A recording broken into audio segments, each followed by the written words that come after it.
Hello, hello. What's up, guys? What's up here? Happy Friday, you guys. Okay, I know the stream title is like it's very unclear what it is. What I actually mean is we are doing, um, what I actually mean is we're doing, that's something I've wanted to do for a while. I want to do, a score run of all the deep dungeons. So that's also another like kind of a long-term project a bit, but I want to do a score run of each deep dungeon and just try and go through like it's gonna be hard, but like try to basically do what is written and nothing else and see and making sure that everything is still like accurate and whatnot. I feel like that's something I've got to do before PT releases, just to make sure that I didn't write anything that I don't agree with anymore, right? So that's the plan. Yeah, it's I hesitate to call it update because I mean it's not necessarily gonna need to be updated because I mean that's why I'm running it, because I want to like double check. Tweets, the war is won. Yep, yep. Evil is defeated. Evil is defeated for sure this time. No more plugins.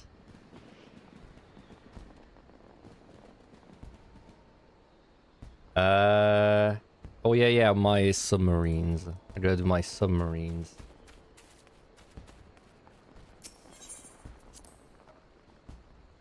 Dude, it's so nice that my Japanese characters got a bunch of money now from the event. Hey, Velvet. Good timing. Hello, hello. Welcome, guys. What were you doing, Velvet? I didn't actually open Twitch, so I don't know what you were doing.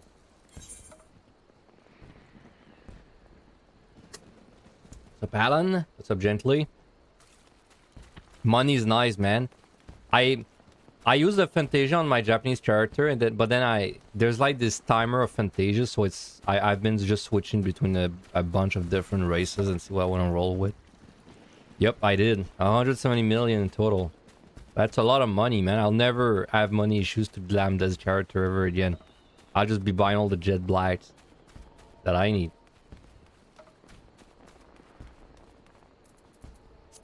You failed PTD BML on Dancer by 0.2.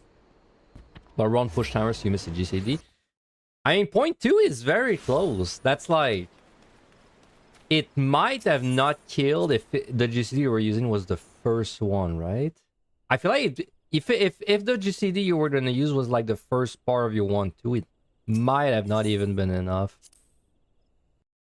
Did you feel like you messed up something else in the rotation, or was that the only mistake?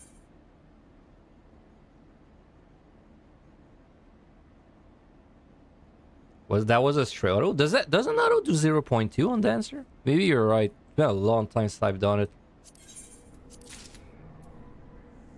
Both times I did my Dancer push, it was actually the closest thing ever. I've never had an easy Dancer push, bro. It's always been like to the last GCD. I feel like if you get an easy Dancer push, you just lucky. Like you just a lucky procs or like lucky crits or something.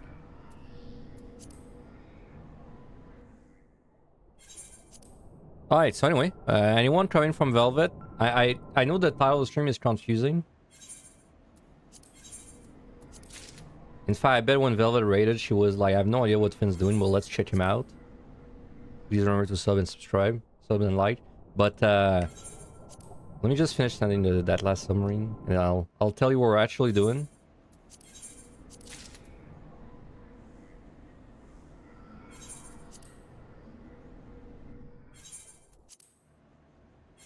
Okay, so what we're actually doing is I want to do a run of all 3 deep dungeons, but starting with Heaven on High. I want to do a run where I just go through, like, I basically, like, today I'm going to do Red Mage. So I'm going to do a Red Mage Heaven on High, and I'm just going to try, quotation mark try, because it's hard to, like, it's hard to pretend like I'm a new player, but I'm going to, like, basically play and just listen to the guide. Listen to what's written in it and just kind of like check if I still agree with everything that's written. Now the thing that's tricky is I have to put myself in the mindset of like I don't have hundreds of runs of experience. I'm like a dude trying to get his like first few score runs in, right? So that's but like that's gonna be rough because there's definitely parts where I will not agree.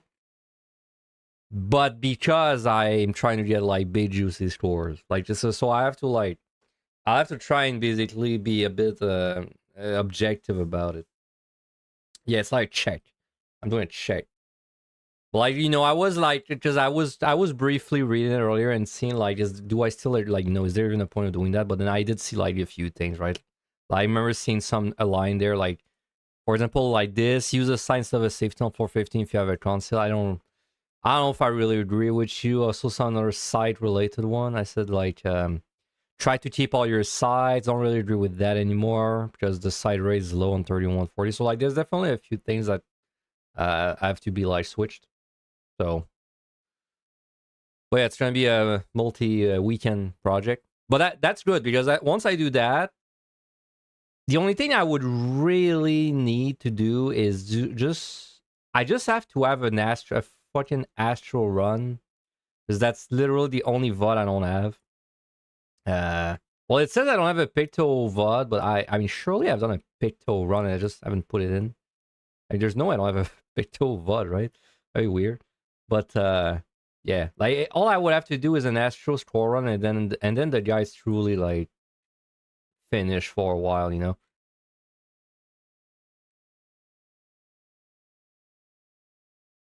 The side on 15 is nice when you actually get Lorraine's, yeah. But like, do you actually get Lorraine's on 15? I feel like I don't get Lorraine's on 15. Finish on Teletower, yep. You do?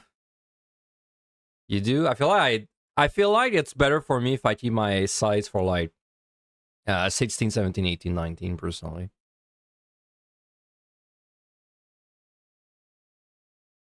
Oh yeah, switch the thing like that.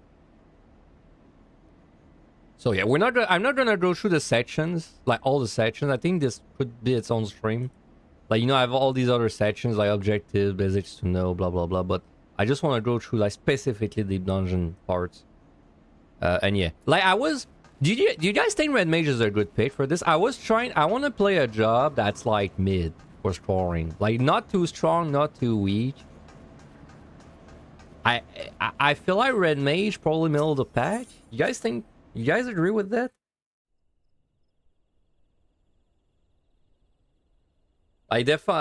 Initially I thought Machinist, but I feel like Machinist a bit too strong. And then Picto definitely not. Someone definitely. Well, Picto might have been on kind of middle of the pack too. Picto Red Mage. I think they're pretty close for that. Y'all think so? All right. Well, let's just roll with Red Mage then. I haven't played Red Mage in a while. Just I have a flat 1.9 on Red Mage too. So technically we could PB. I don't think we're gonna PB though, following my advice on my guide, because it's more of like a getting to it thing, like angle. But yeah, so I was thinking Red Mage on high. QTD, I think I would run something like Sage or White Mage, Healer, and then EO. EO, I don't know, man. EO's like the black sheep, because everything's a nightmare in EO. So I don't know. Like EO maybe would run a strong tank or a weak melee.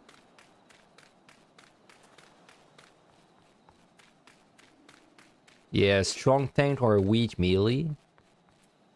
Strong tank would be Gunbreaker, Dark Knight, maybe Dark Knight. Yeah, but I don't want to play like the same job twice, preferably. But I agree. Red Mage would be very middle of the pack.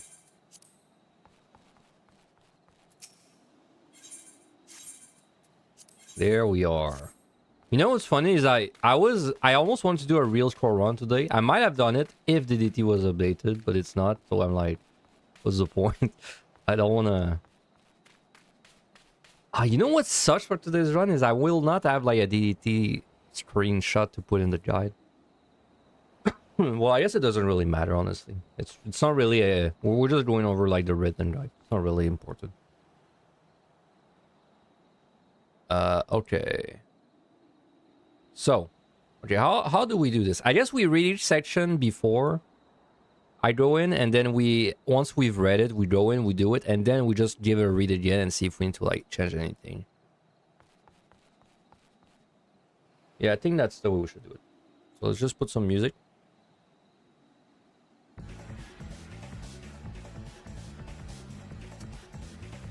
All right. So web browser.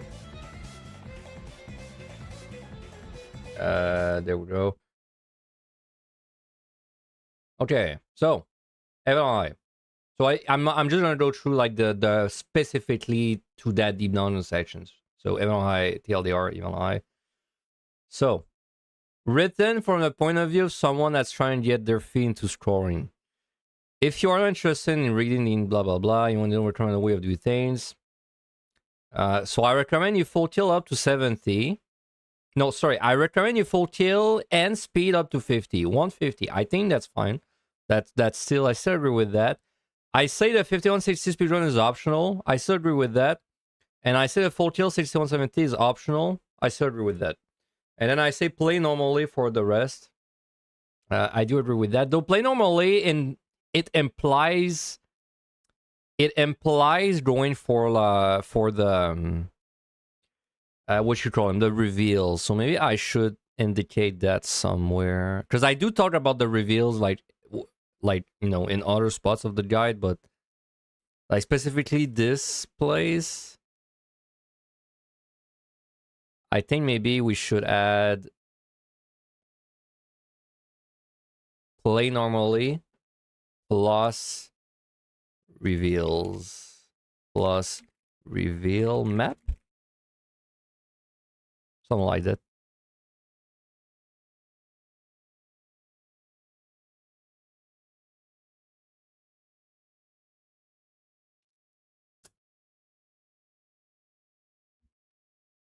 Yeah. Well, you probably wrote that before I start talking to everyone, but yeah, exactly. Because reveal, I think if we just write reveals, it's fair enough. Oh, you wrote it after? Wait, but that's what I just said. All right.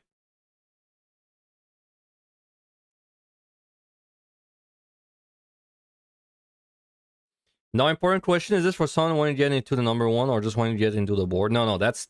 My guide has always been written from the point of view of you're just trying to, like, you're like doing your first 5 score runs, let's say, right? Like, you're like, you cleared, and you're like, man, I want to score, but I don't know what the fuck is going on. Let me, like, find a guide, right? The guide is that. That's the objective of this guide. It's always been that, by the way. So like, you know, because, you know, for example, me, like, there's no way if I'm doing an MMI speedrun where an MMI score run where I don't speedrun this set, and there's also very little chance I don't full kill this, but then I think these are like more difficult. That's why I put them as optional. Now reveals, you could argue that reveals are like difficult, so they should be optional, but I think reveals is like, that's the one thing you can't really like, you can't really not get the reveals. So reveals, I think, are always important. Okay, so anyway. Can take 7 hours, 7:30. 2:30 plus, yeah, that's correct. Depending on the 5160 speedrun. Evan I is an extremely easy early game in comparison. There's an extra space. I don't know why it was an extra space, but it bothered me greatly.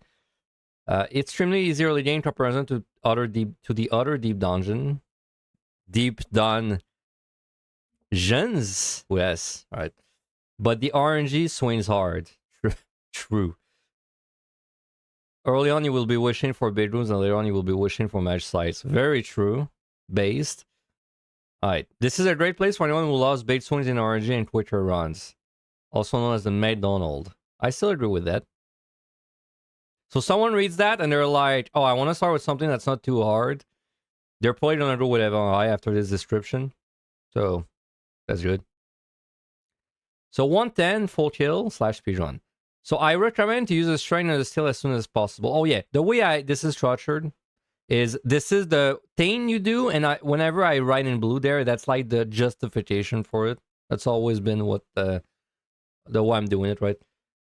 So use a strain and a steal as soon as possible, because this will let you get through the early levels faster, and you should pick up a ridiculous amount of them. This will do the early level faster, and you should pick up a ridiculous amount of them because the opponent pool is diluted until floor 7. Yeah, that's true. Big AoE pools are unnecessary, but it is a nice opportunity to practice them. Okay, so we're gonna do like a few AoE pools, but single target. Do not use any size fortunes affluence until floor 7, unless overcap. Certain pomanders and match type cannot be acquired until floor 7, which means any chest generating pomander is suboptimal. Okay, everything sounds correct there. Let's give it a go. Let's give it a go.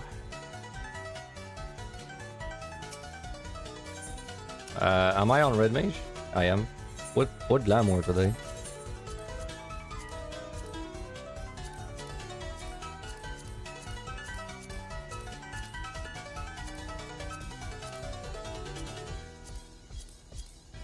Let's do this. Oh, weird. Didn't ask for my portrait to be updated. Alright. So there we go.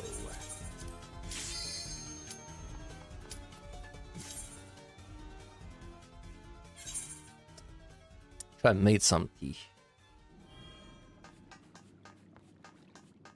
Did I set up my VTuber guy? Oh yeah, I did. I didn't remember if I actually did. Alright, so I said that you don't have to do AoE pulls, but it's good to practice. So we're just gonna mostly single target. See if that actually does make sense time-wise. It should. I love trap first room. That's definitely a you leave duty under normal circumstances.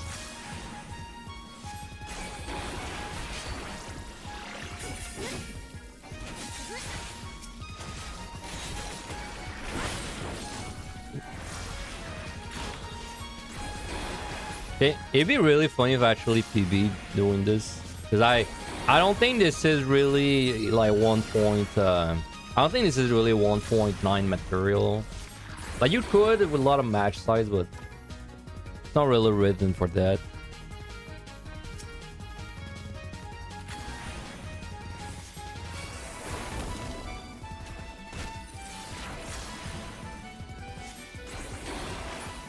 We also include in the guide you can use Mare to make the monsters look different. Oh no, wait.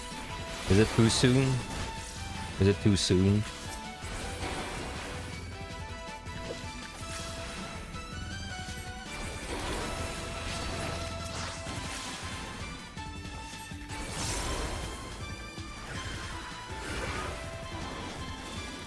Oh, I did say you should use a strength steal as soon as you get one because they're really common anyway. So let's do that.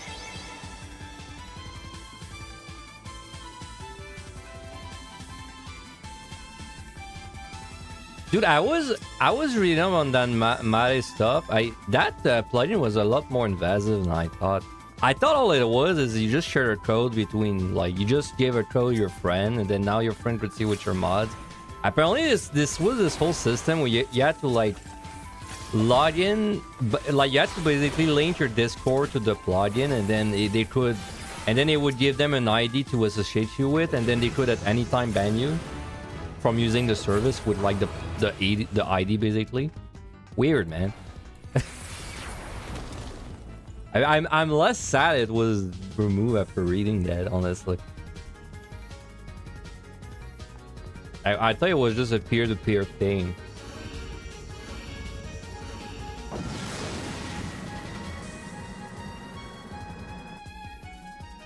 So do not use any size fortunes after until floor 7. AoE pull, just gonna do 1 or 2 to like quote-unquote practice them.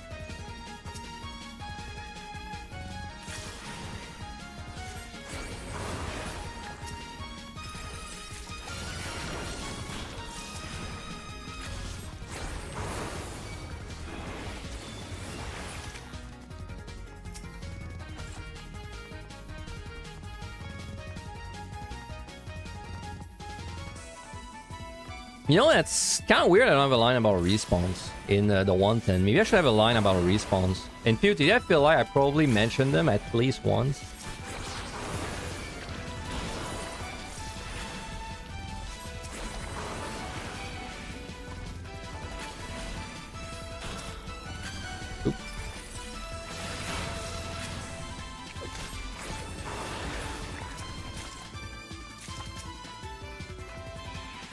Like in POTD, I definitely didn't talk about respawn like every single category. If so, that's crazy. If I thought about them in POTD, I probably mentioned them in the very first section. Or I have a section that just talks about respawn like elsewhere in the document.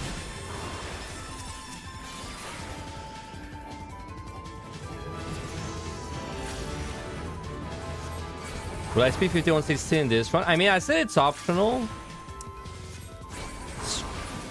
Probably I will. I probably do everything that's like optional just so I can limit test, you know, everything and see if it's too hard or too easy. So yeah, I'll probably do it. So I'll probably speedrun 5160. I'll probably full kill 6170.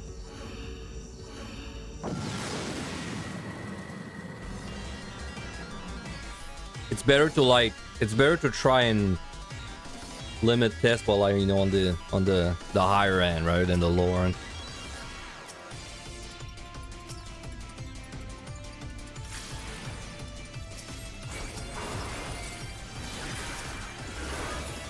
I mean, I can assure you, we definitely don't need to we pull. We make this within enough time, so it is that line is very true. We don't have to we pull. I mean, monsters are just so squishy in LI, dude. Early game. That does not remain true.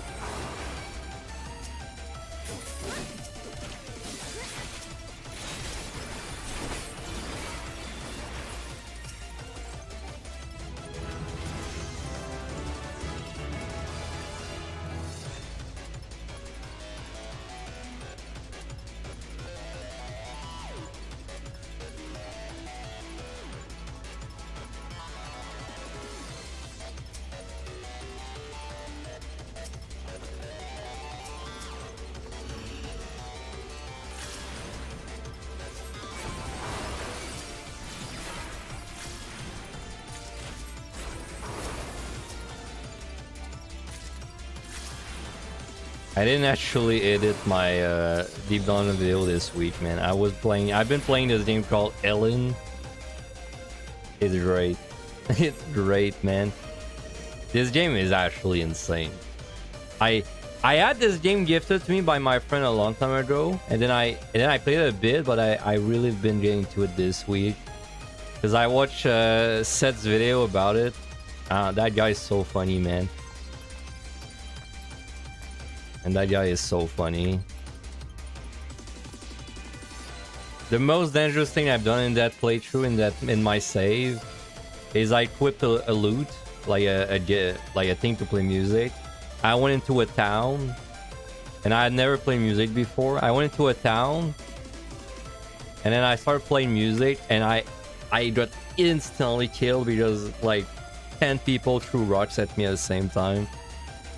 That was great. Dude, where's the respawn? Okay, here.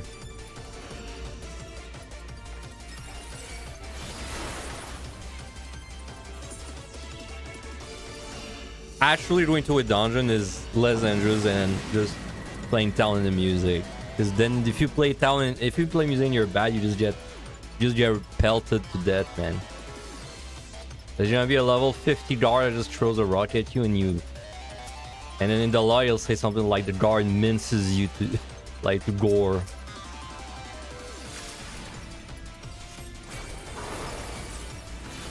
You know, I think when I wrote my game, I'm pretty sure even I was the first one I wrote. Like the first section I wrote out of all of them. So technically this might be the one that is the less like. This would probably be the one that needs the most changes if we need some changes. Pretty sure I did have an eye section, and then of course Yo was last. Yo's the one that I would expect the least changes. Because Yo, I kind of already reworked it once. Like initially I said Initially, I was recommending a speedrun, but then I changed my mind and I said like, nah, you don't do speedruns beyond 30. They're too risky. I was talking about Elona, and I was, well, you kind of. I was talking about Ellen. Close. The Ellen is like the successor of Elona. It's the same creator. I think I briefly played Elona Plus a long time ago, but it's been a really long time. I definitely didn't play enough to remember anything about it.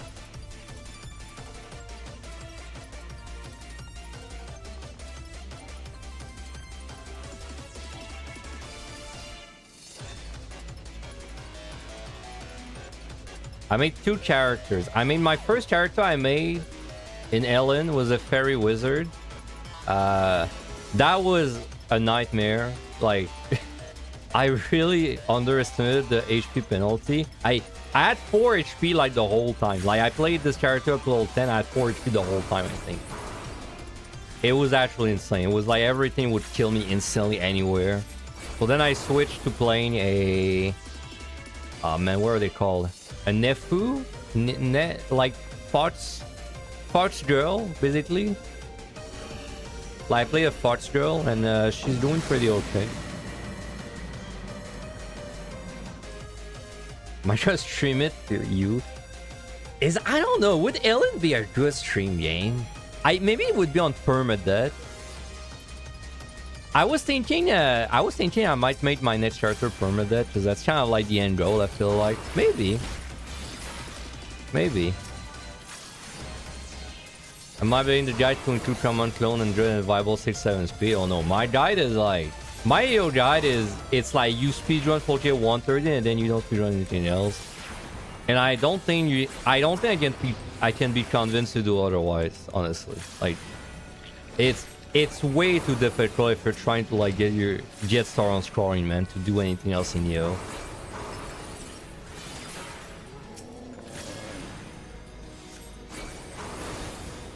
Me Morty moments in Ellen. I've had so many. Dude, I rescued a puppy in Ellen. This will make no sense for anyone that has not played this game, so buckle up. I rescued a puppy for a quest. Like a dog puppy. And then he just stays around my base now, and he actually gives me quests. Like sometimes on the quest board, the puppy requests like a chair or something. And then if I do the quest, if I give the puppy a chair, it gives me like, I receive fame and money.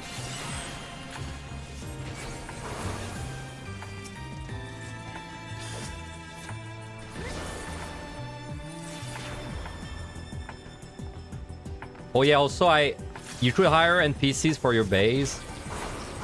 So I hired all the NPCs that were in one site, because I don't really know what NPCs do in Ellen yet. Like they just stay in your base, but I think you're supposed to make them do jobs and then you get money from it, but I don't really know. So I went on the board and I hired every single one I could hire. And then one of those was a prostitute, apparently. Like her job title was prostitute. But then I didn't realize she's just banging everyone in my base all the time. I don't know if I don't know if it's bad or good.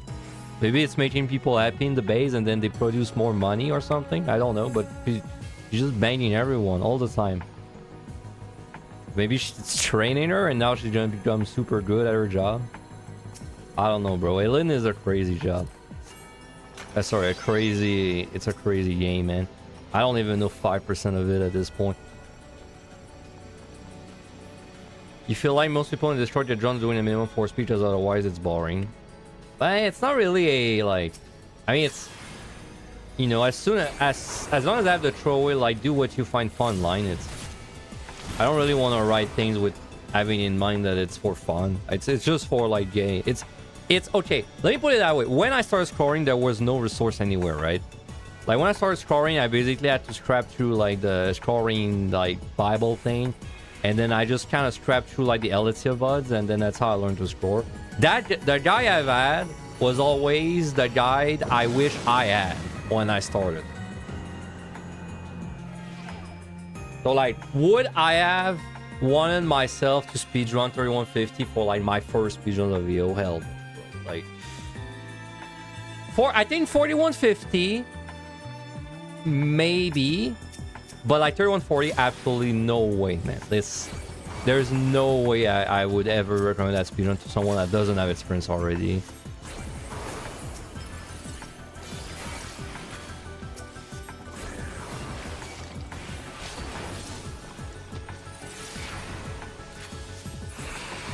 Because I think you learn differently also, right? I think the way you learn scoring is you just runs away until they start clearing, right? But me, that's not all I learned scoring. Me, it was a very gradual, like... I've always had a very high clear rate.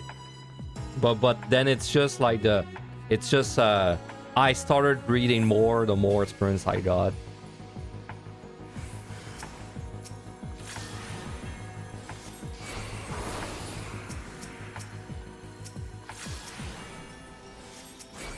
So we didn't do a single AoE pull. I mean, technically this is an AoE pull. We didn't do really AoE pulling. So I did say that you don't need AoE pulling, but as far as still is true.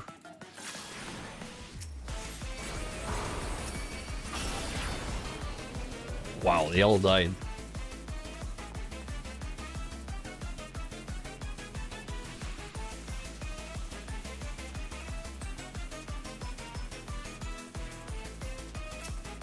Yeah, muscle memory is super important. Don't use flights. I mean, don't use flights. I don't need to put in any section. That's in the beginning of the guide. So I did say, do not use sides, fortunes, affluences until floor 7.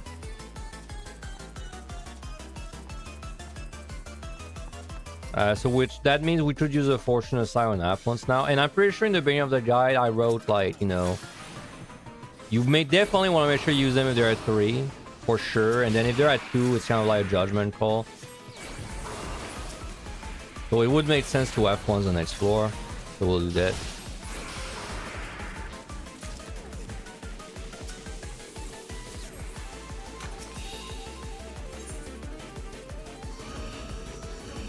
Always find the bus floor. Yep, that's definitely somewhere in the... Like, basically, advice that applies to many sets. I don't put them in the specific sections. I put them in, like, the beginning, probably. But at the beginning, we haven't... Maybe I should have done it... Maybe I should have read the beginning and then done this. But I feel like I'd rather do the deep dungeons first. But I think there's gonna be one stream where we actually just read the whole guide. And then we just, like, edit it. But I think I'll do this at the very end. So that would be next weekend. If... no, that would be in 2 weekends. Because PUTD is 3... EO might be 3 streams too, because... It's gonna be long, those speedruns. Well, we'll see. I mean, Evan is definitely 2 streams.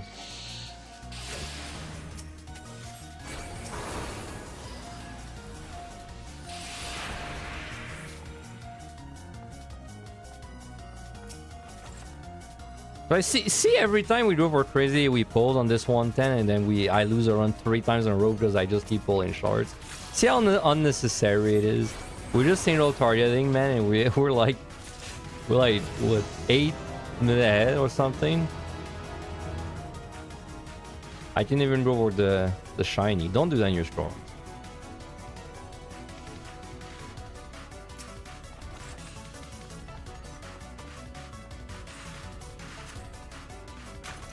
So I definitely recommend to farm the 8th floor. Pretty sure that's gotta be somewhere in like basics to know.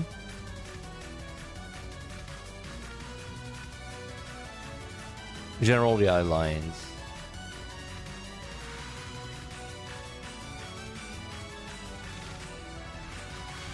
Oh yeah, there's my section about commander usage.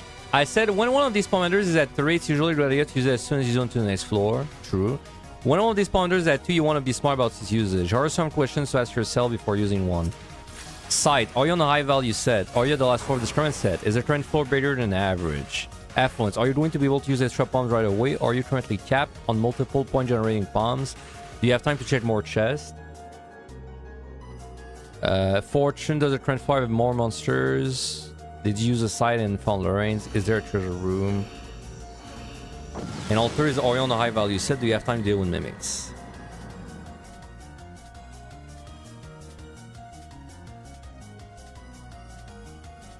I do wonder if I wrote anywhere that altars don't drop on the 9th floor.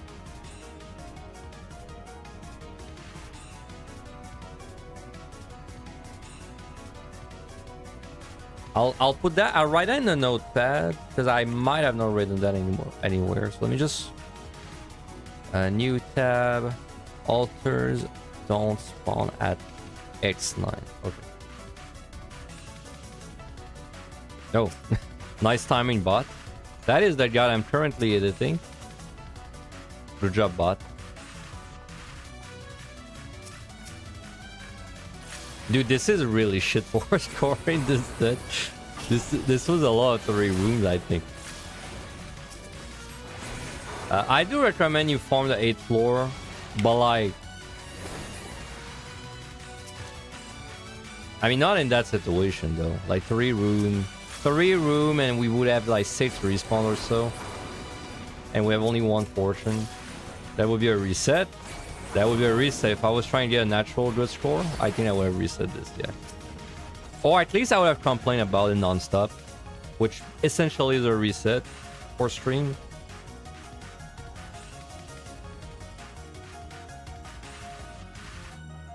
I mean, we're gonna be like, we're not even gonna be level 70. When we're not level 70, it's usually bad. Oh yeah, something I'm not sure if I wrote, and we'll check that very end, is strength when 8 min remaining on easy sets.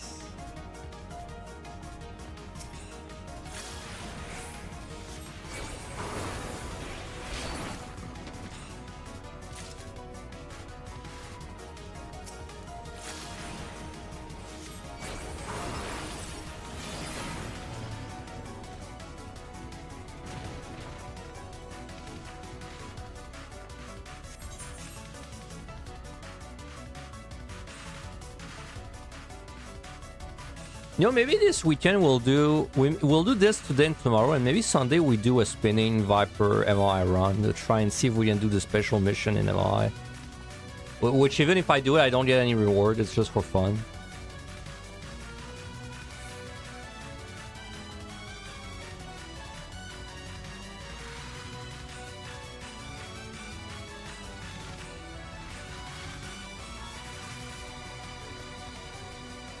What was that? That is a...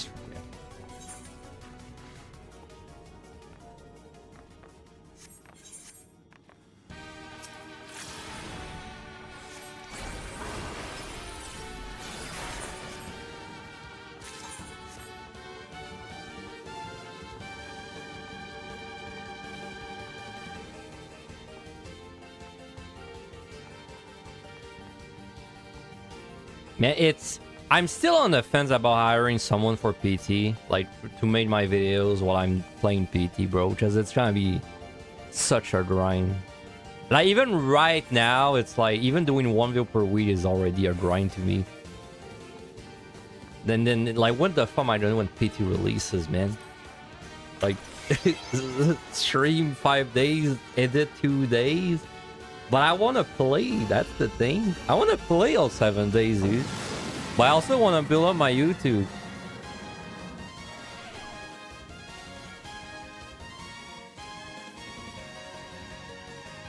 No, I'm floor 9.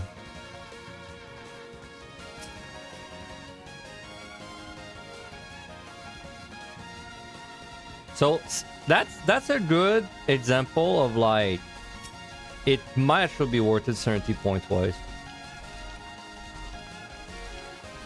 Because my sights are at 2.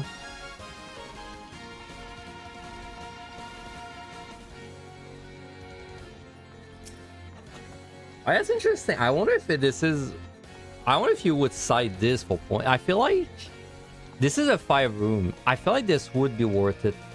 Let me put that somewhere in the notepad. Consider Serenity for point gain on easy sets. Right. I do actually think this is worth it just for a site.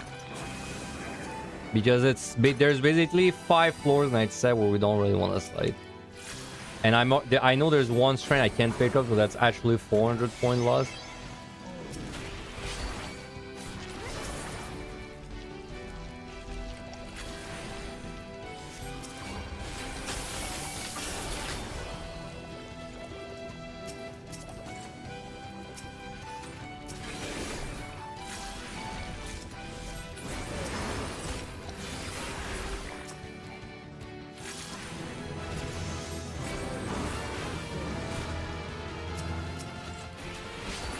Damn, I should have fortune too. I did consider doing it, but I didn't do it.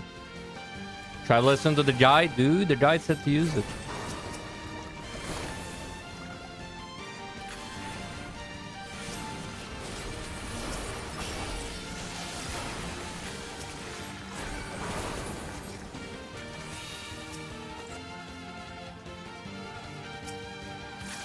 Wait, that is a response, I think. Yeah, I didn't notice. Yo, one luring.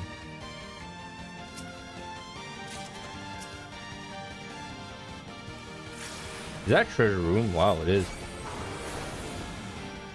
Okay, last floor just carrying, I guess.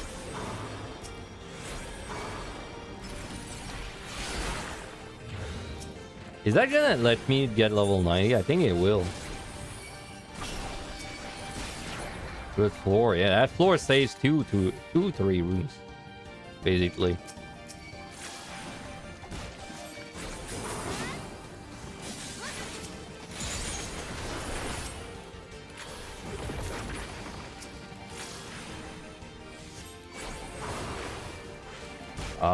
So 110 kills. I think it's not. You don't necessarily have a great 110 if you're level 70. It just means you have a like not terrible 110. But without DDT, it's hard to tell.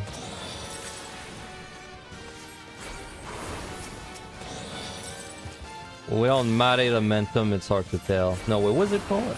Mare something. Mare. Let's just put Mare.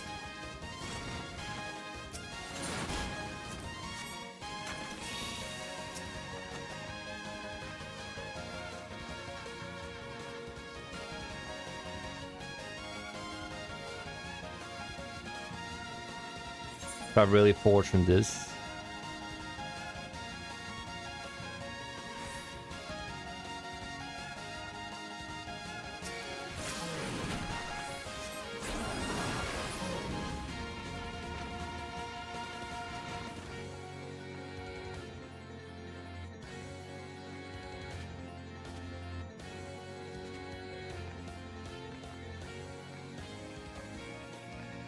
Alright, we'll just chill until, I don't know, 2 minutes probably.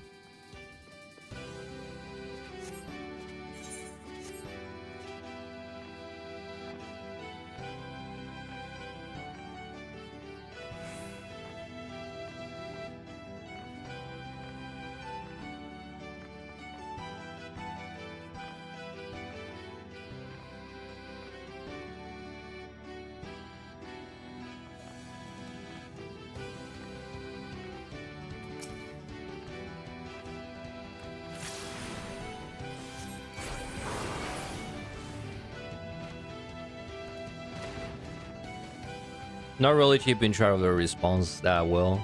Well, lucky. Well, now I know next respawn will be 140. We could definitely stay and kill one more, but just leave.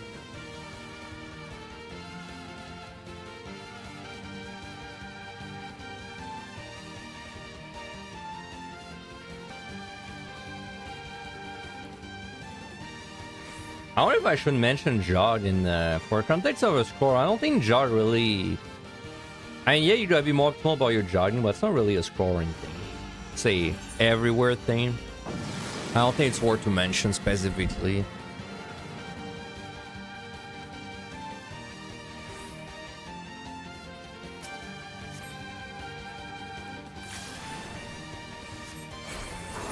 Wow, you can tell it's been a long time since I played Red Mage because I don't even have my tincture set up.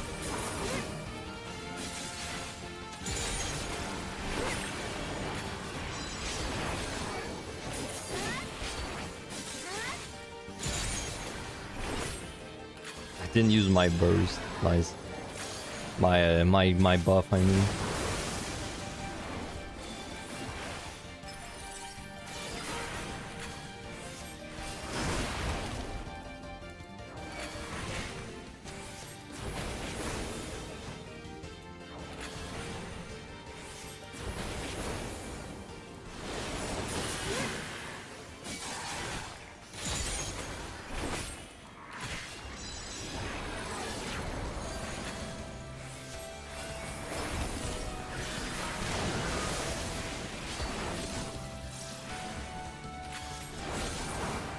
Alright, burn flight on the 9-4. I mean, this is definitely written somewhere already.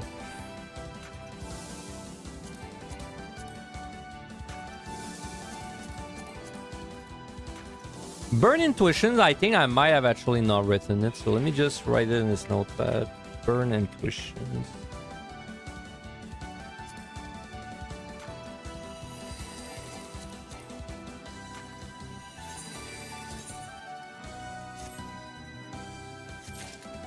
Okay. Oh yeah, my tincture. Let me put it there.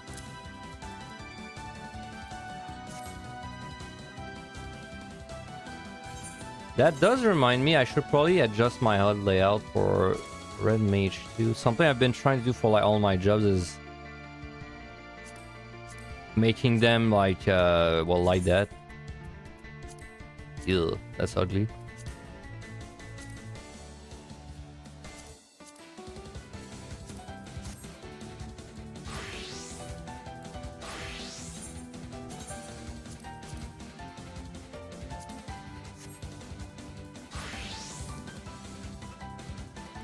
What two buttons would I like to see on Red Mage?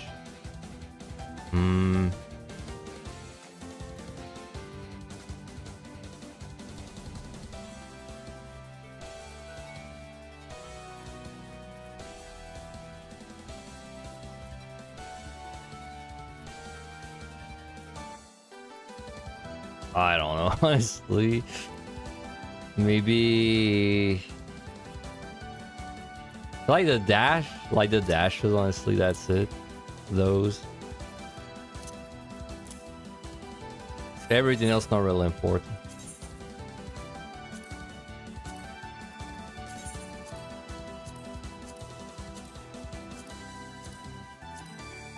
Alright.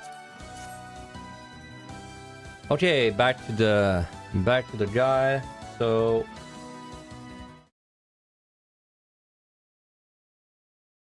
So everything was fine there. I mean, there's not much for first set. I just say use the strength still. Big AoE pulls are necessary. That was true. And you side Fortune Affluence on floor 7 plus. Alright, next set. So I say try to keep a Fortune for 15 because this is the only floor in the entire run guaranteed to have a lot of monster. True. So it would be a waste to have one for it. Use a Science of a Safety on floor 15 if you have a conceal. So, like, that's... See, that's, like, true on paper. In practice, I feel like it's not worth it, though.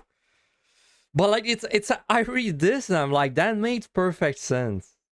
It makes perfect sense. So, like, do I have a personal bias there? Because, I mean, it does make perfect sense to side the bait room. Because I would side a bait floor on, like, 16 or 14. I feel like that's probably still true, man. Though I would not keep a side for it specifically. Okay, and then if there's AoE pull involved, whenever I say watch out for something, it's more of like an AoE pull thing. So I say watch out for ends in AoE pulls because they have an enrage. Watch out for auto cages. These are the gaze guys.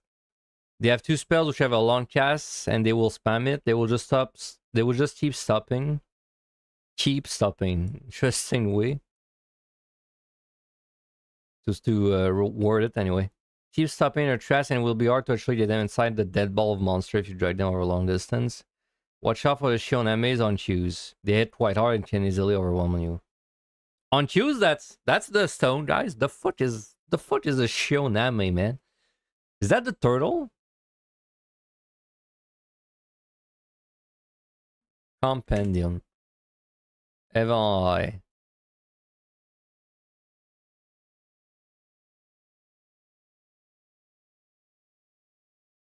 Up. Oh no, unchoose the crab. Unchoose the crab and stone guy is the Shioname. All right. Okay. And also, it's implied. If I don't say big AoE pulls are unnecessary, I mean it's kind of implied that you should AoE pull. Honestly, I don't know if you really have to AoE pull this set. Like, you gotta do a bit of it, definitely. You gotta do it a little more than the 110.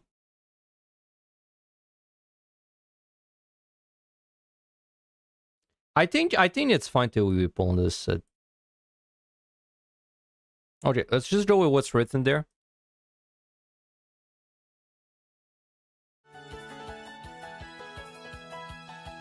Yeah, I mean, you're right. You do have to get a feel for it at some point.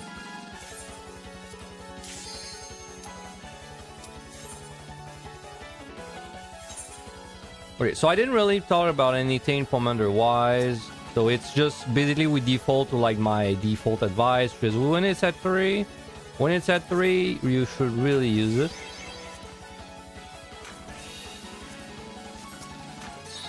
So we're gonna do some AoE pulling, nothing crazy, but...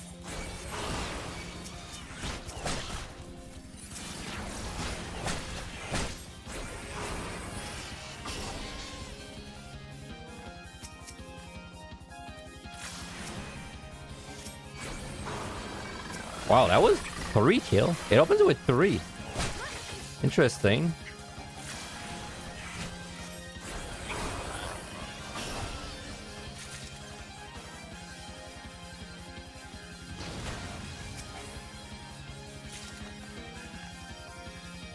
How many finishes down the way up now?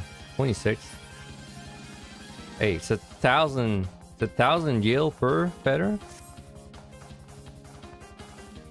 Slowly getting rich. Speedrun seed. Yeah, I don't know about that with that layout.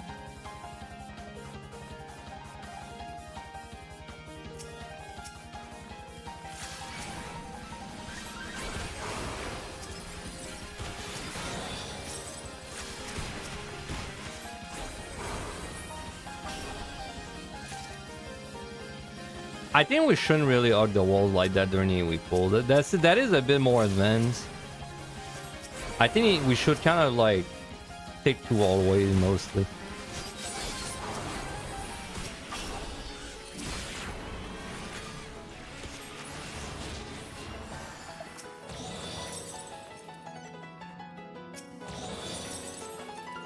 Oh, I don't even remember I used a fortune, but I did. Good job, Finn. Good job, Finn, subconscious Finn, because my fortunes were at 3, so we were meant to use one.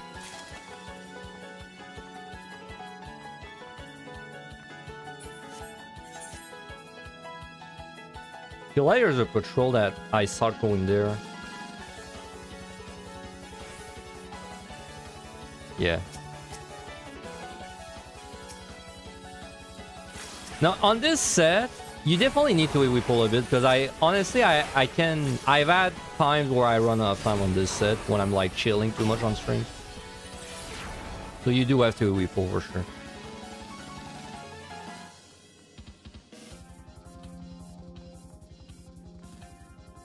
I can already tell that something I should add it for this. Something I might have to add for this part is you might want to consider using a pitch or a match side for 15.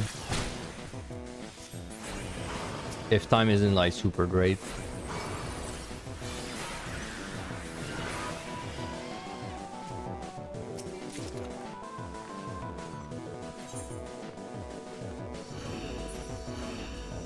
What floors in QTD do you actually look out for lorraines other than the 121 set? Usually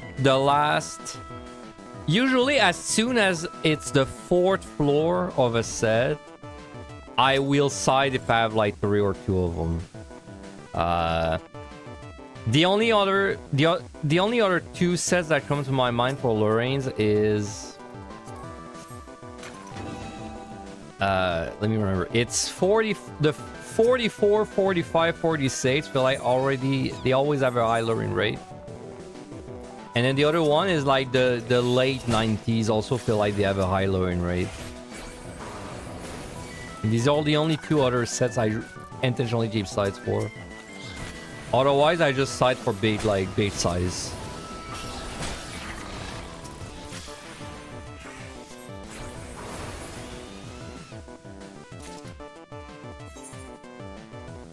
So, generally, I would fortune if I can have a feel it's a big floor, but you don't have a feel if it's a big floor when you're starting out.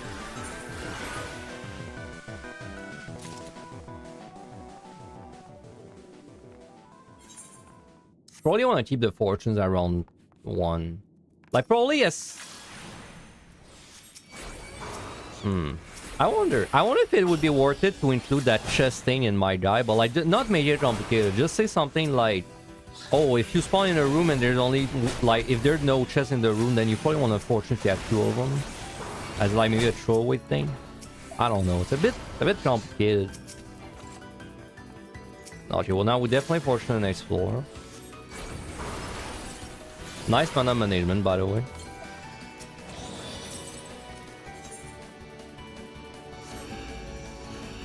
Amazing display of red mage skill.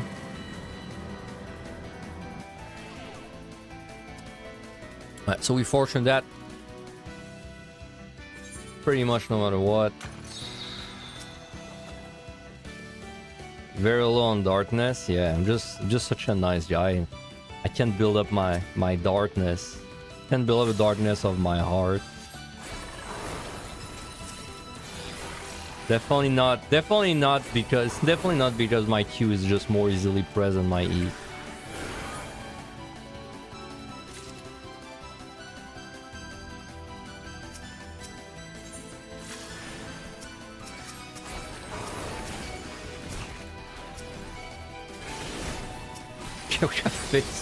Gotta fix that mana, dude. But like, we really have to. Let me just cast dark shit. Still, he's there.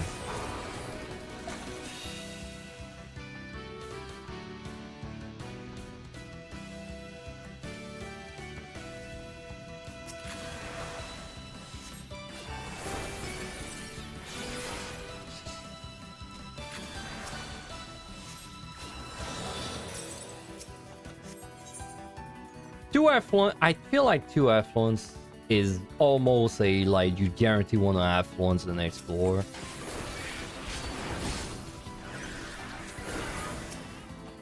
At least on the easy, like, on the quote-unquote easy floors, that's how I would approach it.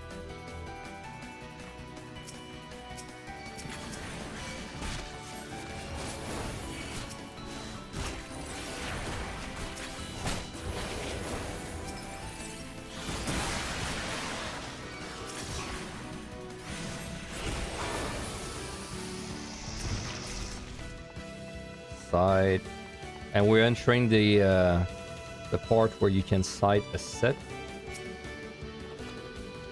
So let's affluence. I'm not sure if this is somewhere in my guide. Don't cite X1, X2, X3 on easy floors. That's not a set specific advice. That's just like a generally good advice. 2 altars.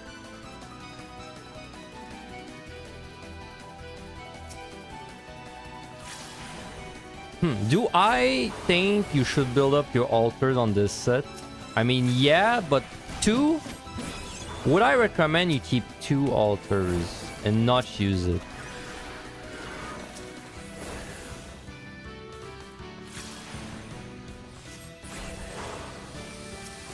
Considering you don't drop altars on the 9th floor, like, you're pretty unlikely to overcap them. I mean, it's happened to me a few times, but...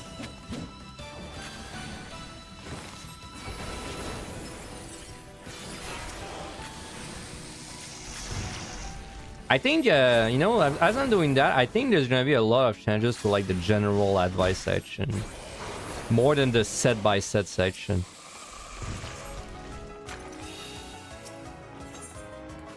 Like, cause you, like, for example, trying to use an affluence with an altar, I don't know if that's really anywhere in my guide. Can't remember. Because this was written before we knew it. There's an increased rate of treasure rooms, and I don't know if I ever edited that information in.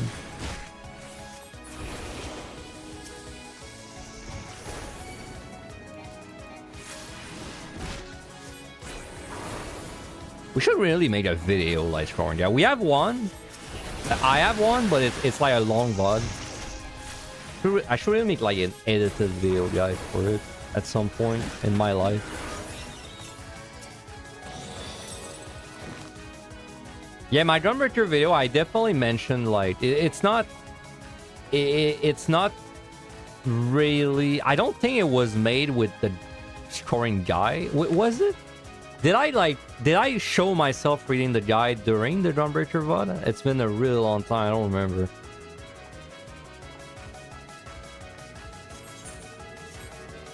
It was okay. It was.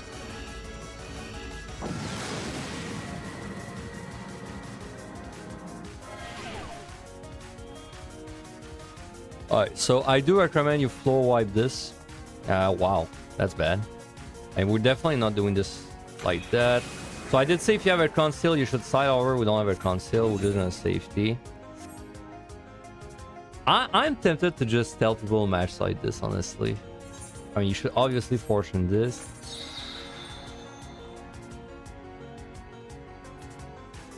I think using a match side there is almost always gonna be fine.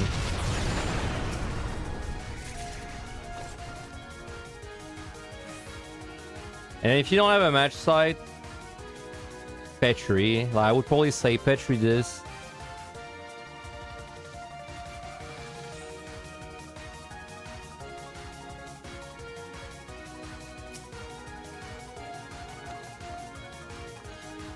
Yeah, exactly. It's like the Diplos are so ass to AoE pull. Because I was thinking to myself, but if there's a big room on 23, then it's like the same. But then it's not really the same, because I'd rather fight a big room on 23 than fight the 15 big room. Just because the monsters are kind of annoying.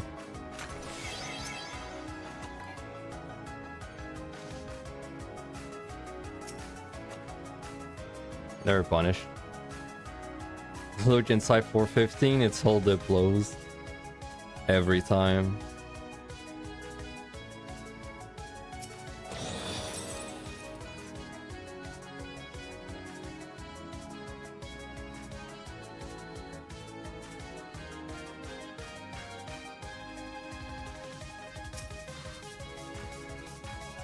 Also, I think that's nice if you wipe this is that respawn or not like a pain in the ass.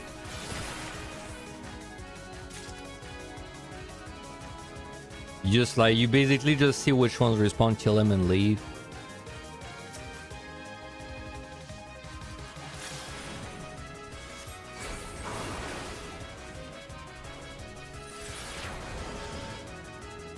Okay, 2 F1s. In my opinion, 2 F1s is like usual.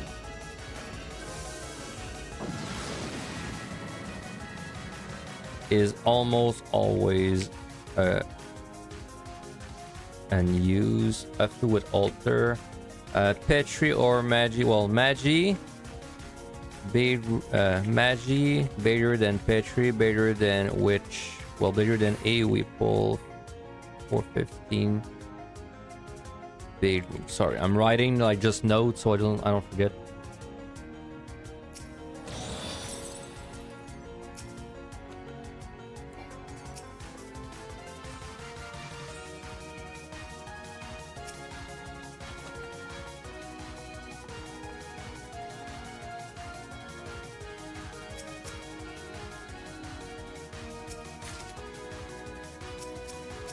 I'm tempted to tell someone to side if it's like a 4 room, but they realize it very fast. Because I would not side this personally, but it's because I can easily navigate around the monster. I can, like, you know, gather things on me, and then I will only do it. Wait. Oh, I don't have the right potion.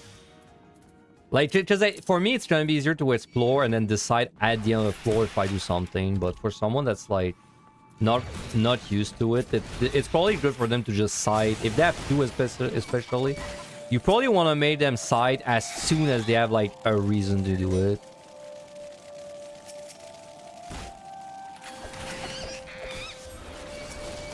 Oh, I fixed my mana.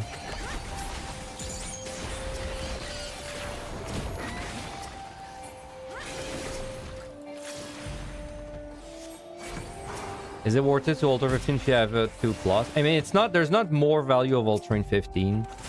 I know it feels good to do. Like, it feels good to hit that button and get like juicy 15, but it doesn't actually change anything if you alter 15. Like, it's no different from doing alter on 16. Like me, I feel like I would alter myself. I would have altered at like if they were at 2.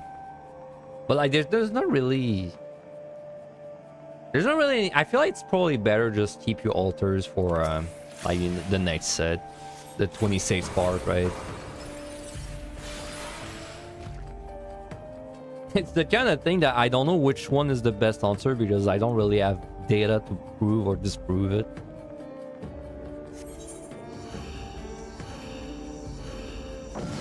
But it's better overall if you're starting to score to just keep your pumps at 2 basically. Like I think it's a much easier to remember it.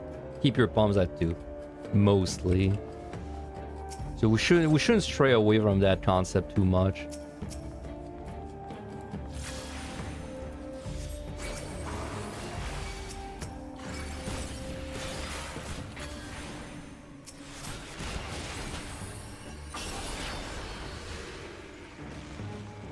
Did I get a drop? Oh, I did. That's right, it's too early to wait.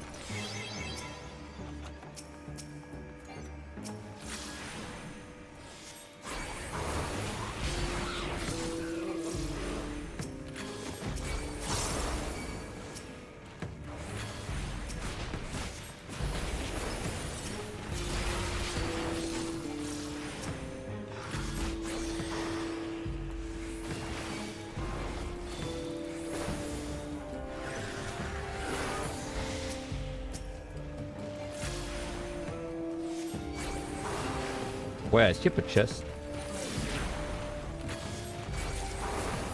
Time wise, this is I mean you don't, I think you could single target your way through this set probably, but it's probably fine to start thinking of doing AoE pulls. Because like Zaren said, I mean you gotta get used to it at some point anyway. And I know from experience if you don't AoE pull this set, you can have sometimes scares. But maybe it's more true on like tank and healer.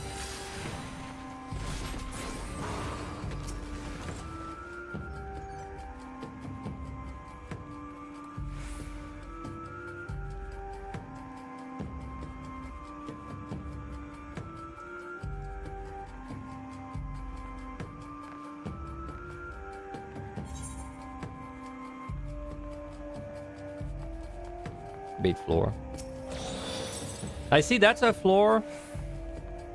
Me on a regular run, I probably, the way we've probably done this is as soon as I spawn into the spawn room, I would have ran through like maybe 2 squares, and then when I thought it was big, I would have probably side portion, but I would have done that before killing anything, so that would mean I would have risked all the traps, every room.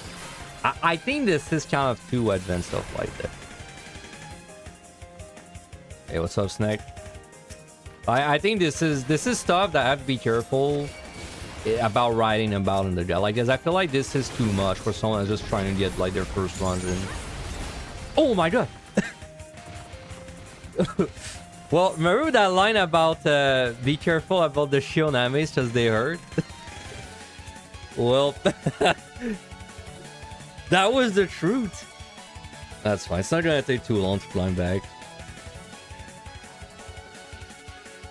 That's the truth.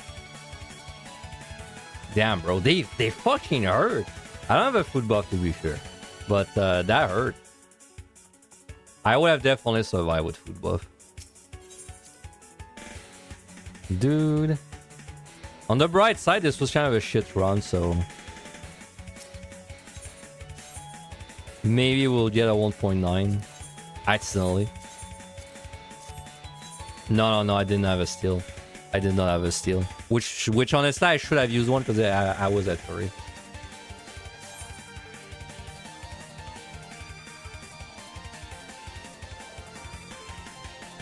Oh wait, did I not get the full reveal on 15?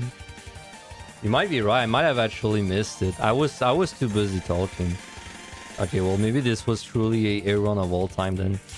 All right, well let's just go back in. And on the bright side, it means I can go super sweat for like the first 2 sets because I kind of confirm. This isn't really a recording I'm gonna put on YouTube or anything, so we can actually play the first 2 sets the way I would normally.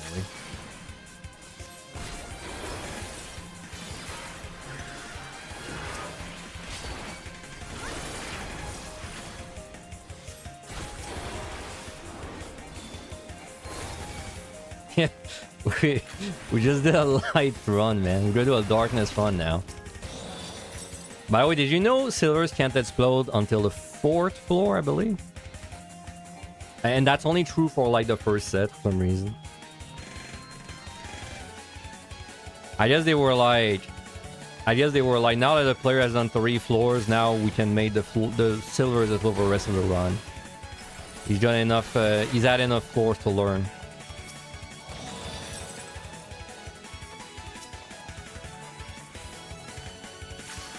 Wow, that's a big floor.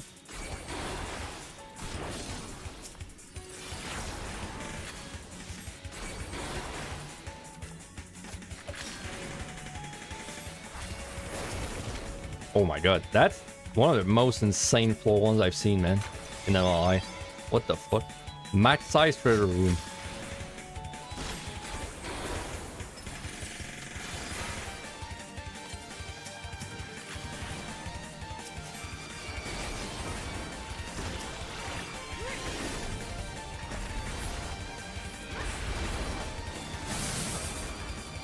Okay, we're having a light run again.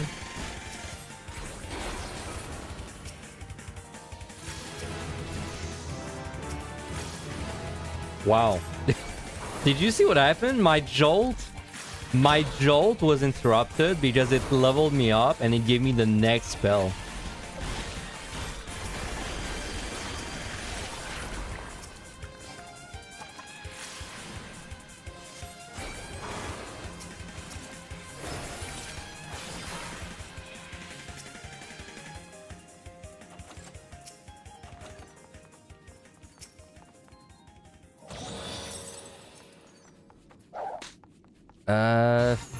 Did I write the thing that I was talking about with 415? Magic Petri, a weapon 15, yeah I did.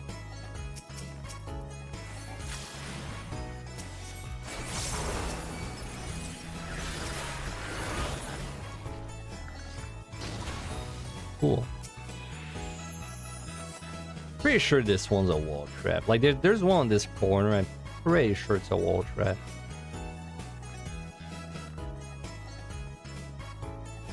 In 2.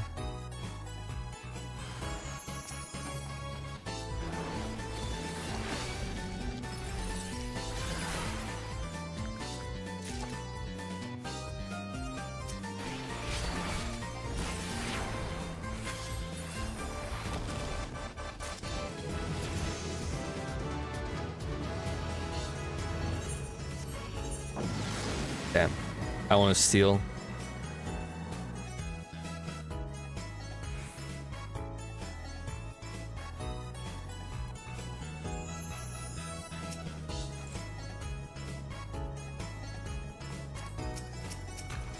Wow, and that's already a lot better of a start, right?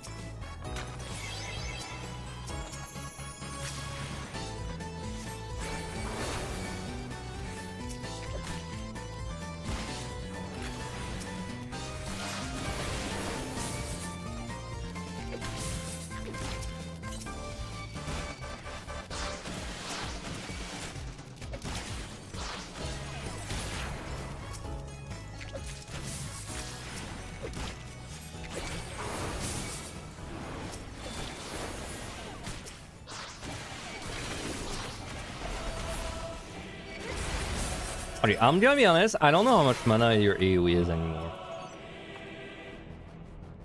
It's 60, not 50. Wait.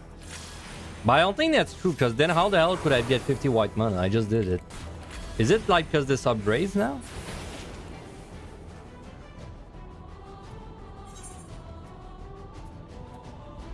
Yeah, okay. Wow, there's a different spell for it. I didn't even realize. So it's like the melee, it's a 50 mana thing.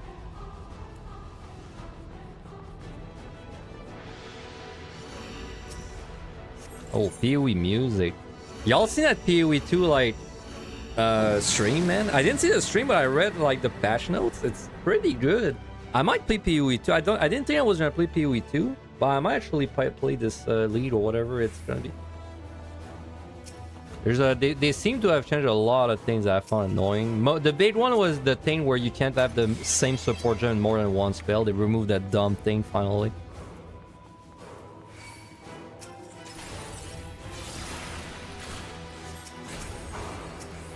Well, bad floor.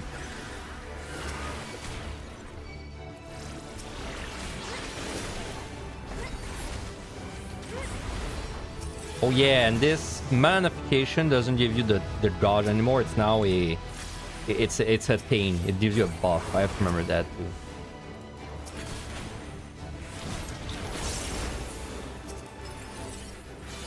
too. Yeah, I mean I know it's changes that were like basically a really long time ago, but like considering I do like I probably it probably takes me 2 years to rotate through every single job at least once. So realistically, if something happened within the last 2 years, I might have not seen it yet.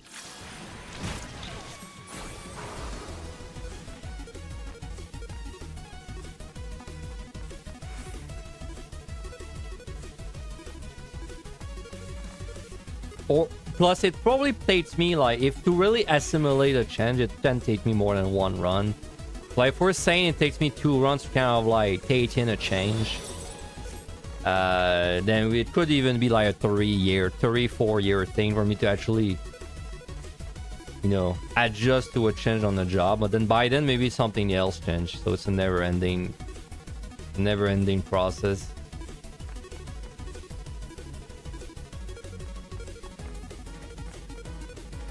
Come on.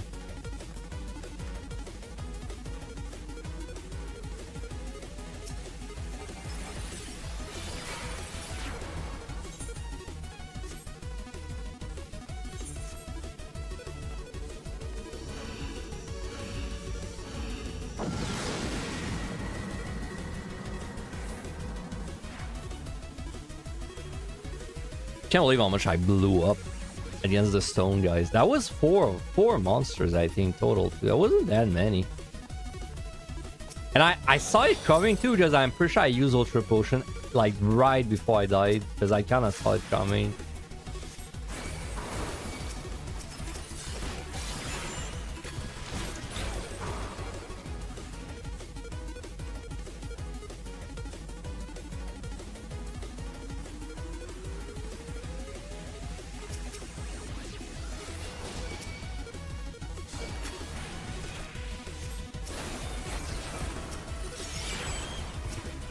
Safety.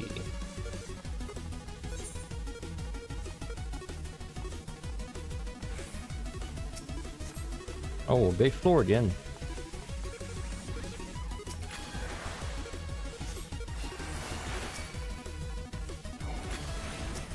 Respawn is 25.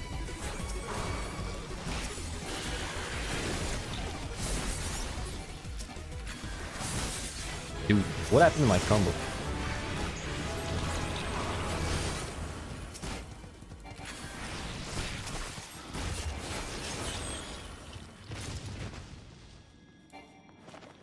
Honestly, with 2 fortunes, probably would have been worth a fortune. Even though it's early.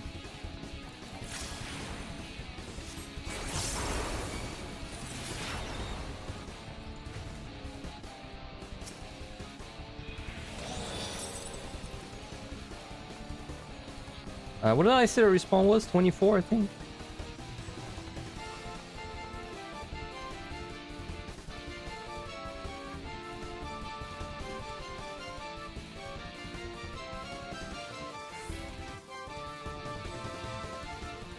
Yep.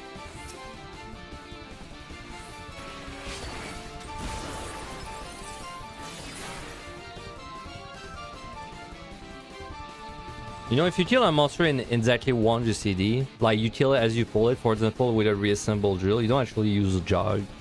You don't lose your jog because you're not considered to have enter combat. Same with Paladin. Bad luck to get buff. Ah, fuck that buff, man. You're waiting like 30 seconds to get such a minor increase. Even in a raid, even on the hard set, I would not even. I would only hit if it's like as I'm fighting something else.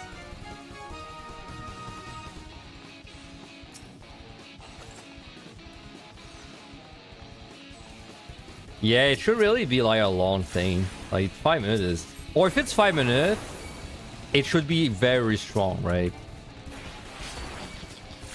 Like, you know, 30% or something, maybe even 50%.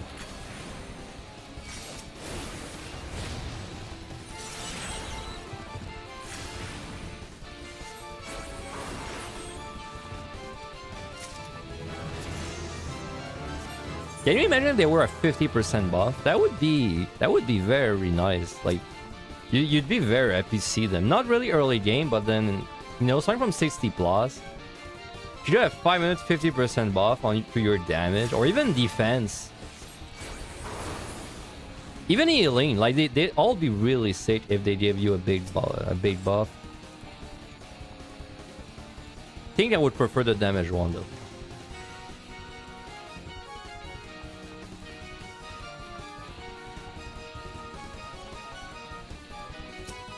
Yeah, you could have a movement speed buff too.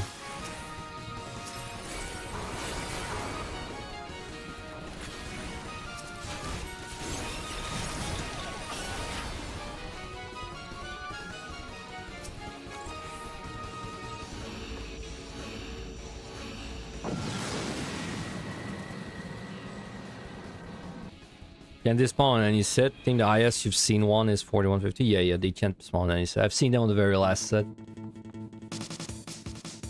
I don't know if they're more or less common, though. I don't really have a point of reference for it.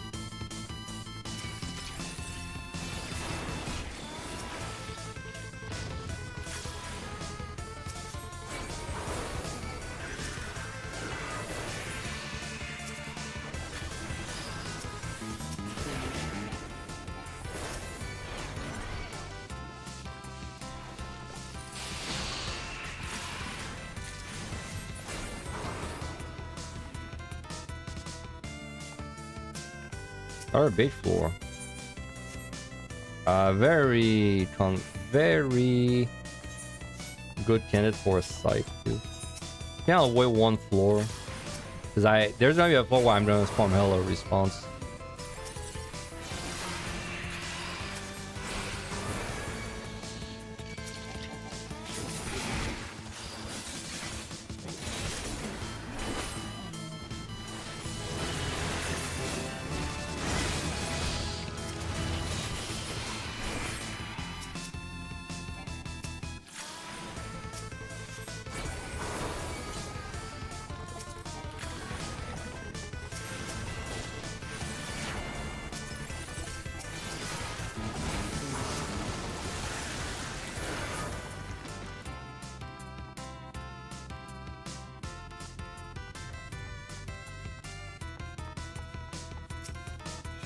Deal.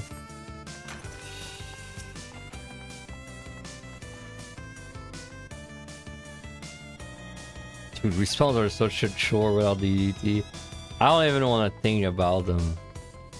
God, I hope it's back online before we do this at PUTD.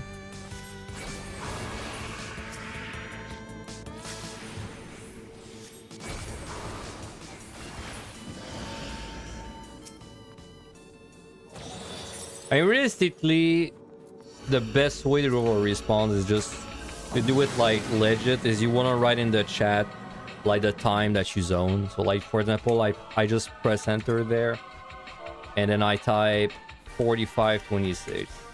So now I know the respawn is 44-26, 43-26, etc. Oh, we have the chat bubbles now too. I totally forgot about this. That's my first time I see this feature.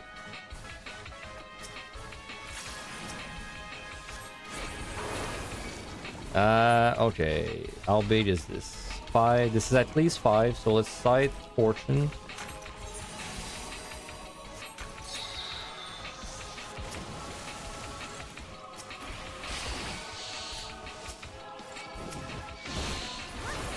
Whatever. I'll come back.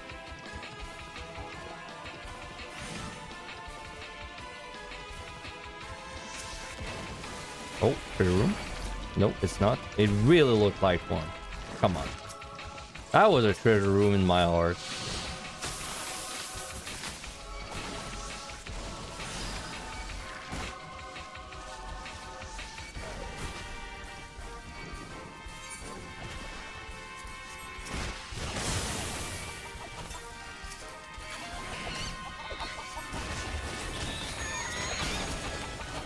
Altar.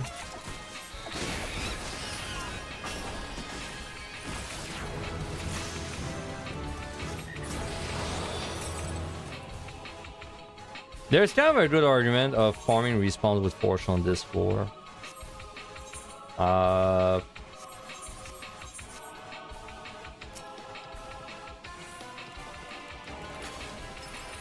if I go to the next floor, I basically have a fortune 8. But with only one fortune, it could be like a 3 room.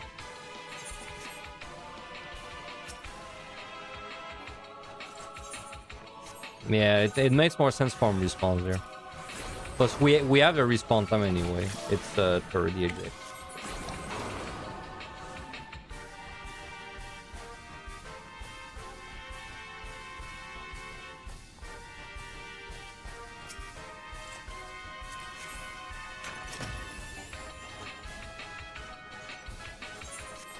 I don't know. Was this? Yeah, this was definitely better than the last set. Than yeah, because we're gonna be like 69 out of this floor.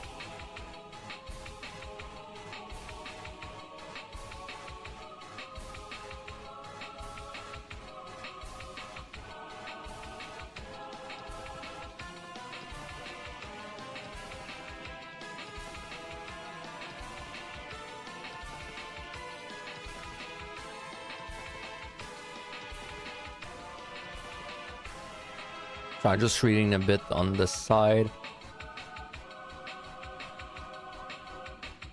Probably wanna, I mean, we gotta wait for a response for a bit anyway. Probably wanna put... Probably wanna put the thing I was talking about where I said that on this set...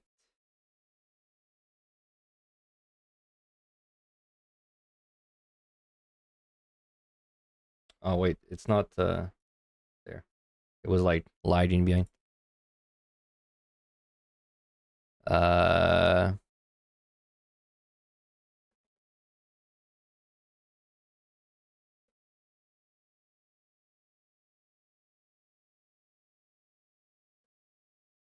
Use a magicite or petrification on Lord if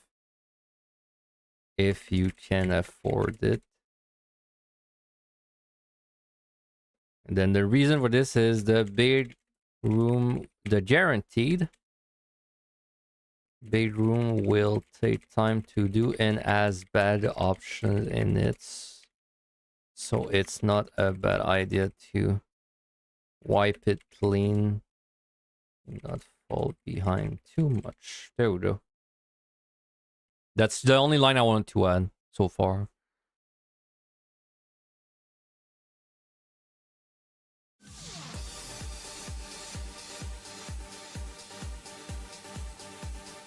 We leave at 38. Something like that.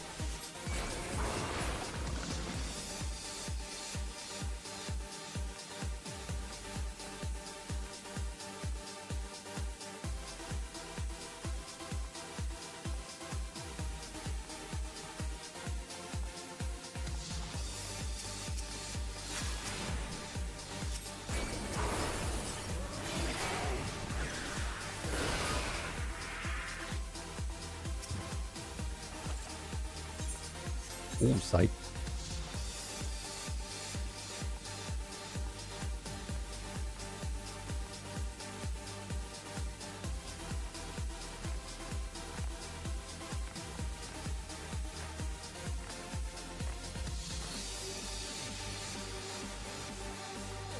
Man, we could be we could be in the 30s already if I hadn't died.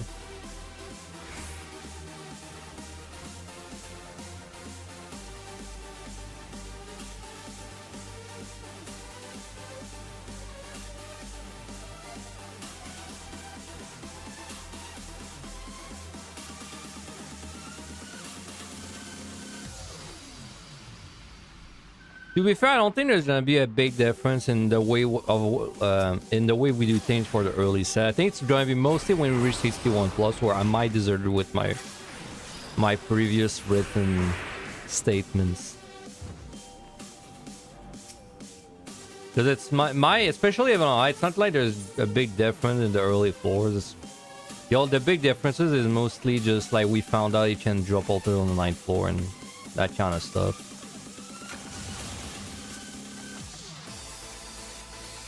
Alright, one more respawn and we go.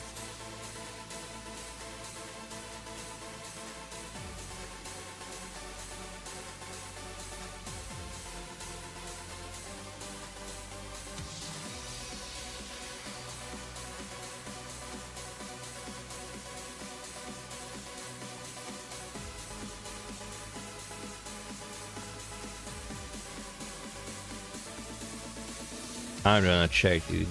Sometimes it's hidden. Yeah, I knew it. I've been burned too many times.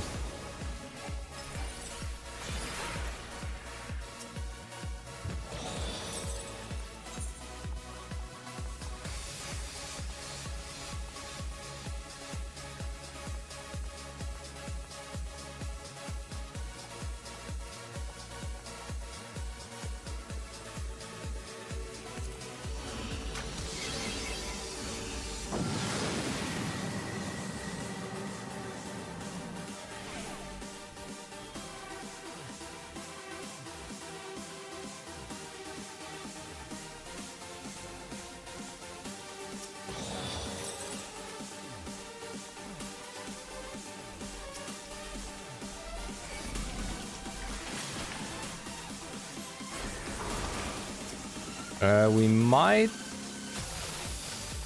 side fortune. Let me just check the size of this.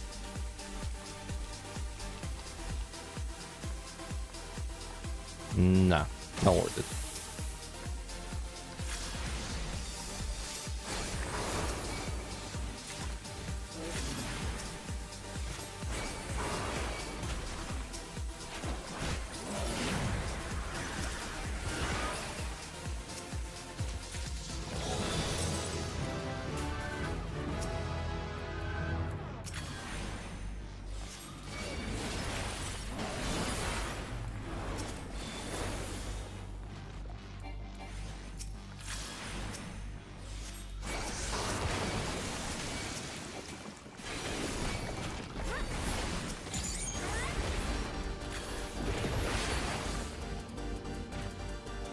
Alright, wow, there's a chance we would not actually be max level for the next next floor, but that's basically if it's a 3 room, so. And I think it would have to be a 4 or 5 kill 3 room too.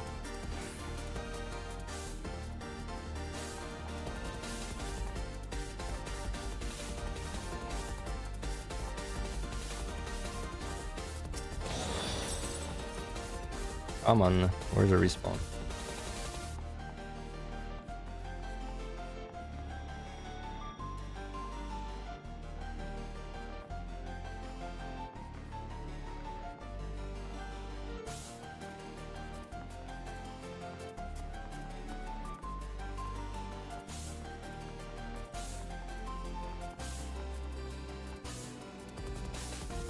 There it is.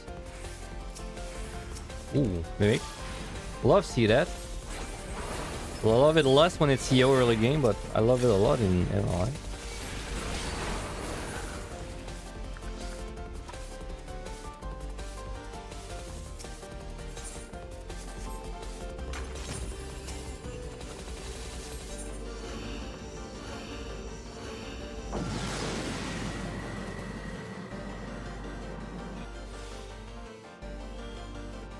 Need like what? 145 on the boss, maybe even less. I would maybe side this if it's big.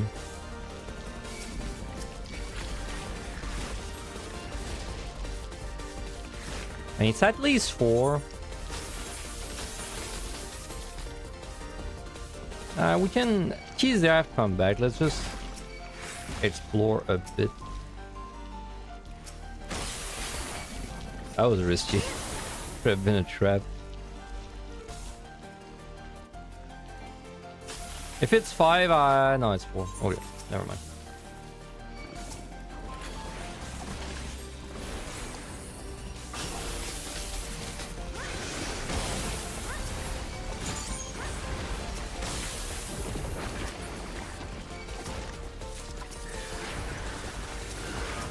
And respawn is at 3.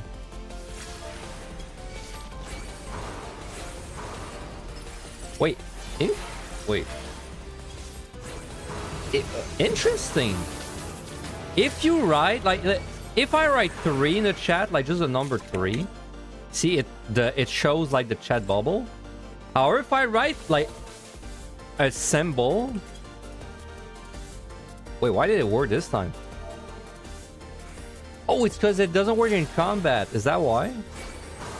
Oh yeah, wow, that's weird. It doesn't work in combat. Dude, why though? What, for what reason? Is that a setting you can like have? I'll never remember where it is.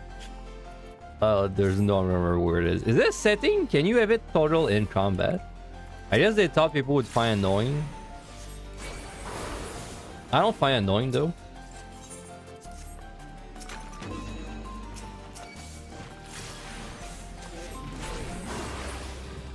Let's try and build up my light because we're doing a darkness run right now. I just want to frailty the boss.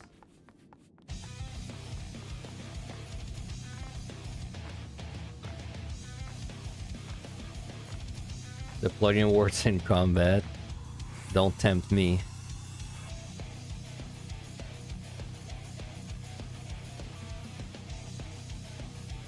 Actually, it's pretty funny because this whole modded drama, it just made me download it made me consider downloading these VFX like job switch plugins because I was just checking them out. I saw a really nice one for Astro. Well, unfortunately, even if I had one, I wouldn't really use it on stream. It's more like a personal thing.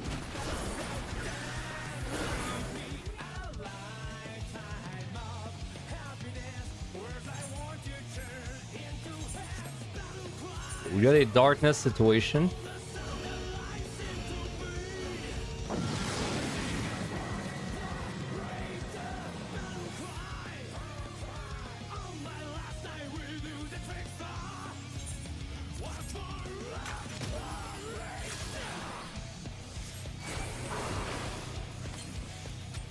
It's gonna take a while to fix that. Jesus.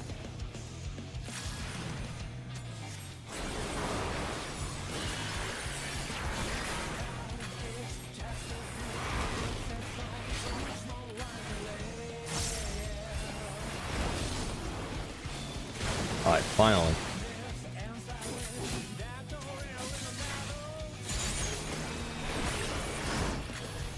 And I broke it again. Jeez. Is that my buff? Oh, it's my buff.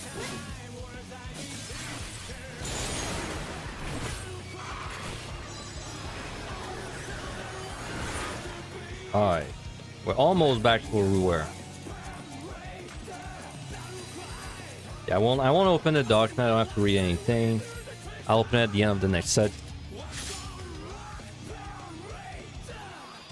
Okay, I'll run an ad right now and I will go in while the ad's running, but you guys shouldn't miss anything.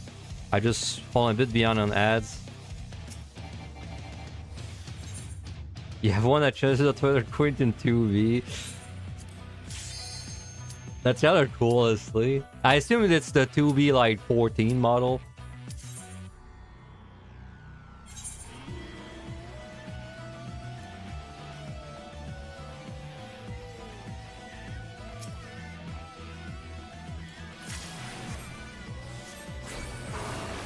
Dude, I was caught off guard by how easy it is to have these like VFX switch things now. Like, I used to use one. I used to stream with one a long time ago. Like, we're talking 5 years. I had a black mage one. It was pretty cool. And then I turned it off for stream at some point because, you know, I thought it was getting too risky. But it used to be a pain in the ass, man. Like, to talk, it was basically I had to replace a bunch of files, I think, back then. Now it's like you download it, you just put it in Penumbra, and like that's it, it works, and then you can toggle it on and off anytime you want. Crazy. Technology has really gone far.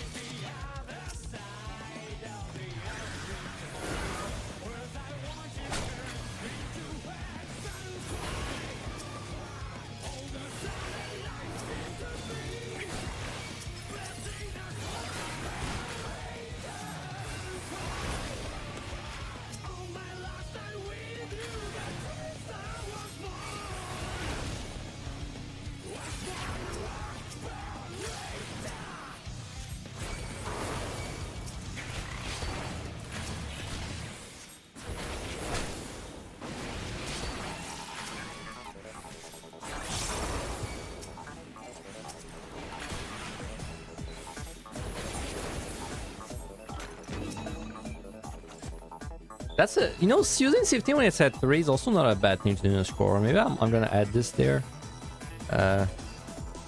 Using safety when at 3/4 time. Yeah. I think I'll have to. I might have to switch a bit at the beginning of my guide, like, cause right now I have a general guideline section. Maybe it should be more of a like. There are general guidelines, but there's also like specific guidelines, but they are for all the deep dungeons at once.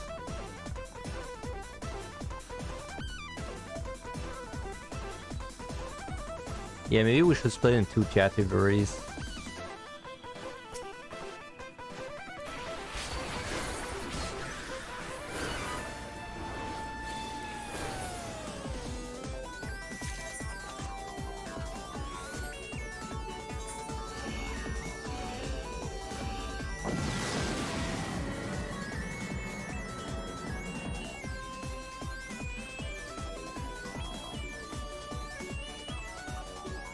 Oh.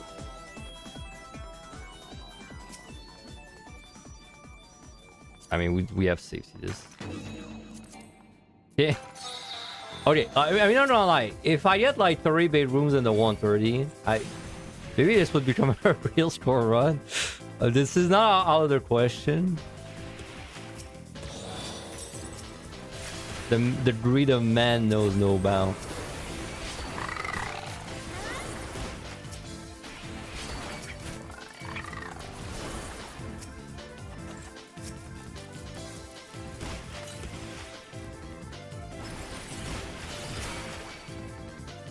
I gotta find another fortune.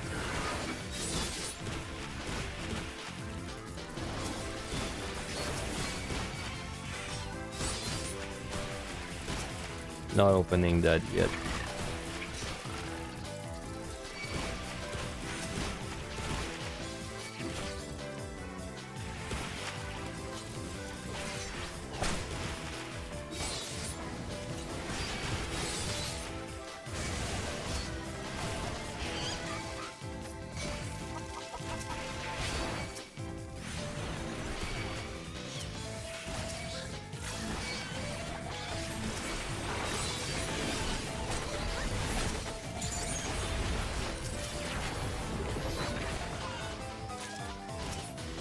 Wow, that damage was so delayed. There is no way I didn't get a single drop from a... Dude, I didn't get a single fortune from like... That was 20 monsters, right? Must have been 20 monsters.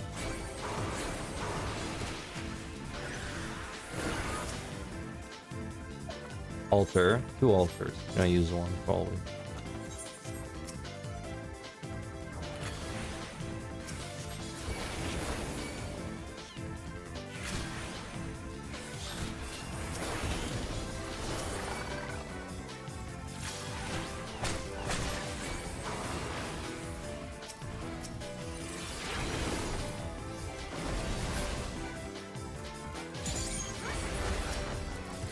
If I don't get a drop from these 3 guys, I actually got no drop from my fortune.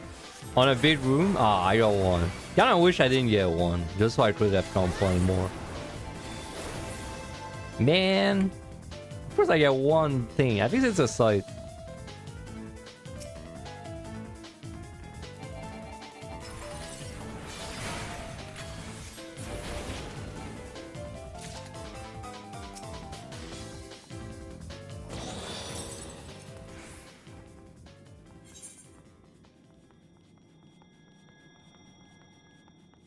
Yeah, 412 is pretty early for 2 altars. I'm gonna use 1.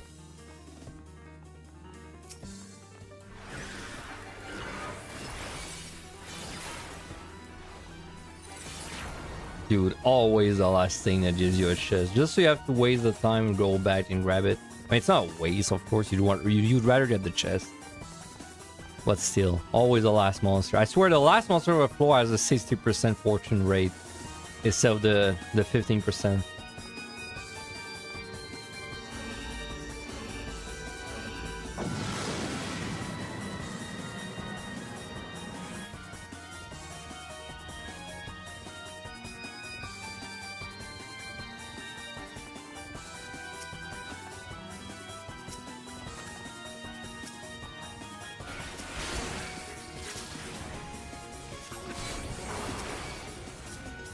Tree.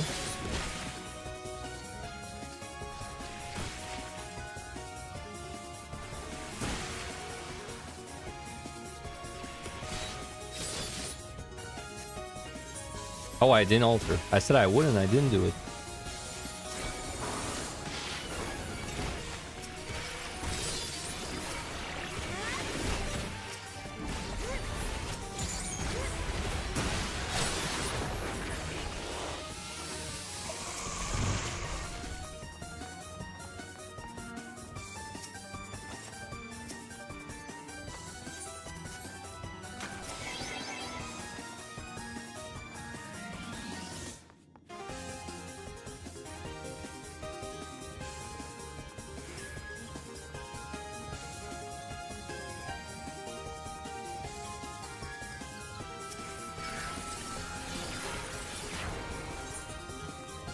Alright, let's do an altar.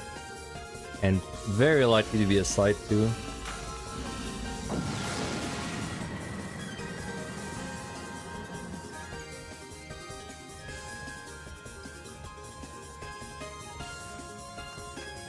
See?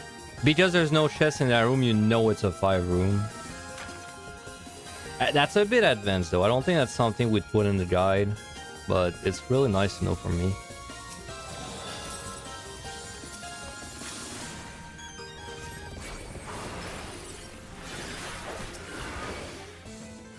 Am I really not gonna have a fortune for 15? That sucks if that's the case.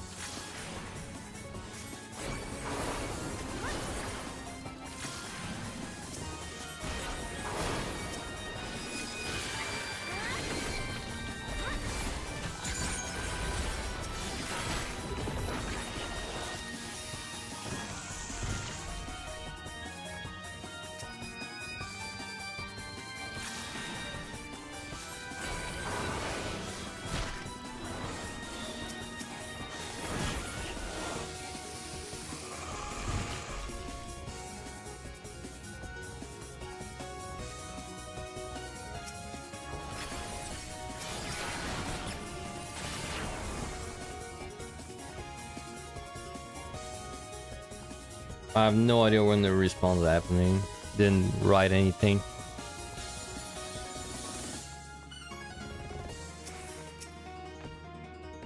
Luring.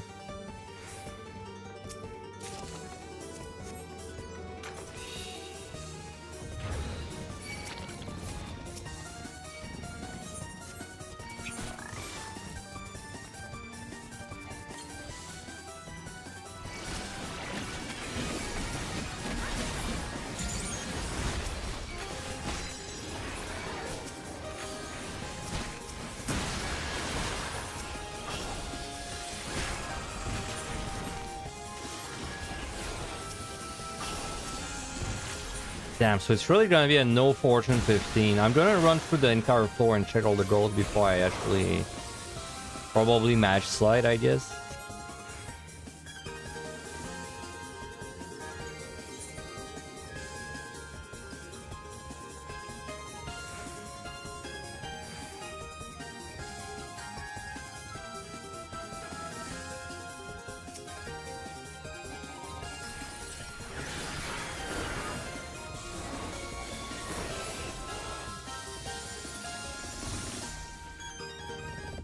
No, okay. Alright, so far this is a pretty solid run. I mean, realistically, from 1 to 60, we probably shouldn't be losing too many points from just following the guide. No item. I mean, we gotta remove it. That's my last certainty.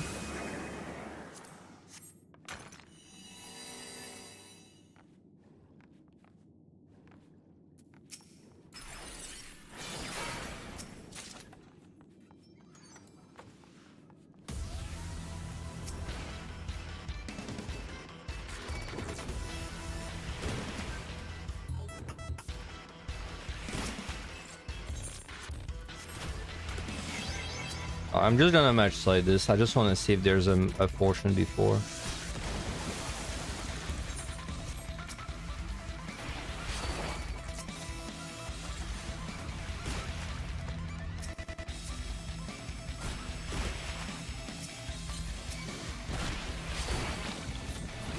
Dude, where are the traps?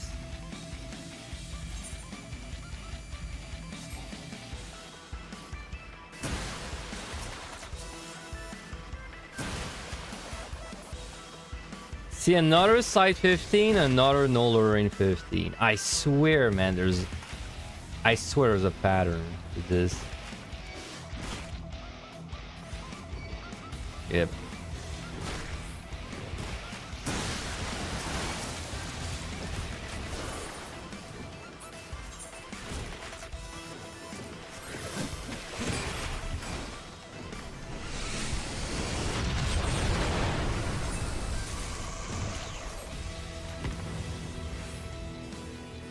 Dude, doing a no fortune bedroom is... That's... I mean, we got another bedroom, so...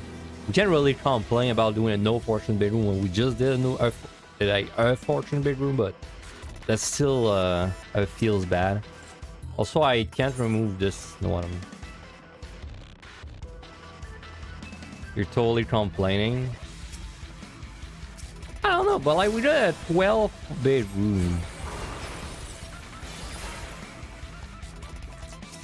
I feel like I'm more likely to complain about this, which is a no item twice in a row. One of which was a big room. And now I have to resize, so I could overcap them.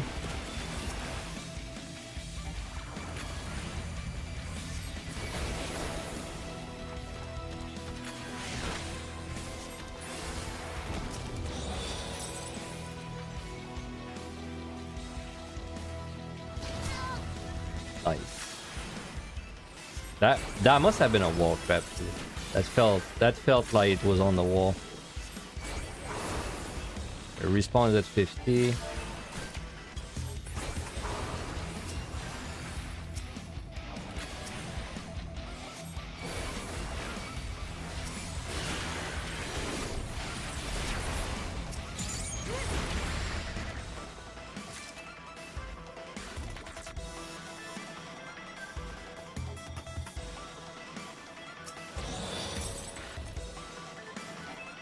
Kind of crazy on how much Contra Stage does, man. It's like... It's so much more than my Moulinet. Like because I do in my Moulinet phase and I'm thinking, oh, this is my high, this is my burst, but then the Contra Stage does as much as all three of them.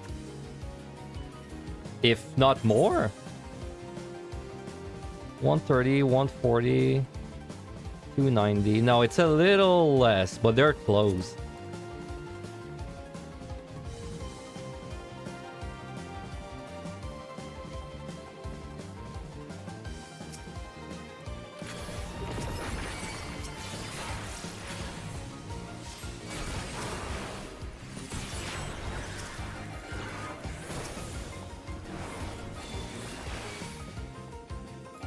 Damn, I lost my judge. Dude, this would have been a pretty okay sight, unfortunately.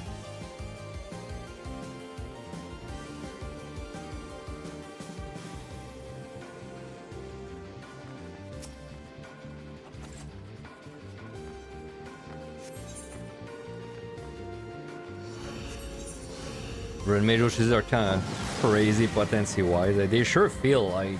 I mean, I do know they are, just because from the fact that whenever you're doing a really bad mimic in PvTD, for example, it's like you're doing no damage to it, and then you just... And then when your OGCs are up, it's like you burst 25% of its health, right? Also, 3 no items in a row.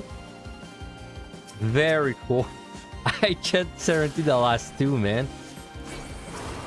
I'm so gonna overcap my sights, and it's so not my fault, man.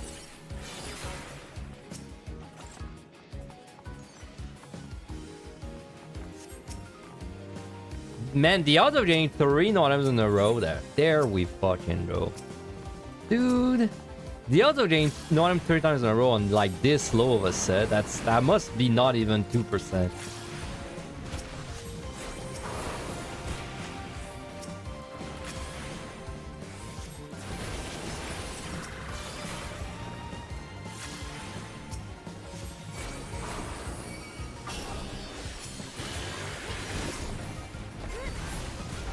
You know, I'm saying the one is bad. Like, is it? It's a 500. Well, it's no, it's not, because then I can't pick up chess. It's more like a 300 point gain, I guess, on average. And then, but no, this is scope. Like, of course, I'd rather not have the no item. I mean, it's scope because if I had a certainty, I would remove it 100%.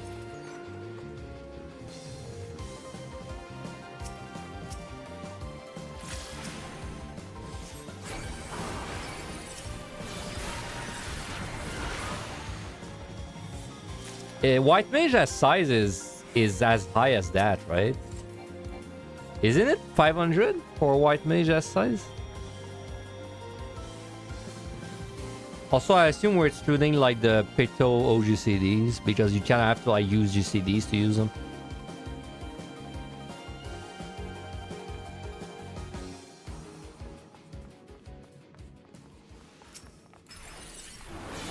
Wow, that was a shitty fucking floor, man. I can't side. I overcap a side, and I can't pick up 4 chests because of my no item. Insane. This set's pissing me off. 400. Close.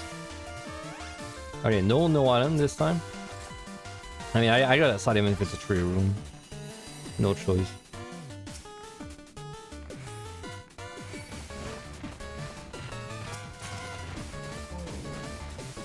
Are we farming respawns enough to use a fortune?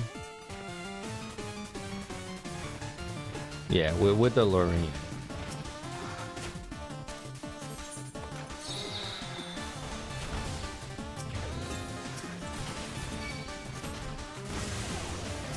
God damn, they hurt. No, don't use it.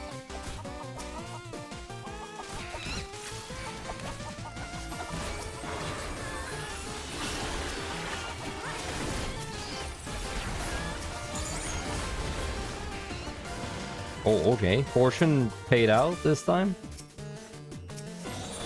And it paid out on shit, but it paid out nonetheless. Purity.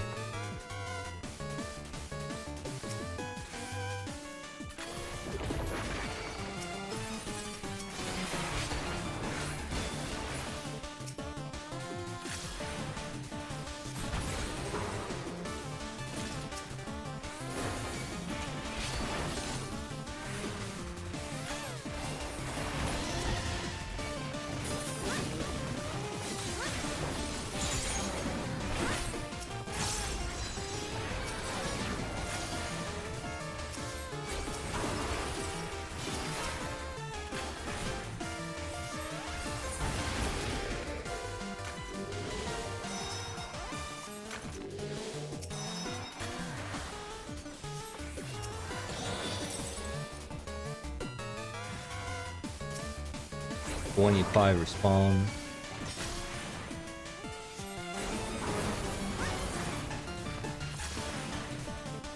Now, you know, unfortunately, since it doesn't show the chat bubbles in combat, that means you guys will basically never see me with the chat bubble, because the only times I write in the chat is when I'm fighting a boss and I'm doing like the map, basically. But then if I'm doing that, I'm in combat, so no chat bubbles for you guys. And I don't have any secret link shell to expose me, so...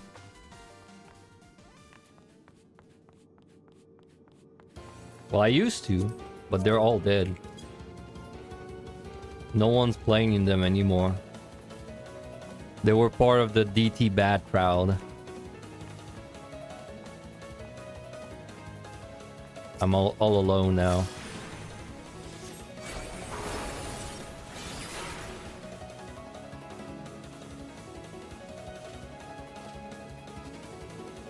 Okay, I would like to side this floor, so hopefully it's big.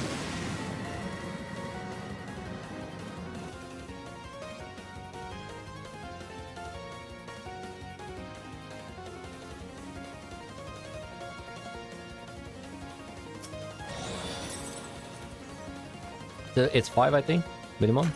Yep. Lorraine.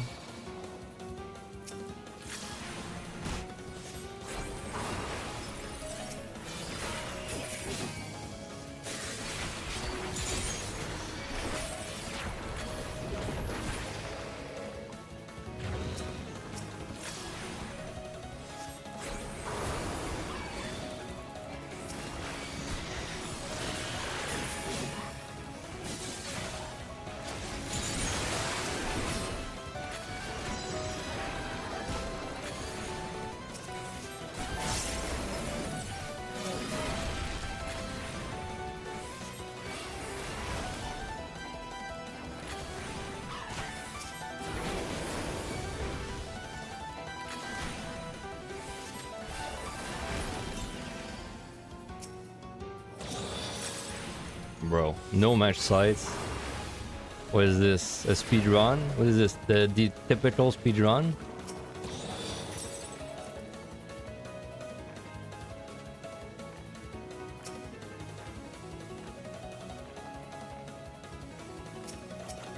I mean, this was a really good set. 2 big rooms and...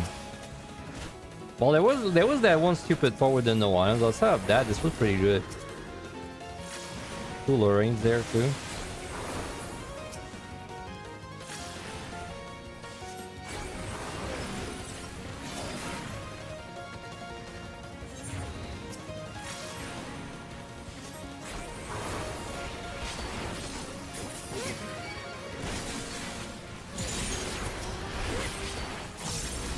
Oh, respawn just happened. That was like what, 5:05? Enjoy chat. Enjoy chat bubble. I mean, usually I wouldn't be typing the respawn in the chat. That's exceptional.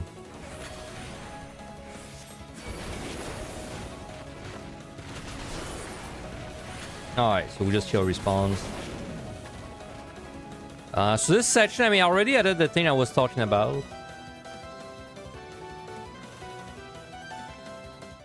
I already added the thing I was talking about with the use a match side of pitch tree on 415 if you can afford it.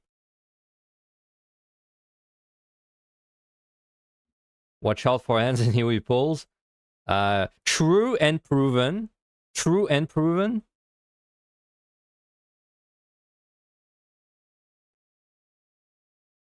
Oh no, wait, not hands. We're talking about the Shionames. Watch out for Shionames. True and proven. Yeah, I don't think there's anything else we really have to write there. For this set. I mean, I can take a little head start and start reading the next already. Keep and use alterations for floor 26, 27, 28, 29. These floors have 3 to 4 monsters in each room compared to the usual amount.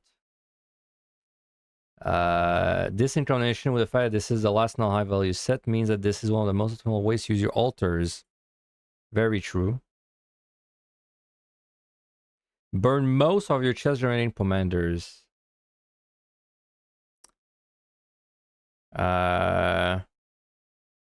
Yeah, I think that's mostly true. Try to keep all your sides. So this, I think this is wrong. I think we'll have to remove this. And then it's just a watch out for X AoE pulls. Yeah, okay. I do have a feeling though that, I mean, no, I don't have a feeling. I know that the thing about the keep your size is not true anymore, because now we know that the lowering rate is really bad in the 3140, so I don't really have a reason to keep your size for that part.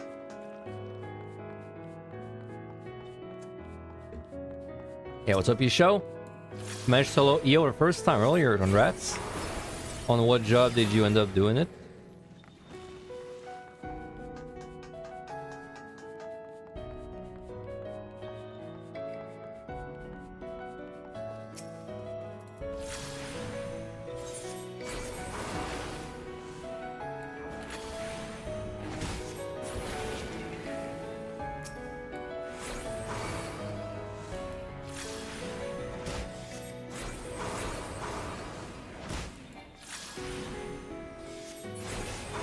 You know, I think the guide needs a... I need new sections at the beginning of each deep dungeon, which is like QTD specific advice, MI specific advice. I think that's all I really need.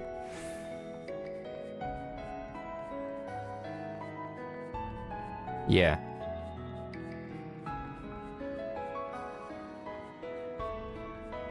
I think with that, I would be mostly satisfied with the layout.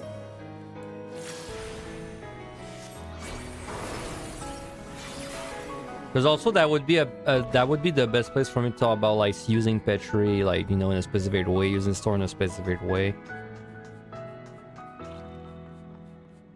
I don't really know how much time this boss takes. I don't have a match site to flights. I'm just gonna stay by the chi and leave when the respawn happens. In Samurai, you did with Samurai, very nice. Samurai's pretty strong there. Always better to do it on your main in Yo. That's what makes the most sense. Are you gonna go for a PUTD or even on high next? Or maybe you've already done them?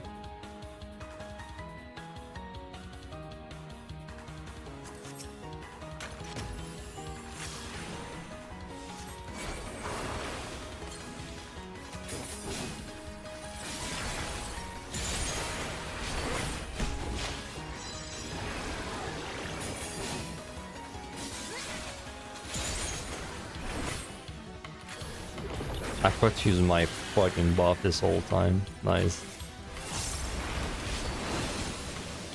Dude, the day they removed 2-minute buffs, which I'm sure they will, right? That will be the biggest buff to me ever. Because I always try to use them.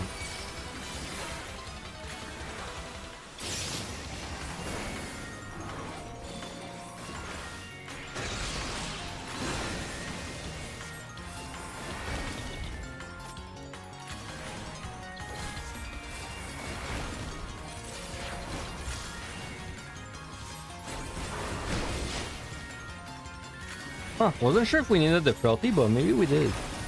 Would have been close without it, I think. Probably would have been fine. Probably would have died with like 15 seconds remaining. Alright, burn this.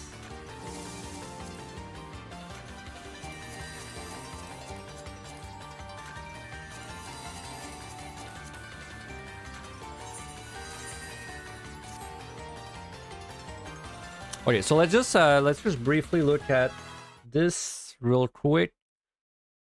So yeah, we keep and use the altars for the last 4 floors. That's pretty normal advice. Burn most of the chest generating implementers to try and get all the altars that you can.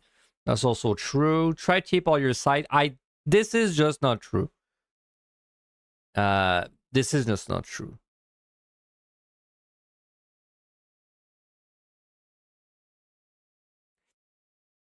Anymore. So we can delete. Watch out for the Hatamotos. That's the enraged guys, right? Yeah. Watch out the side Taisuis. That's the bell, guys. These are surprisingly dangerous and we pulse are careful. UTs, yeah, the pull guys.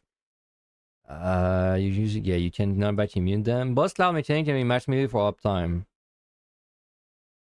And that's so specific. Is that really? I mean, it's probably fine.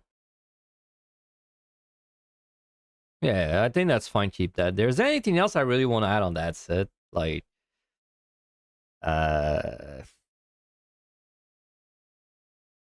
not really. Well, no, that's not true. There is one thing that's new since we since I last wrote this. Now we know there's a higher chance of a treasure room, sorry, of a bait room on 27, 28.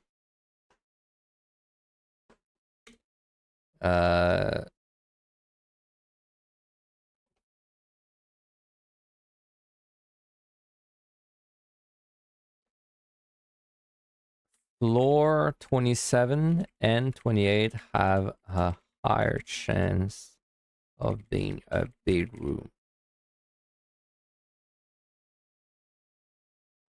The chance is about, I think it's 25% each for each one. Consider keeping a fortune. But no, but keeping a fortune is true for like the whole thing at the end, right? I think that I think we don't have to specifically mention the fortune. Also try to have fortunes for the higher concentration of monsters. There we go. A fortune or two.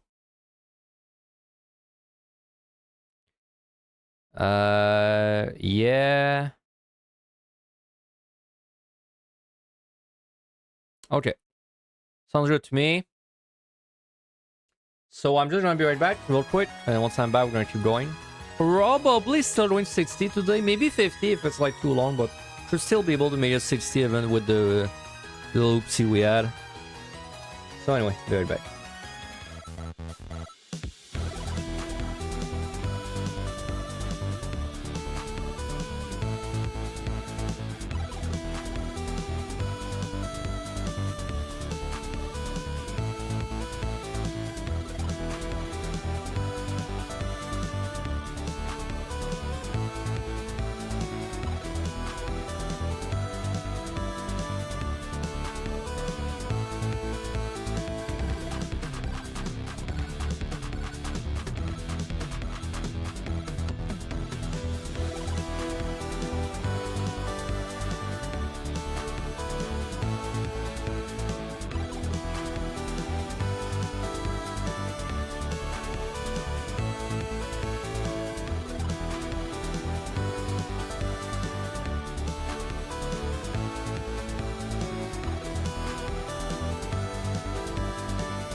I'm back.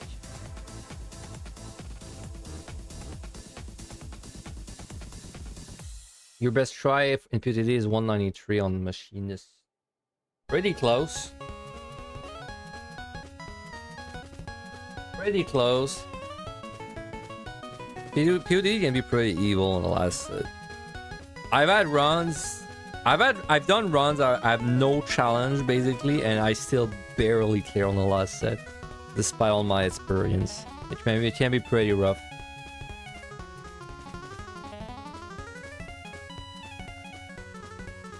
Oop. All right.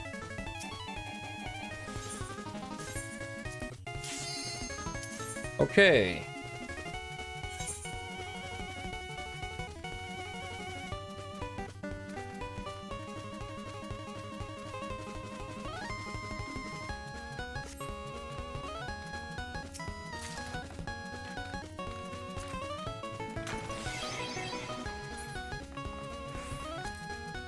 Safety.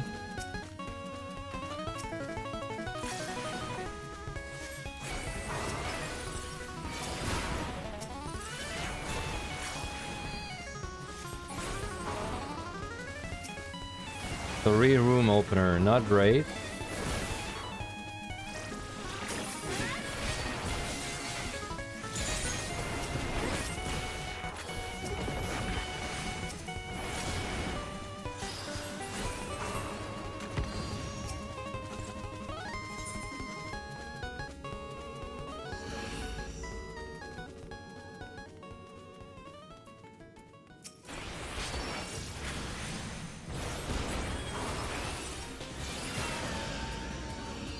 I mean, there's nothing special except the fact we're making sure we keep altars and some fortunes.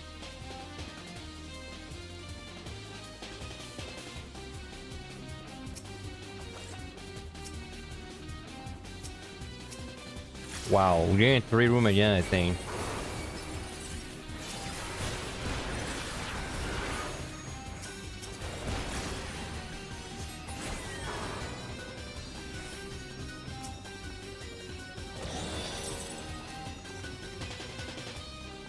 I think for your score to be uploaded, it takes... It's like 2 days maximum. Usually 1 day. 4-room?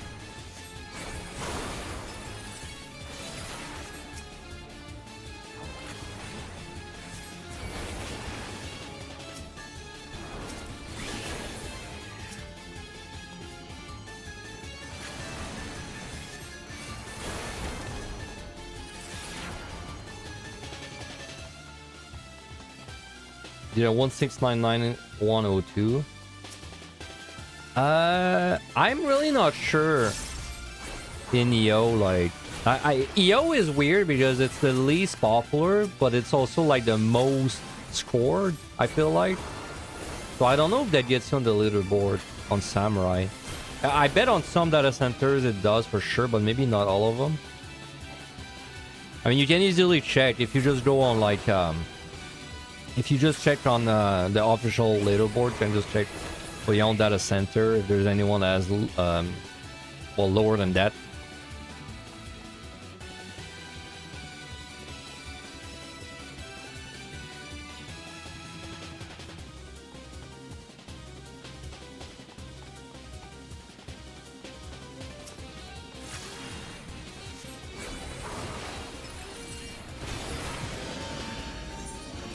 Okay, bad first 2 floor.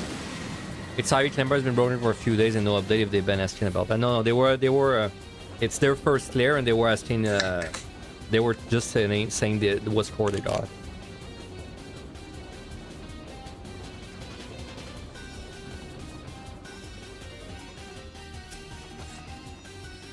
It's kind of hard to get a good score if you're not going for scoring specifically, because I mean, really, the only similarities between the two play styles is you clear, but like it's pretty different playing for score compared to playing for just clear.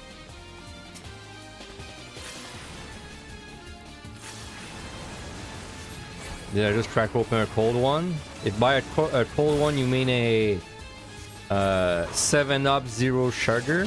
Yes, I just cracked open a cold one. Tried to open a cold one with the boys.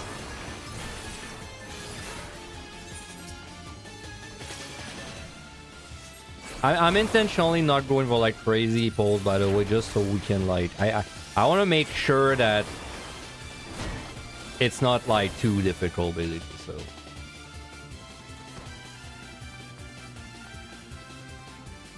you know, my favorite soda nowadays is actually ANW, basically mud beer, but like zero sugar mud beer.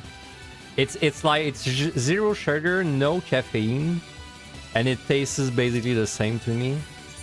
Like it's basically you're drinking. It's like I don't know. Like it's basically just like drinking water at this point.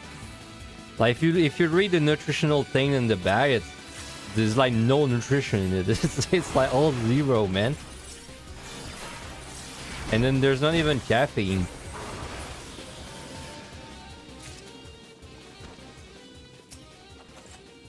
Portion. So we keep that for the last 4 floors. Respawn just happened. Didn't you say Climber has like they added a category for like the new deep dungeon too? Yeah.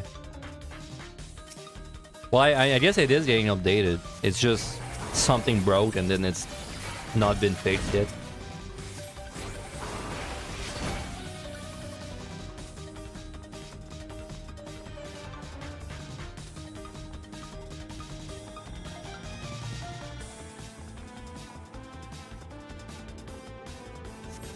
Oh, I don't drink. I never drink real soda anymore. Like the stuff, the real, like, you know, the real stuff with sugar, I never drink it. Because when I was a teenager, I drank so much of it and it fucked my teeth so much. And well, just the sugar in general and calories. Like maybe a bit chunky when I was a teenager.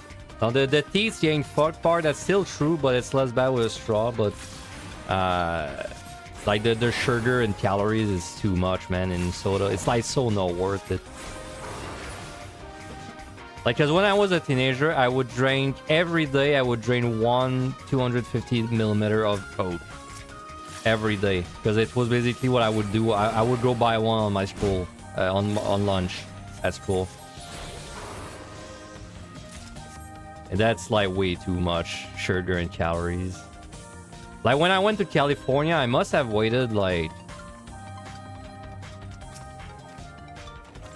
I don't know. When I went to California, I must have waited like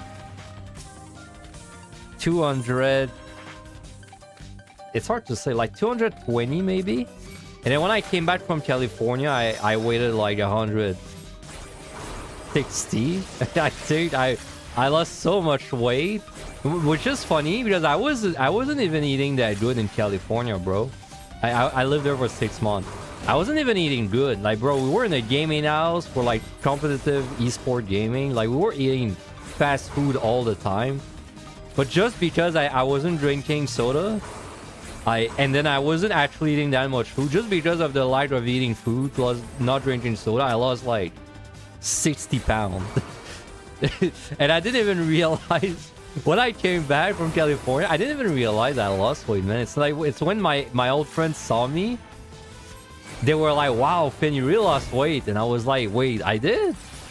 And then I looked at old pictures and I was like, holy shit, bro, I was fat.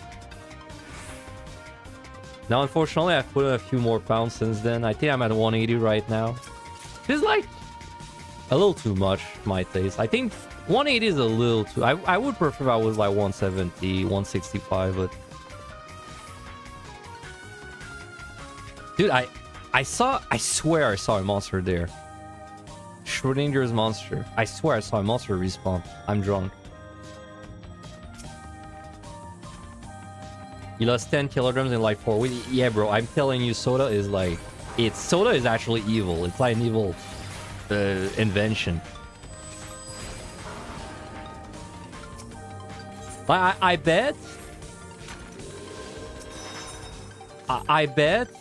If you put 2 persons side to side, one which drinks a Coke bottle every day and one which smokes a cigarette every day, I bet they're not even that different in health issues, bro. How tall am I? I'm 5'10". 5'11" on a good day. Alright, we gotta cite something, but every floor has been terrible.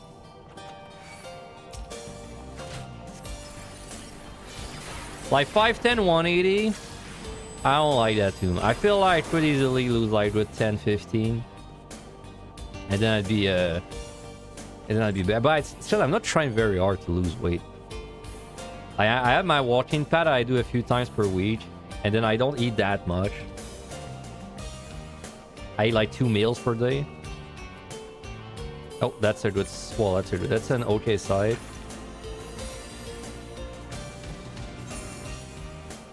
Keep in mind, we don't want to keep your sides for the next set. That's no longer true because next set has a low rate of lurings.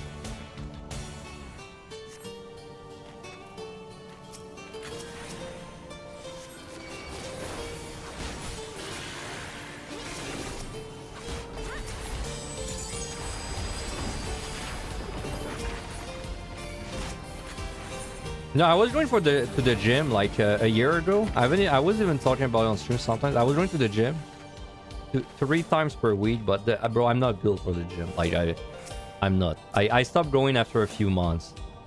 I'm just not built for it, dude. I don't think there's a single place in the world where I feel more out of place in the gym, bro.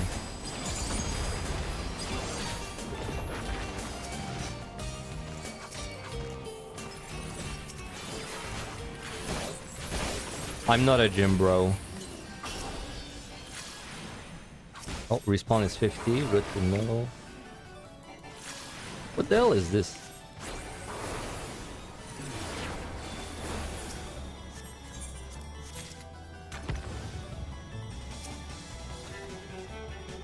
Nothing wrong with that. I mean, there's nothing wrong with that, but like, there's this kind of like.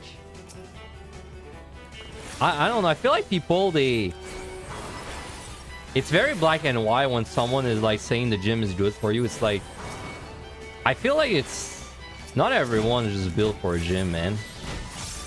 Like you need to enjoy it. I feel like you gotta enjoy it a little bit. I don't, and then because people always say like, oh yeah, you like to go to the gym, you know. And after doing your workout for a few weeks, you're really gonna enjoy it. I can assure you that I did it for like 4 or 5 months, and there was no point where I started enjoying my workouts. But like it's because I don't like being in that place. Like it doesn't even have to do with the workout that much. It's like I just don't like being in the gym, bro. It's like I don't know.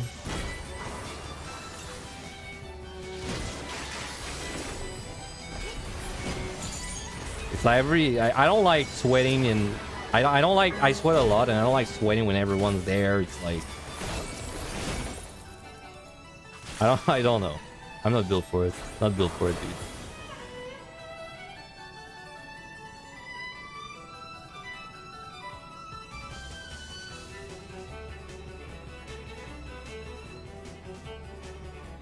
Plus the worst part of the gym is the machines are like, it's like I enter the gym and in my head I'm like, okay, I have this very specific workout that I want to do because it's the same thing I do every week. So I want to do this machine first, this machine, then this machine. But then you get to the gym and there's so many people that it's like, oh well, the machine you want to use is already used up, so then you gotta go to the second machine. And then by the time you're done with the second machine, well, now the first one is someone else went there, so now you go to the fourth machine. And then you have to do like everything out of it. It's like I'm spending more time thinking of the machine I'm gonna use than actually doing the machine, right? So F1 salter time, pretty shit, honestly. Pretty shit score, but we're not really looking for a good score today.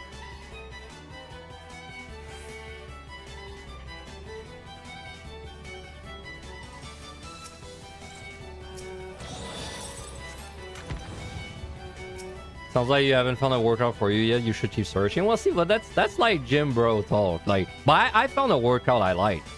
It's called stay at home and buy a walking pad and do the walking pad because it's literally free exercise.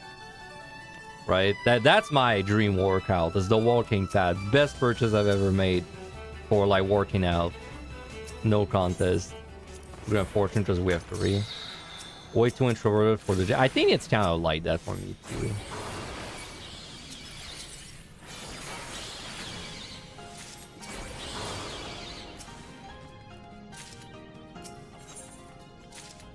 There's more to working out than just like lifting weights. There's other ways to build strength. Yeah, like using a strength commander and gaining 40%. No, sorry, 30% strength. I wish I could do that in real life. Use a strength commander. Oh, was this spectral jar giving me trouble? Strength commander time.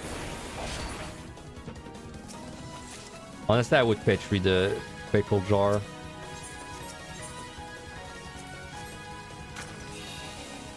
Main thing is just keeping you active. Yeah, for me, exercise is just keeping you active. I don't really care about being strong. It's not important for me. It's just more like cardio. So when I went to the gym, I was using the treadmill more than any other thing, right?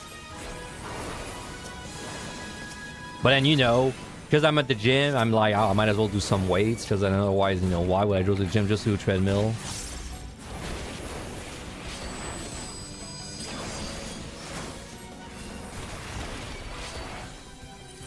You can also kill a powerful foe and gain its strength. They don't like that when you do that in real life. They don't really like it when you do it in the gym.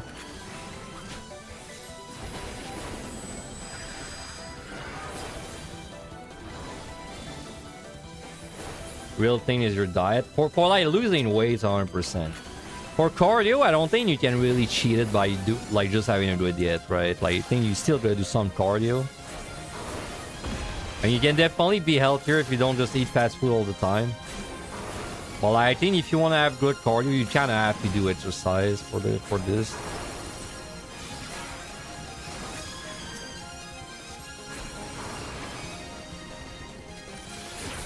Yoga classes. Maybe I would like yoga.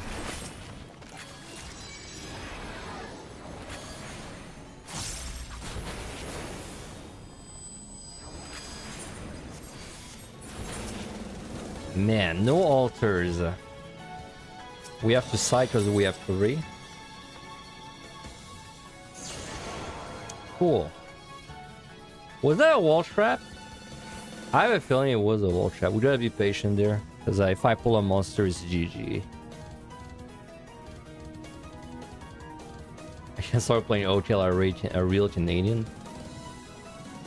I only ever played baseball. Only sport I ever played was baseball.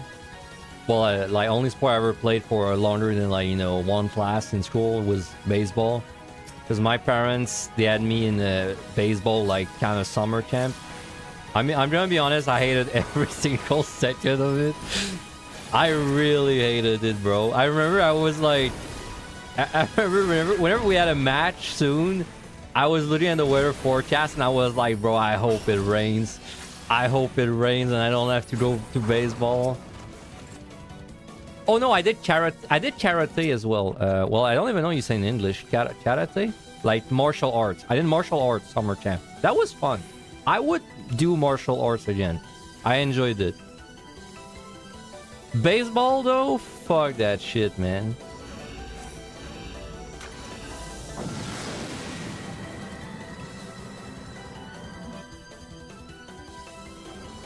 Bro, baseball is scary, man. People throwing balls at your face.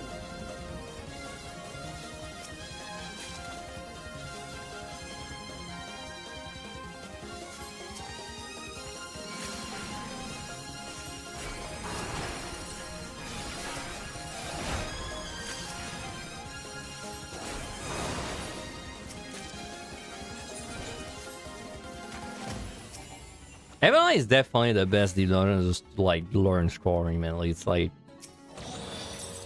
it's gonna be hard to find an easier thing to do than 150. That kind of practices a little bit of your everything. Like, POTD is good practice too, but POTD is very long, plus you're very likely to lose at the end. Way more than MLI.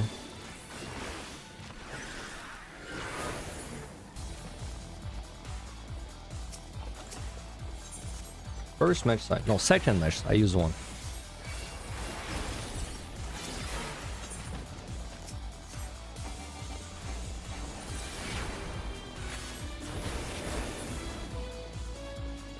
I can't imagine it's gonna do a score like with, unless we have super juicy 28-29. I really should side this.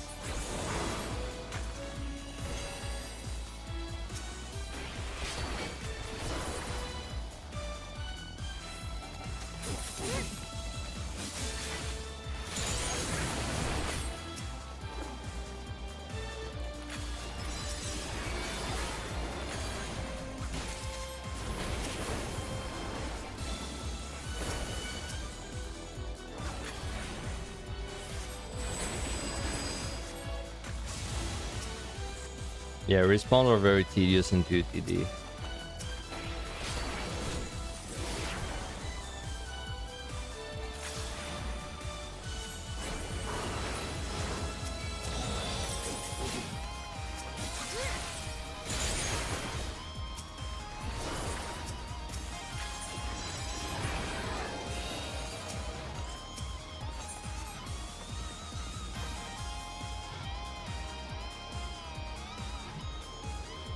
To be fair, respawns are worse in EO compared to EVI. EVI is the least bad respawn of the three. EO respawns are really annoying, but at least you're out of them after 30.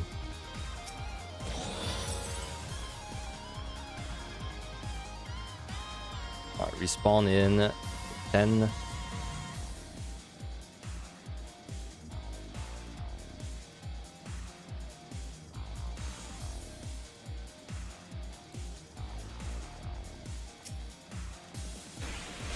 Site suck there.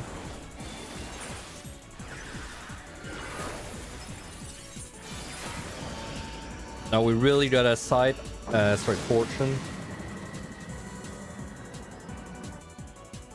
Just keep in mind, I wrote in the guide, use your pommanders generating, sorry, your pomander generating pommanders on this. That's also nice, baby. I guess it's true again that you would rather sight conceal if you can afford it. Man, do I really have to re-pull this? I mean, I have okay time. It's just laziness. I'll just do like one witching pull at some point. Bombs at 3. Yep, I have one match side only. If I had 3, I would definitely match side this. 2, I would probably hesitate. 1, eh. 1 feels a bit YOLO.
Well, I prefer doing witching AoE than just Petri like the rest.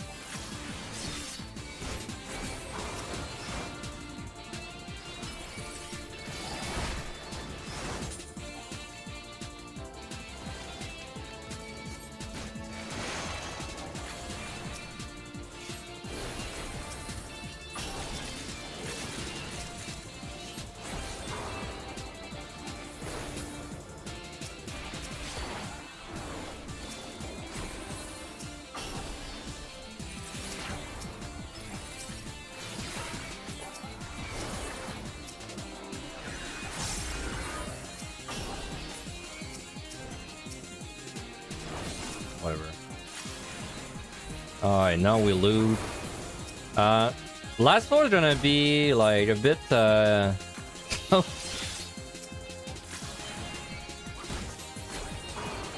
Hey, fuck, how much time do I even need on this guy? Probably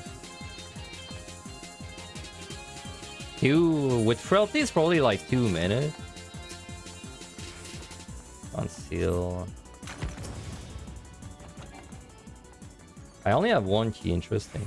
I didn't safety. I just use a site. And we're gonna be fine next floor unless it's like a big room, in which case goodbye mesh site.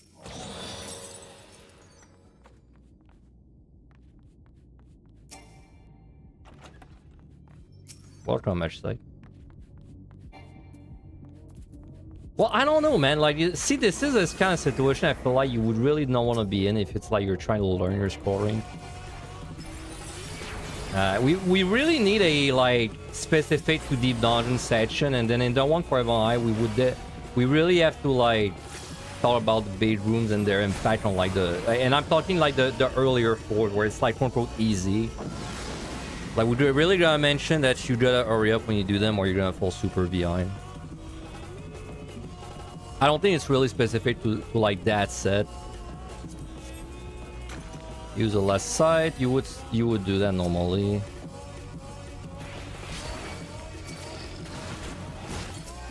Oh, I'll take it.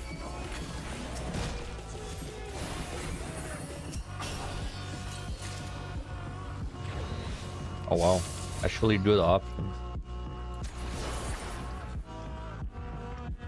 I mean, that's... I don't know if the score is gonna be good. I mean, it's really shit altars, but it's a 2 bait room plus the included one.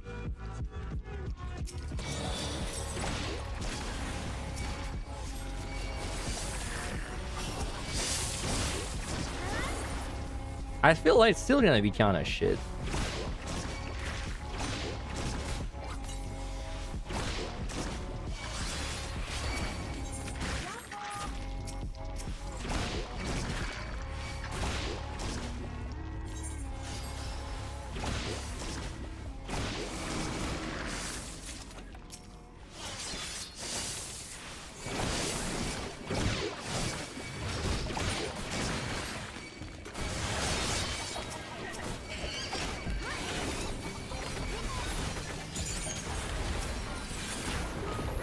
Once again, very nice mana management from me.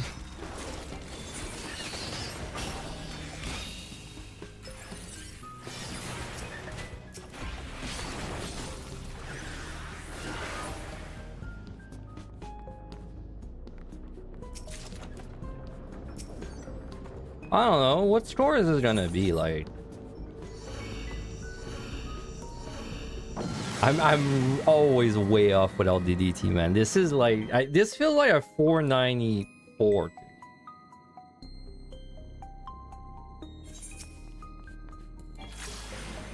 Yeah, let's go with a 494.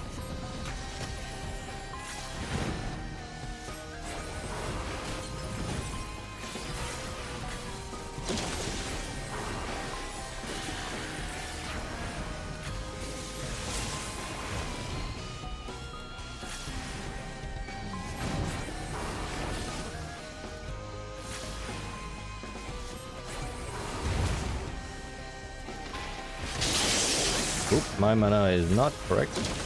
Okay, that was the worst red mage burst I've ever seen. I basically used all my buffs and then I proceeded with no melee combo. And then I even fucked up one of them. I think it's a 497?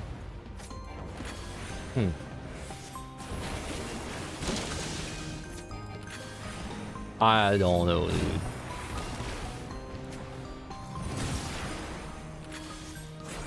I feel like whenever I have a run that has many kills, low mimics, I tend to overestimate it. And then the opposite happens. When I have a run with low kills, high mimics, I tend to underestimate it.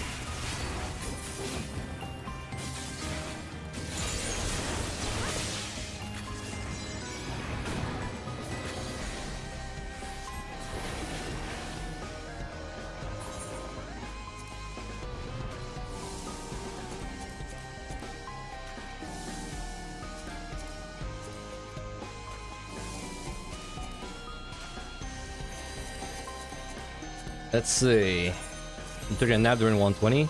It was a one bedroom during that, and it one extra. Whoa, 494 was right on the money. Which is funny because initially I was gonna say like a 497, 496, but then I knew I was gonna overestimate, so I went down. It's a good thing I did. All right. So back to the guys. So I don't think there's anything new to add to this section. Like, yes, we ran out of time at the end during the bedroom, but that's more of like general advice. Like, I think we really have to have different sections for specific deep dungeon advice that is not set specific. We have like to have 3 new sections.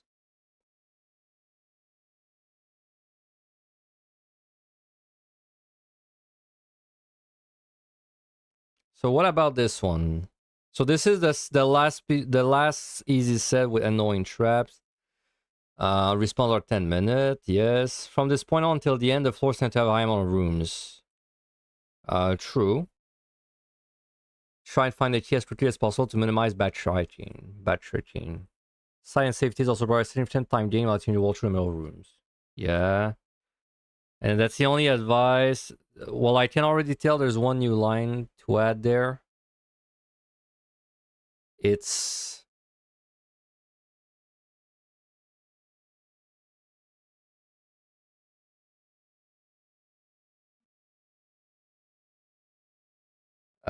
lurings are rarer on this set.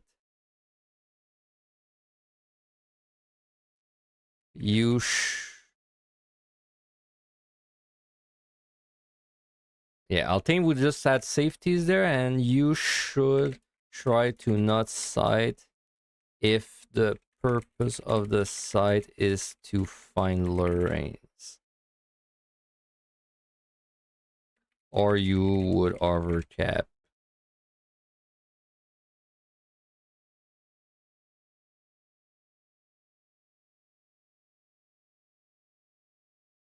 Well, overcap doesn't really matter. That's this. You should try not to sight the purpose of the site is to find lurings. Yeah. And then we say watch out for the guys that blow up. Watch out for dodus. That's the gaze guys. And the Ashigarus Kyofusas. Ashigarus, that's the wooden guy. Kyofusas is the stank buster guys. Okay. I don't think there's anything else to say on that set. Yeah, it's mostly just do the same that we just did, except there's no more respawns. Alright.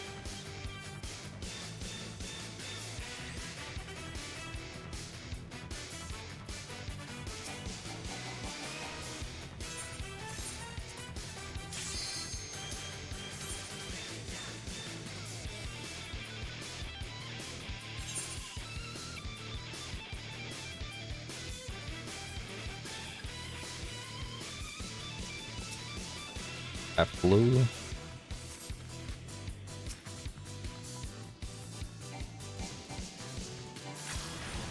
Oh yeah, we have 3, so of course we want to use the things we have at 3.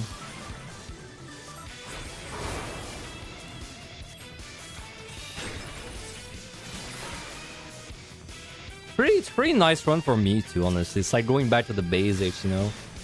Instead of making everything complicated.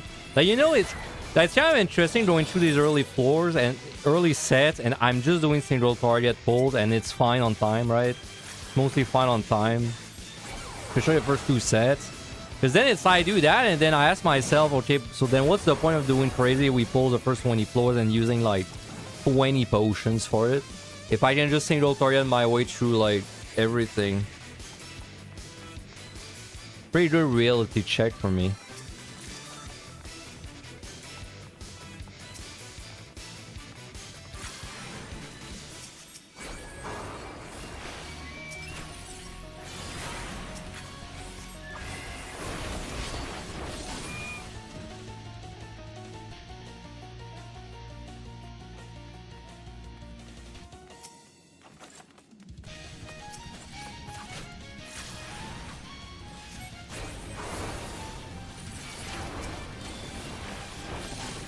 Well, that was a shitty first floor.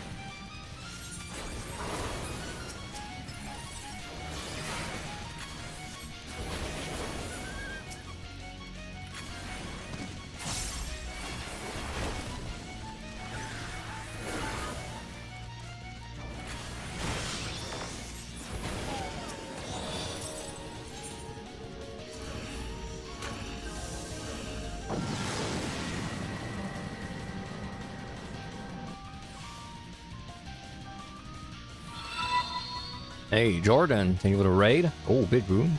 I see you brought the good luck with you. Thank you for the raid. Welcome, welcome, guys, but I really should say welcome, guy.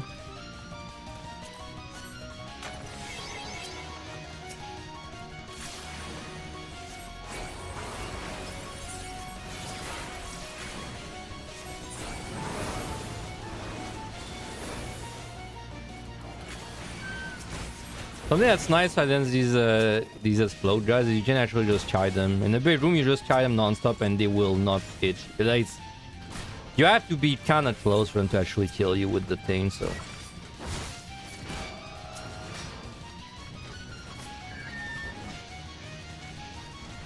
But I don't really want to do something that's too like advanced though. I think we just do this like normal way.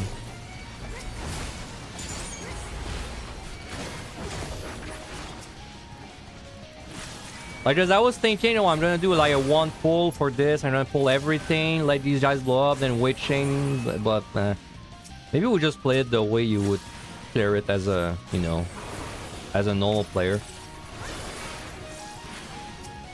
Because I want to see if it makes me fall super beyond on time.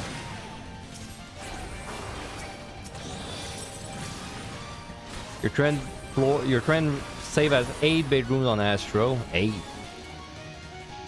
That's a lot. I wonder what's the most bedrooms I've ever had in a run. I feel like I've never really calculated that. It's gotta be more than 10. I mean, surely I've done more than 10 at least once.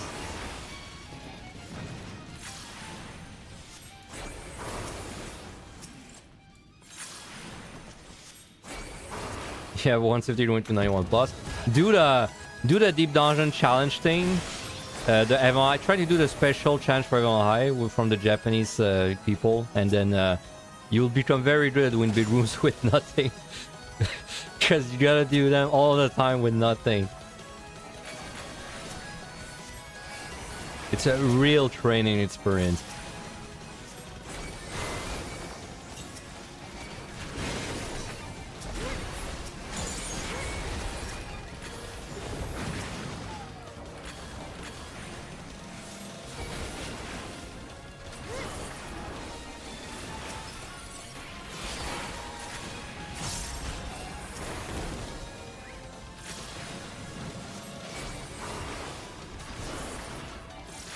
Yeah, Reaper Power a challenge at decent on 88, but it was looking pretty good. Were you spinning the monsters? Oops, open my Steam over. Were you spinning the monster? I feel like if you spin, melees will actually be better than Summoner. I kind of want to try a Viper spinning run next time I try it.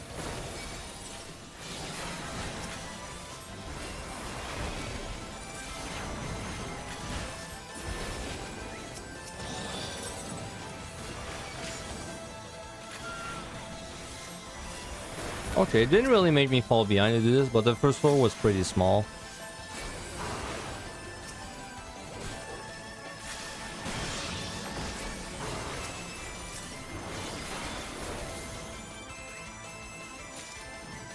We're fed steel, that's always a nice feel.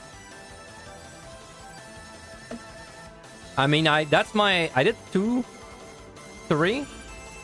or 3 attempts in the Evan challenge at this point. By far the biggest problem is the Serenities and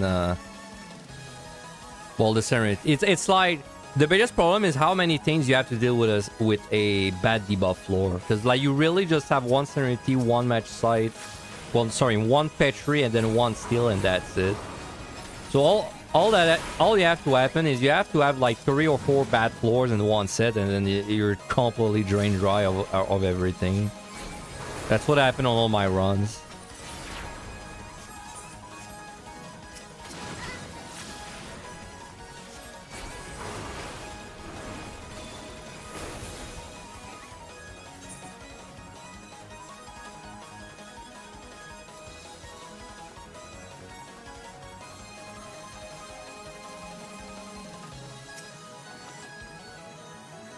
So we don't use them on this set because the luring rate sucks.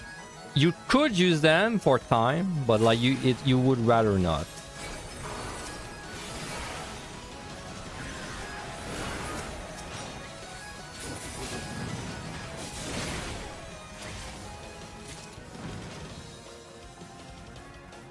+91 is a nightmare for the MLI challenge. Honestly, EO is kind of a nightmare too with the challenge. I assume PvD is a nightmare too. PvD is the only one I haven't tried.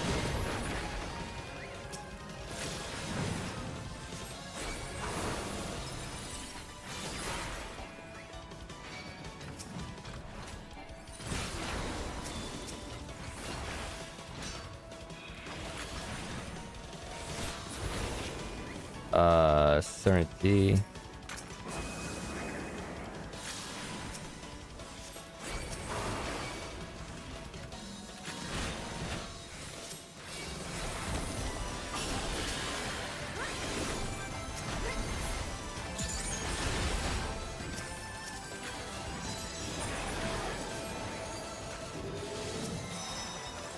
We're taking this really slow, probably a little too slow even.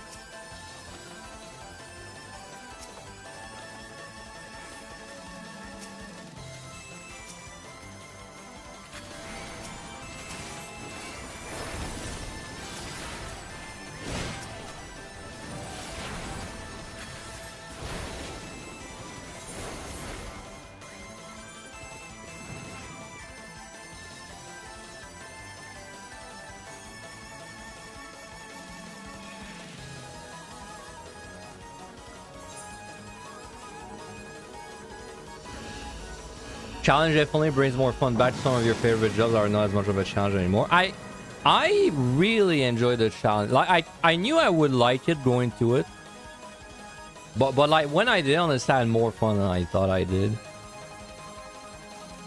And I saw it. I briefly watched Angelus playing through the challenge too, and he kind of had the same opinion, is what it sounded like. Like it's actually really fun when you're doing it. Despite it just being some restrictions about commanders. Because it's like... Because what ends up happening is I open my commanders because I'm in a situation, right? Or I have to use something, but like, I actually don't know what I should use. Like, it's not a feeling I've had in a long time. Like, I open my palms, but I don't actually know what I should be doing. It's like... Because the basically caps are too different than what I'm used to. Like, pretty sure I had a floor last time I did the challenge where I spent like almost a minute not knowing what I should do.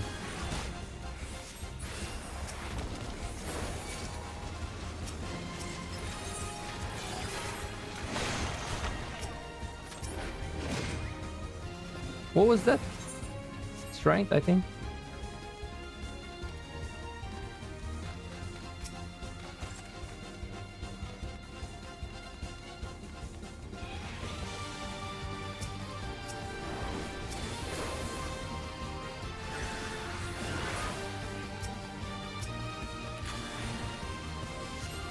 Now, the craziest part about the challenge thing, honestly, is the fact that the guy running it is basically giving away 500 million for each season, and he can afford it.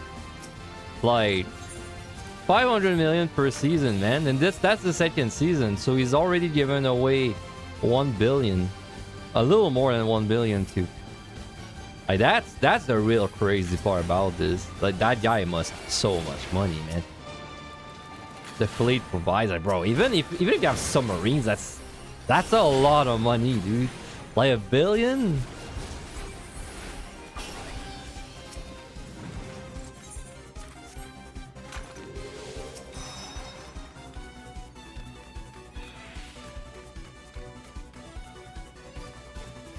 Japanese oil prince.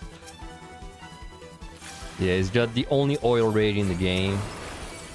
It's a secret job. Only one person can have it.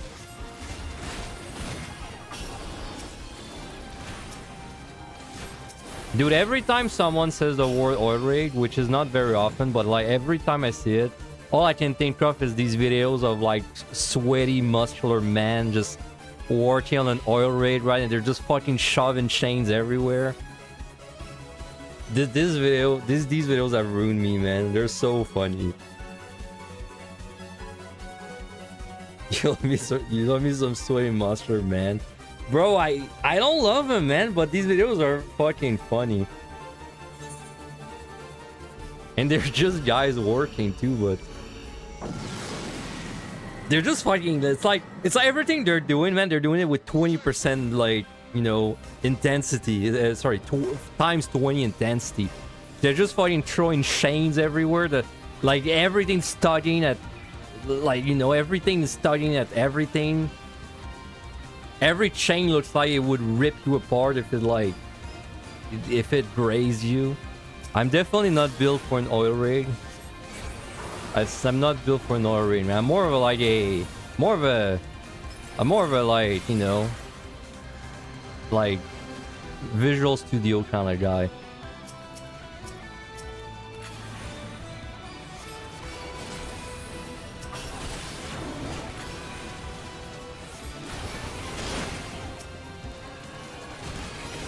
I'm more of a no GS kind of guy than an oil rig.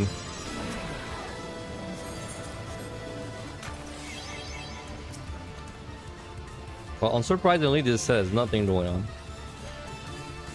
That's kind of what I expected, though. I know you can fall behind time on that set, and usually that happens if you have like just a lot of things to kill or a lot of big rooms. But it's not really specific to that set. Like, that's true for every set. Only thing on this set I think is maybe a little more true is I would safety this set more than the other ones, because you can't really find lorings anyway that reliably. So then you might as well safety for time gain.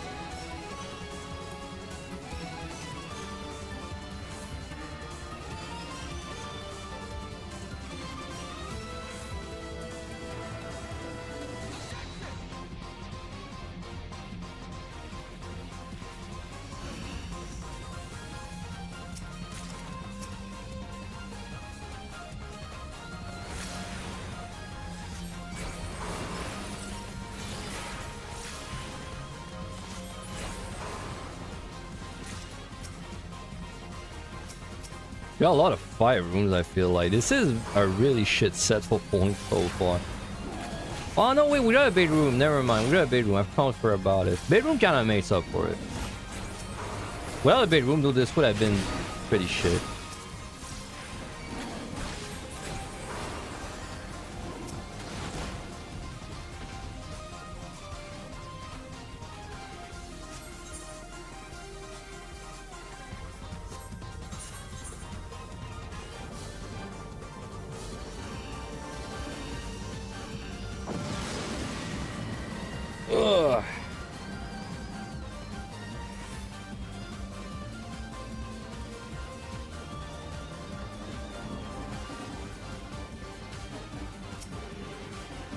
Treachery, sure. We don't really have fortune spare. Kind of sucks.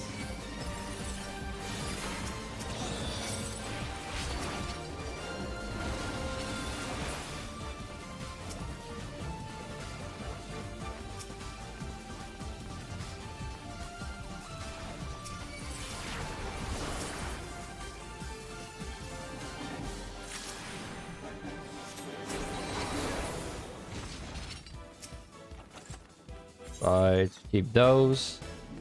If I have 3, I would consider using 1, but 2 at 2 now.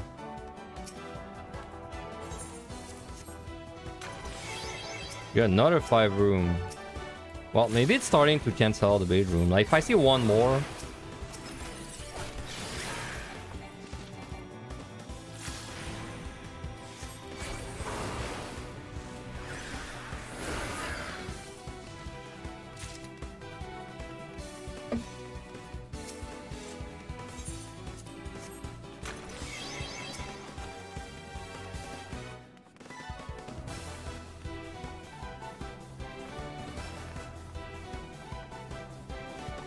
Did we finish up all the deep dungeon challenges? I mean, I did finish a EO1.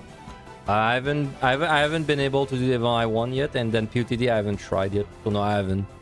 But there's I would give my scoring guide some love. So today and probably, well, this weekend and next weekend probably gonna be about my scoring guide.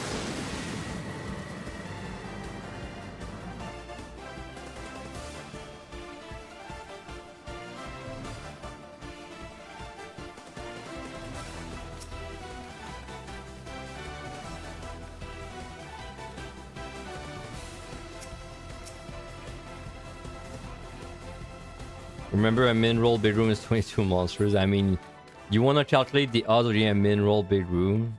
And then let's assume you got the bedroom right, so we don't calculate the chances of that. But then to get a min-roll in every single square, you have to hit 50% 11 times in a row. That's not very likely. Alright, this is definitely a safety. In fact, it's so unlikely it might have never happened to anyone.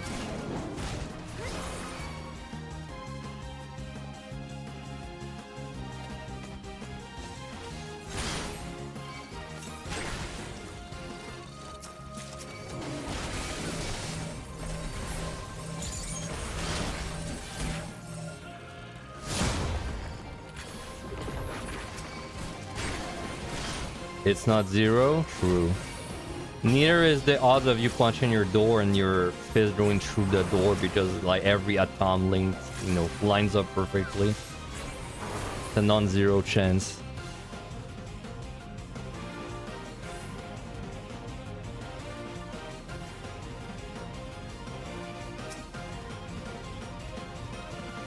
Now, if we're talking of the odds of getting a min-roll 3 room, well, you have to hit the 50% twice, so that's 20% chance every time you get a 3 room for it to be even worse. Isn't that great?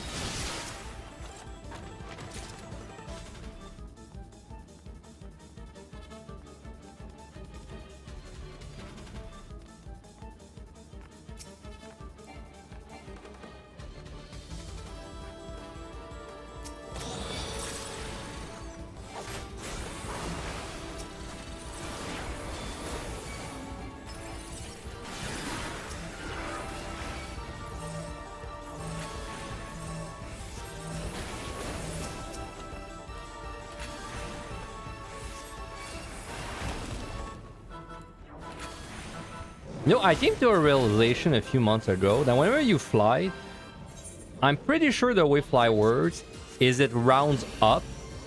So like, you know, it cuts the kills by 50% and rounds up, and then it cuts the spawns in the room by 50% and then it rounds up. So like technically, if you use a flight,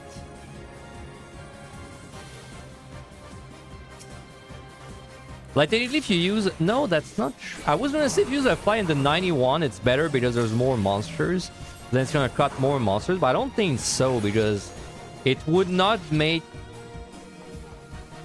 It would either be 3 or 4 monsters in... Sorry, it would either be 2 to 3 monsters instead of 3 to 4. Then if you use a fly right now, it would be 1 to 2 instead of 2 to 3. So I guess it's the same. Never mind. So I was wrong. I was wrong. My realization was wrong.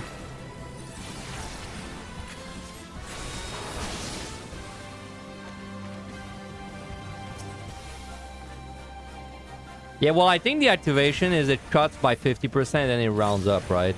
So if you were gonna get a 13 kill, well, it becomes a 6.5, which rounds up to 7. If you were gonna get a 4 kill, it rounds to... Well, it's 2, so no rounding. And then if you were gonna get 5, it does 2.5, so it rounds to 3. I think that's the way flight functions.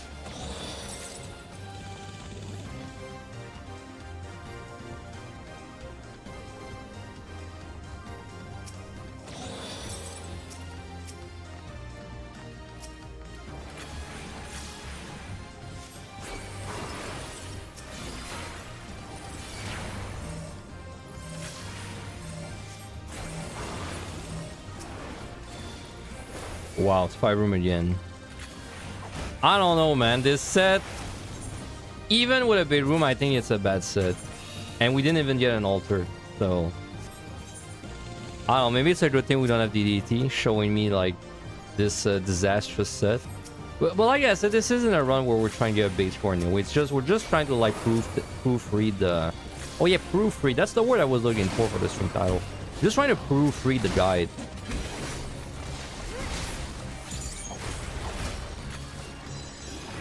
Making sure there's nothing dumb in it. But you know, if anything, that's probably the best run to get bad RNG on. By the power of staying clean, this run is still beautiful. I don't know, man. Just sometimes you trick yourself into thinking a run's bad, but it's good. So then maybe you have a beautiful run, but it's ugly to you, you know? Like you don't realize the beauty in the run because you don't see the numbers. This goes both ways.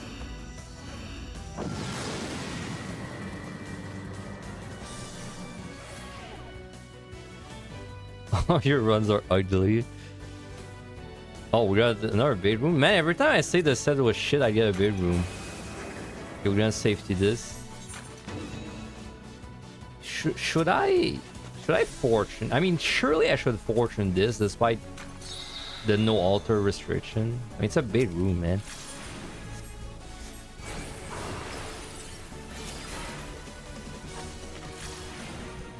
Been 8 months? 8 months since what?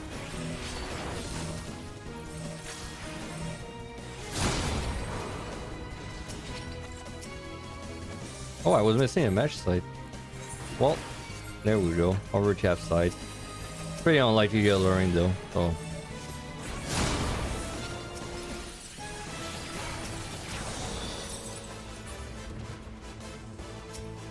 Realty.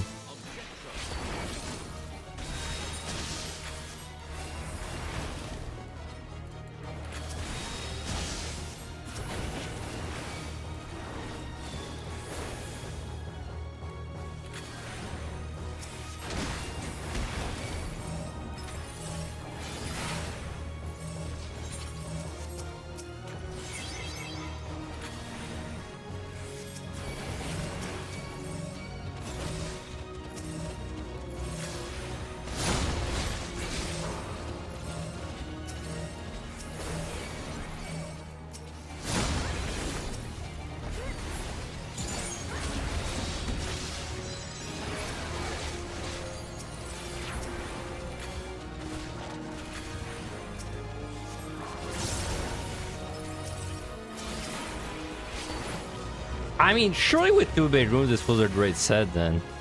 Like, to me, it still feels bad, but I mean, 2 bedrooms, this has to be a great set.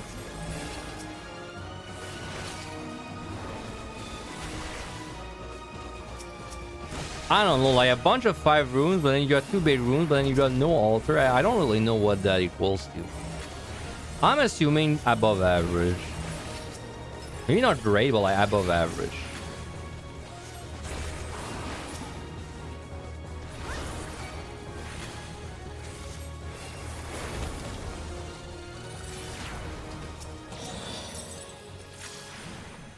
I don't even know what jobs I have a rank 1 on at this point in any of these dungeons, man. I'm so out of touch with just scoring, well, not scoring, but like scoring like ranking, I guess. Jummy Dre when PT releases and we basically get a fresh leaderboard. Just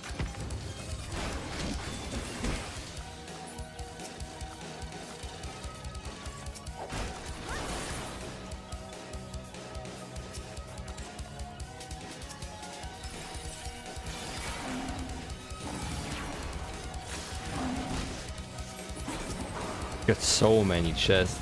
Damn. It's a good problem to have.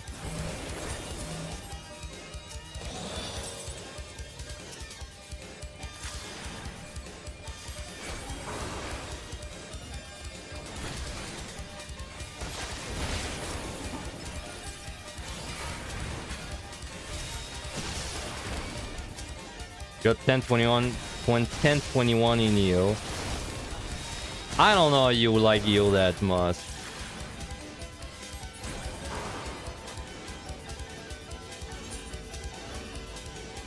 Io is draining, man. Especially the potion situation. Ugh. I would only frailty.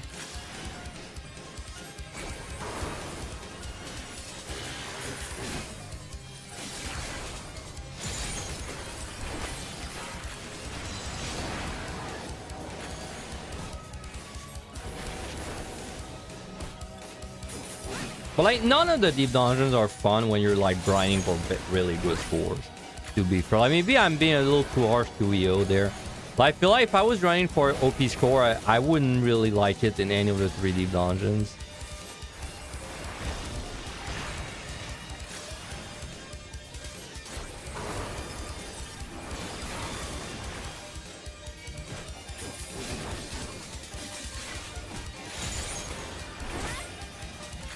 I mean, no, it's the opposite. Well, yeah, I see what you mean. But, like, it's in a negative way, right? It's like, you gotta thank EO for basically telling them never make EO again. So, I know what you mean. You mean in a negative way, basically.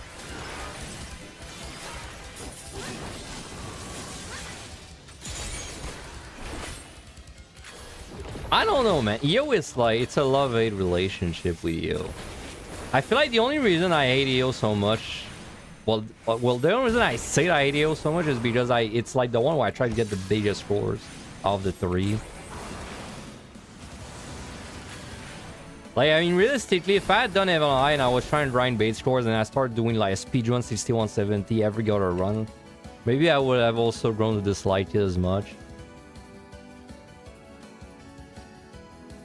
Same with POTD, like POTD is chill, but then if I had to like go for a 1 to 150, like, well, I guess POTD the equivalent would be like just resetting 1 to 100 until it's okay and then doing like 2 or 3 speedruns. Like, it would kind of be miserable too. This is why the guide is not made for this purpose. The guide is for, it's for loving every run. You love every run. You love every run, get your score. And then it's a PB because you've never scored that job, and then you just go to the next job. And then once you do that 21 times, you go play a different game.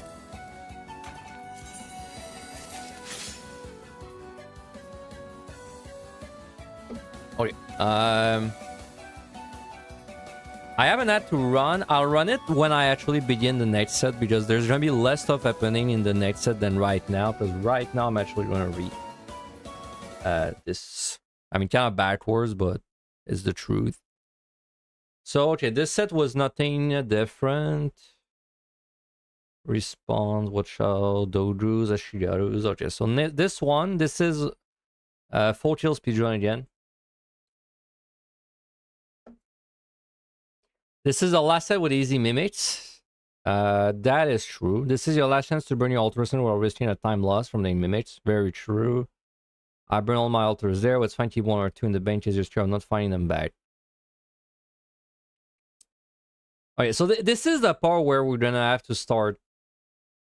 Like, I have to start to think of it in terms of like not trying to get great. Like, there's no way I would keep my altars there ever, personally, at this point, right? I think just you gotta keep in mind if you're scoring for the first time, you kind of want to clear, so you want to like keep your pumps healthy for like later on. I'd say like 1 altar. I say like you can keep 1 altar if you're a bit scared, but like 2 is a bit too scared, I think. So you can, it's fine to keep 1 alteration in the bench. In case you're scared of not finding them back. Alright. And then watch out for Sekizos, the green ones. They will immediately pull in. Watch out for Sekibans, it's enraged guys. Mizu. Sorry. Mizu. And enrage. Monoiwa is the stone guy. I don't think there's anything else on this set.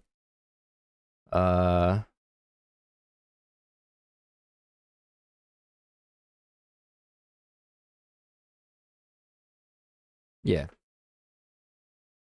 Yeah, okay. That's it for this. So I'm gonna run an ad right now, and I'll go in while the ad's running, but because you guys are basically gonna miss nothing. So you're gonna miss me attacking monsters.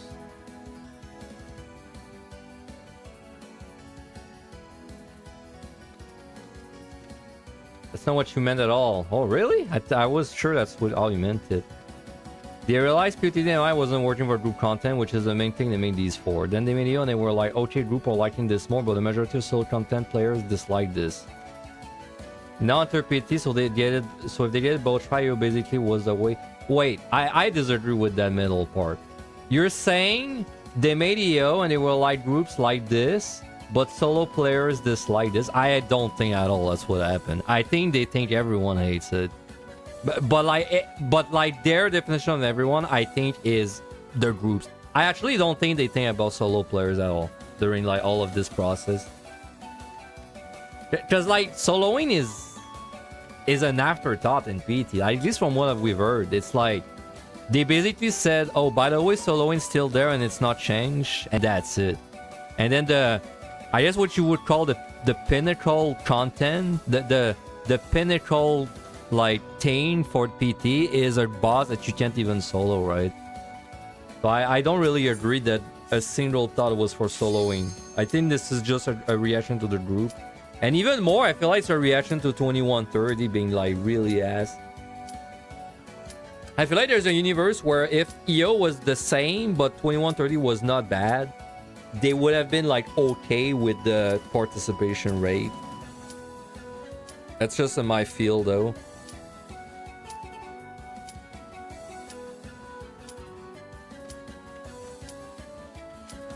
In fact, the reason they had this whole like, you know, remember when they spent an hour talking about, oh, we're trying new things? Probably the reason they're doing it in Deep Dungeon is because it's the least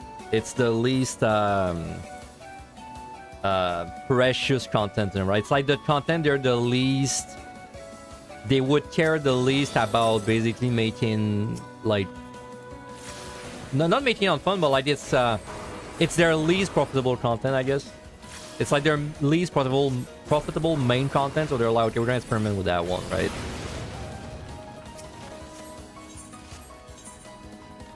At least that's the way I interpret it. Interpreted. God, man, English is hard today. Interpreted.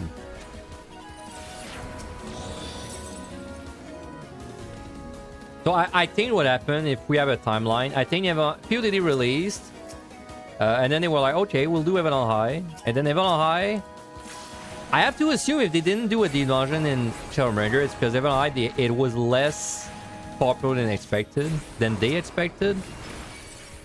So then, but then people were like, oh, we want a Deep Dungeon, They were like, okay, we're gonna release EO and we're gonna try and make it similar to Heaven on High, which is what they did. Except they brought the whole like basically the modern meta of like, oh, autos don't crit you and they don't hurt as much. And then they also brought the modern meta of like, oh, like, you know, there's a bunch of telegraphs, like everything is mechanics. And then that really, people really didn't like that in EO. And then actually the part that surprises me is that they actually are doing a new Deep Dungeon. Because I thought maybe they would not do a Deep Dungeon in the next expansion because EO was kind of like not that well received. But they did it. But then maybe the reason they did it is because it was either already in the works by the time they realized it wasn't popular, or maybe it's like they were like, okay, instead of scrapping it, we're gonna try and make it different, right? It's hard to say, man. It's like Square Enix, they're so slow at reacting to like trends and whatnot. I say Square Enix, I mean like 14. Maybe it's true for Square Enix and like, you know, their entirety, but I mean really just like 14. Like they're really slow to react to trends.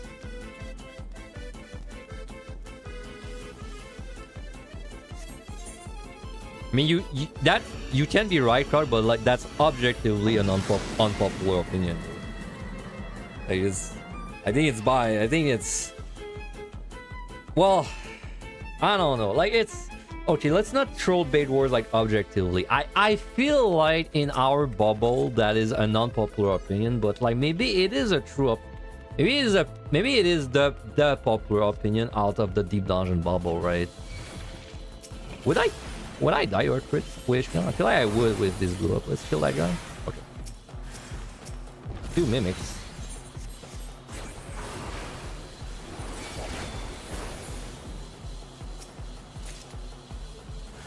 Oh, mimic and a mimic. Can we get one more?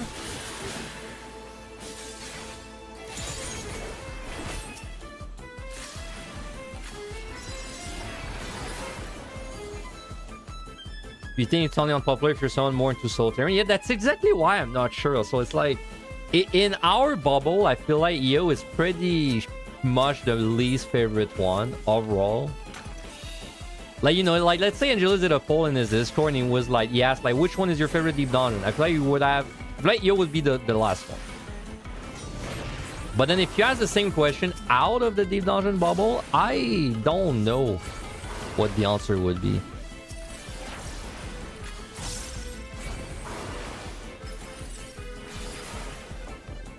Because like people say they hate EO, even the I was trying to say the normies. I don't mean the normies. I mean like the regular players. They say they don't like EO, but like they say it because they did it, but like maybe they never did it even on high, and then they would have hated even high even more because like even on high is level 70 content. And then if you're like a raider, then you don't really want to do level 70 content, right? Like, of course you're gonna do the main content, like the main level content.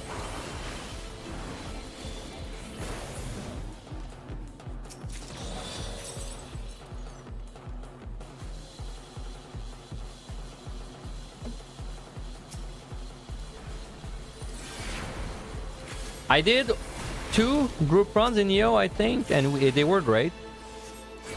But the ones I didn't have on high were also great. But like personally, I do think EO is more fun in a group. But like it's specifically a group of bad players though. Like because as soon as you have good players, I would much rather be doing it on high.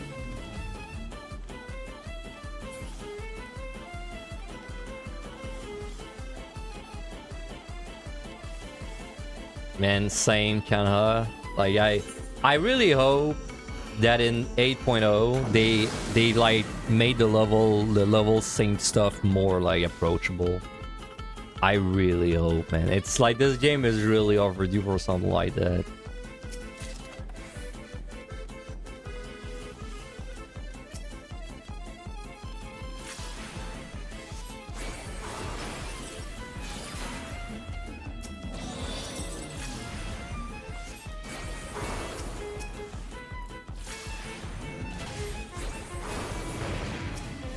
The Magicites. I'm not excited for Magicite, yeah. However, people love Magicite. People that don't do Deep Dungeon love Magicite. I think that's the us complaint more than anything.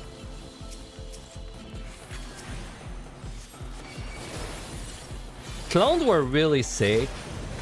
Well, I mean, they're still there. They still exist. They're not gone. But like the clones are sick, but my god, they clunky, dude. They really could use like some kind of quality of life buff. It's crazy. Well, yeah, I'm saying like I'm generalizing, of course, but you know, of course, there's exceptions.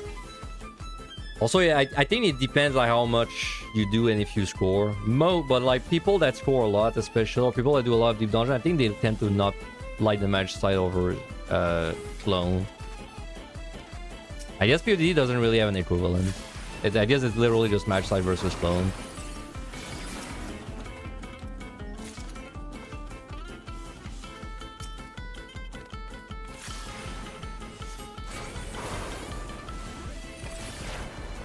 They are kind of lazy. I do agree, man, that the what are they called, the junipers, right? I feel like the junipers are kind of lazy. Like I was a bit disappointed when we saw them on stream for the first time.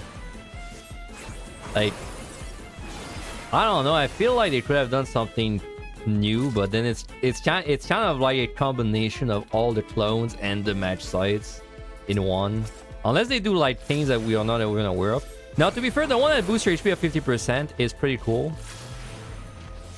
But it's like... That's the only thing that is that cool, I think. It's pretty cool though. Like a 50% increase in HP is cool. But then I wish it existed in an ecosystem of like similarly powerful like junipers, right?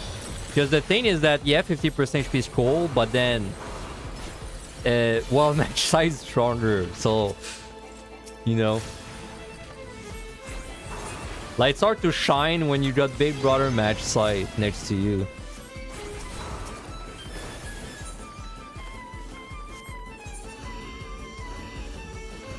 Well, I thought, you know what I thought it was gonna be also? I thought the next set of like special bombs, I thought they were gonna be buffs, like powerful self buffs. Like I thought, like for example, the 58% HP one, I thought we would get stuff like that. I thought maybe one of them would be like, oh, you do like ×5 damage for like 2 minutes.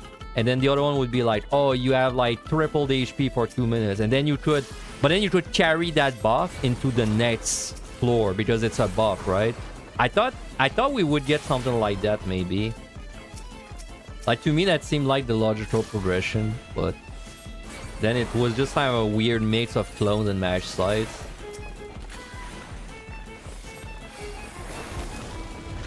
Yeah, I mean they could like, but the 50% HP one is basically that, except it's not a buff, so you can't carry it. Well, I assume you can carry it to the next floor, but you can't exist with the match site in the same pool, right? Like. It's like you can't shine if the match site is also the thing you can get. Like the match site is the problem there. Just like, are you really gonna get excited about getting the 50% HP if it could have been a match site instead? Wow, okay, that's way too many chests. We're gonna do this. Also, we have 3 sites, so let's use one. Use upon when there are 3. Votives, that's the shrine, right? Yeah, that's the shrine. Votives are very interesting. My only fear for votives is I have a fear that they're gonna be too uncommon. Because like if they're uncommon, like I don't know, let's see you see a votive once every 3 floors. And also the votive, it has like 10 different effects. Well, I mean, realistically, that means you're going to see, like, every effect 2 or 3 times per run, right? It seems very... Like, it seems like it's going to be very hard to play around it if it's too rare. Because you'll be like, oh, man, I can really play around that spell steal effect. But then if you end up getting a spell steal effect twice per run, and then, like, one of these times is on floor 12, where it doesn't matter, and you can't really play around it, you know? So I hope it's common. If it's common enough, then it's sick. If it's not common enough, I mean, it's still sick, but it's like a lot less interesting, I think. Yeah, exactly, Snack. So like that's why I hope it's common enough where you actually get to like you get multiple effects, you know? Because then if it's like you get a specific effect only 2 or 3 times per run, also, like, all of the time you get it, that's on the floor where it doesn't matter. And also, you have to be on a specific job to utilize it. Well, now suddenly, it's like your votives, it's only gonna benefit you, like, 4 times per run, right?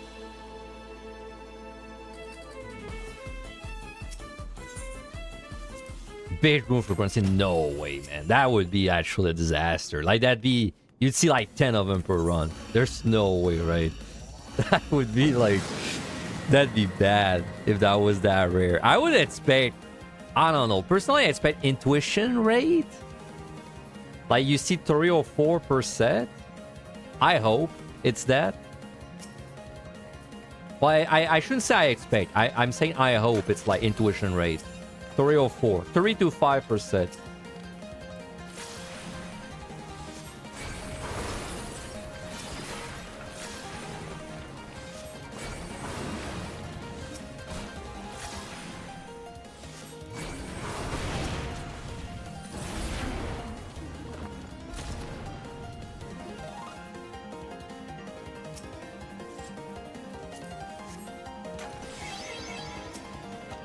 You think it's gonna be 1?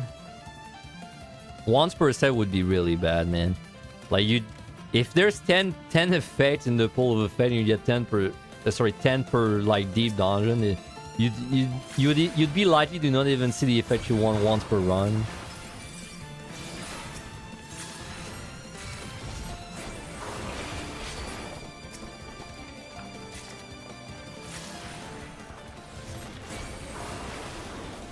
Once would be a missed opportunity. I hope it's not once. I hope it's minimum 30 times per set.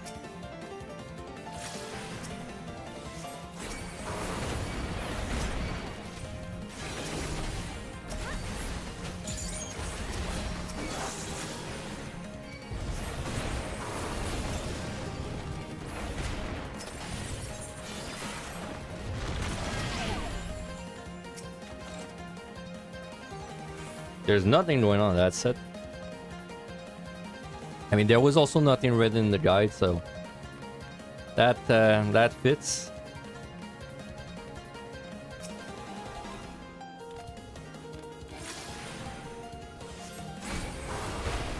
You've been listening to Toe all day. Hey, that's the best feel.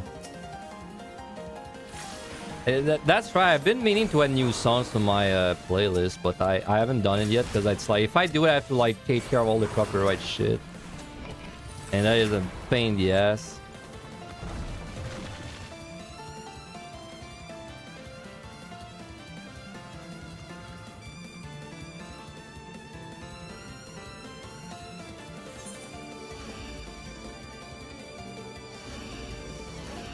If you're gonna speedrun the next set, you really don't want to keep your affordances too high. You want to keep them at 1. I think I wrote that in the section for the next set too.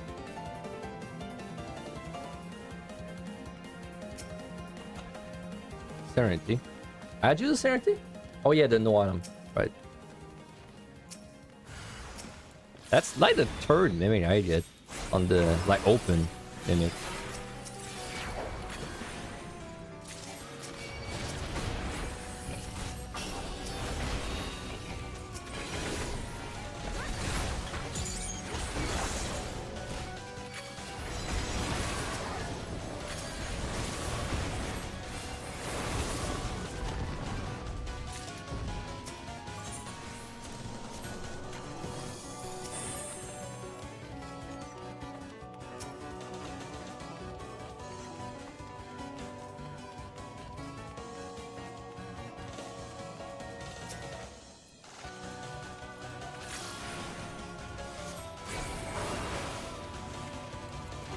I don't know, would you really skip votives? Because you know that's a very common thing in roguelites where you quote unquote have the option of skipping something, but like realistically you never skip it because it's almost always beneficial, right?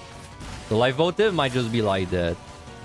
Like it might just end up being a thing that is like you don't really want to skip it because the downsides don't really they're not bad enough, right?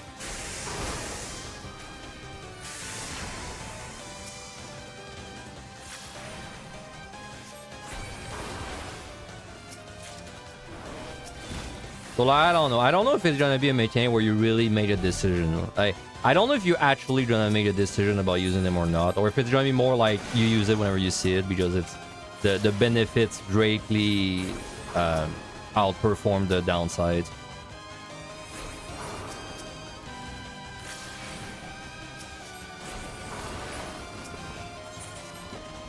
Three sides.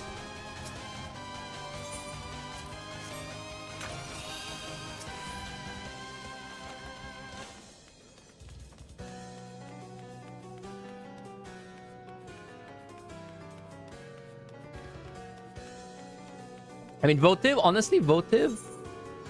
I mean, it's not even released yet, and I'm already saying all the could changes, but I think votive would be cooler if you could choose. Like when you get it, you could like choose between 2 things. That might have been, but then they made it like way more common, right? Like it was like you got 3 or 4 times per set. And then you could choose between 2 things, and then maybe the 2 things they both have like a different downside. So then you made a little bit of a decision. I do have a feeling that the votive, it will be something you just use every time you see it. Like basically, it's going to be just about, can I get to it? You know, like can I reach it on the map without it being too much of a pain? But who knows? Maybe they can catch me off guard, and it's actually like, you know, it actually is really dangerous if you use it. But I would be surprised.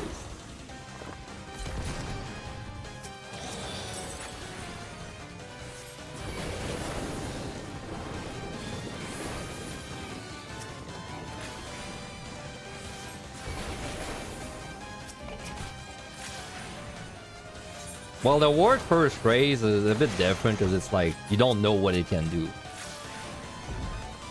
I mean, once you know what all the effects are, obviously.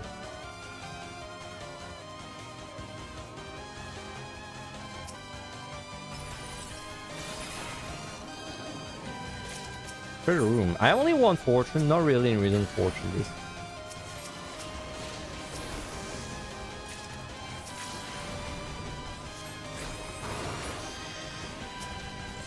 Salty.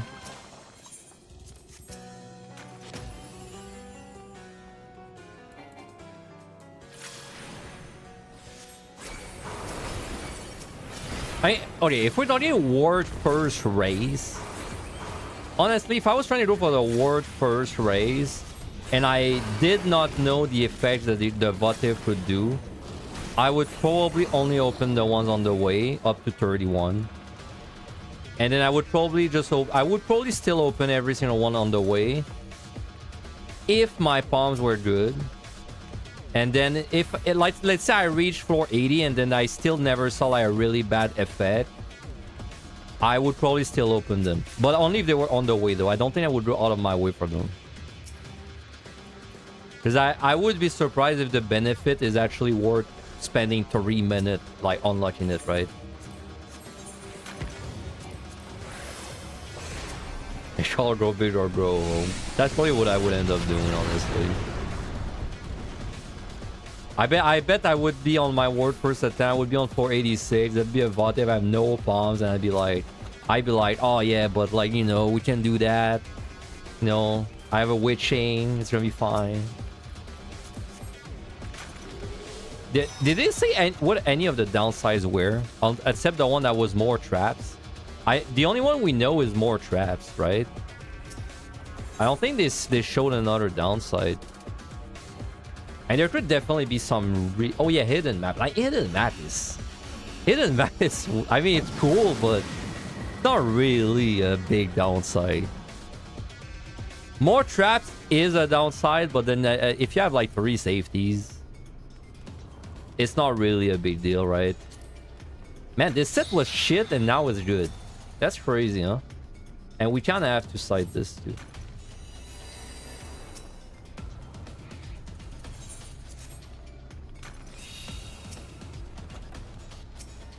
Man, this set was so shit until it wasn't. Do I have time to do this? Like without doing anything? Probably.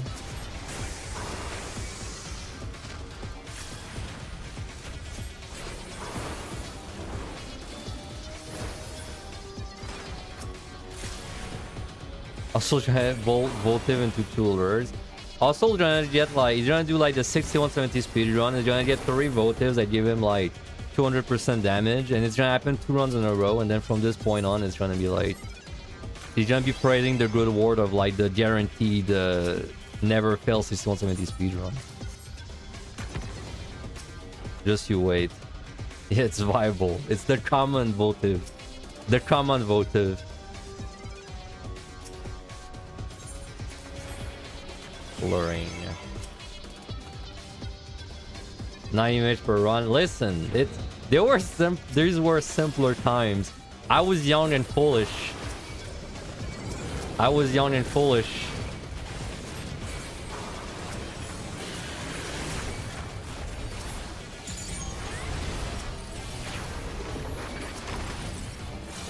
The common 86. Hey, I did the math too and everything. The math, it was by average, man. But this is... Well, first of all, survivor bias. Because a run that has very bad alter is definitely a run that like has an accident and dies. But also, I was just very lucky at the beginning. I didn't realize. Also the Sage propaganda, like say I think Sage is a better job to get a score. Yeah, you're right.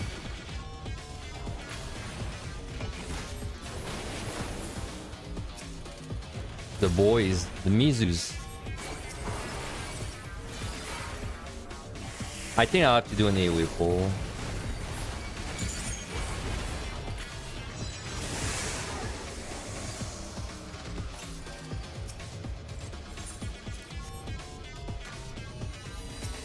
By I think, I mean I know.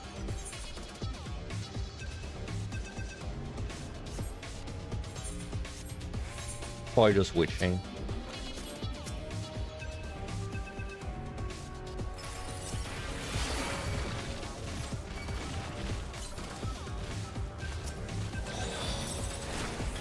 Are we doing on this lunar apocalyptic day? Bro, too soon, man. Too soon. Wow. I didn't have any heal for that. Could have been risky.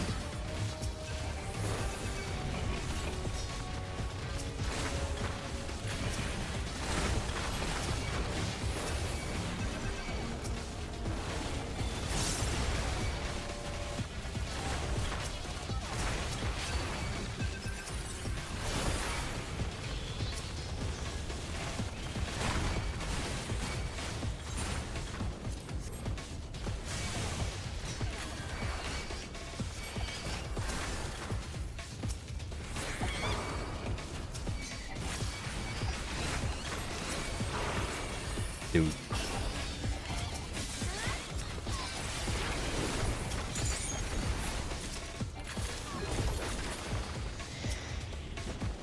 Eighth floor bedroom is always the biggest bait of all time.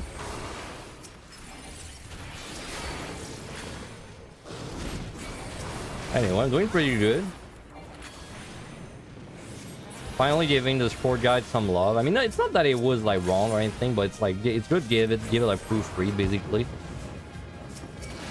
Make sure there's nothing dumb in it.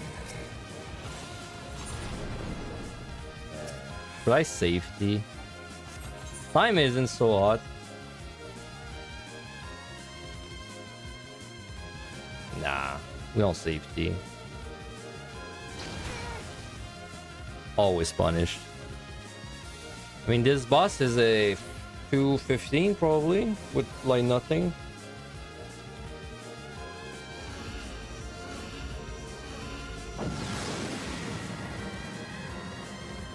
Yep. Should have used a safety.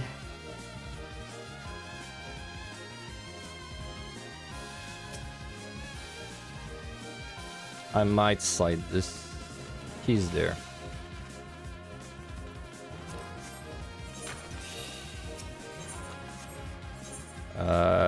Probably safety then. I mean, if we're gonna do a speedrun, you'd rather keep your sight.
I might have fell to the bug. I'd rather not. I don't think I'll need to fell to the bug.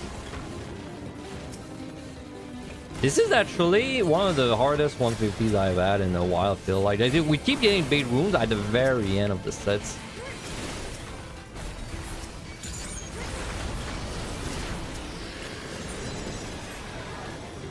So it's pretty good limit testing, honestly.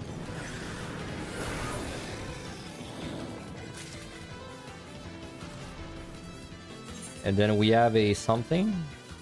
Right. Okay, I don't know. Does that need a frill?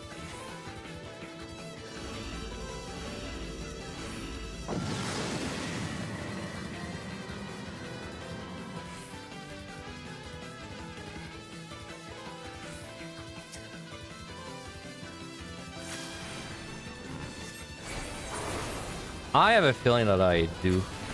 I pull at 150.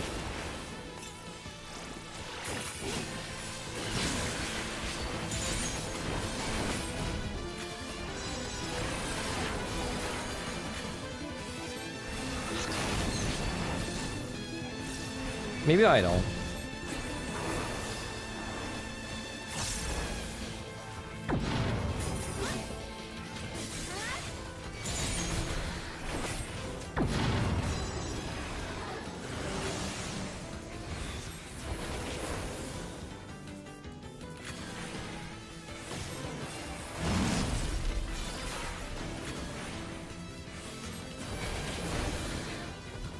Let me build up all my bursts and then not use it just so I have like a feel of... I want to see 25% before 30 seconds.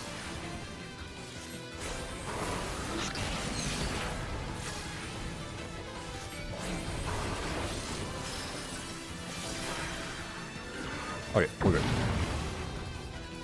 We're good. What's up, Messon? I'm having a good time. Hope you're having a good time too.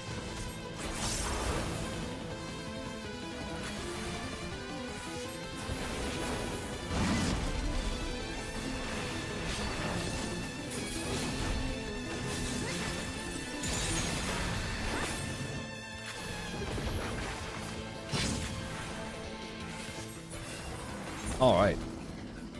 We have no flight to burn. I feel like at this point is when I recommend to stop burning flights, right?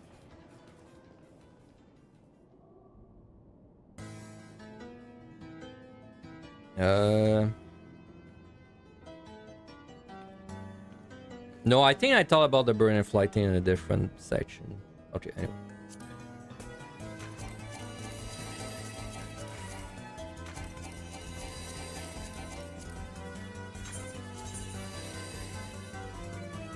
Okay, one more set.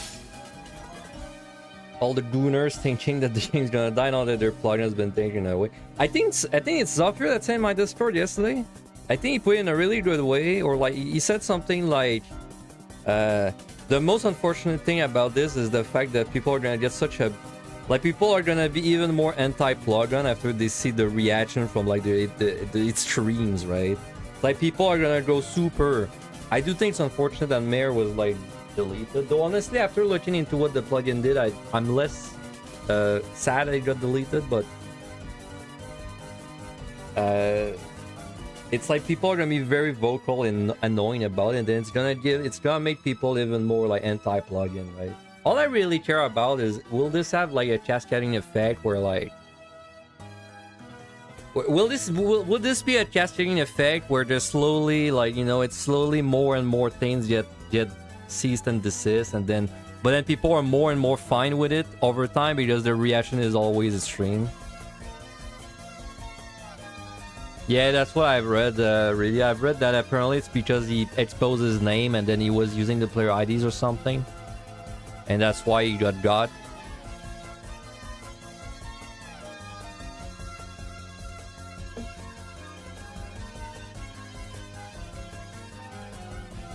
I mean, it's unfortunate.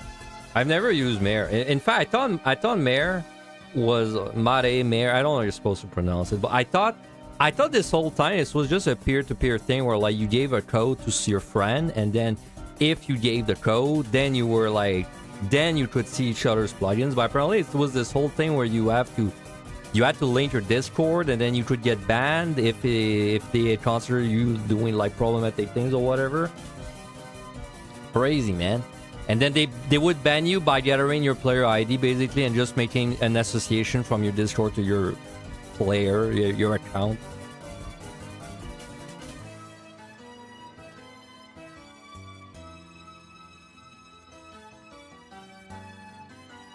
So someone uploads the same thing with a hidden name. Well, there's already there's like already there's alternatives already from what I've seen that already existed, because apparently when the guy a year ago he started gathering players' IDs to like ban people, apparently some people didn't like that, rightfully by the way. Because if I was using that and then they started tracking me and making me forced to be on Discord and like fucking bind my account to my Discord, I would also have uninstalled it. But apparently so that pissed off people, and they made alternatives, and then these alternatives people think they're just gonna like take over, right? Which would make sense.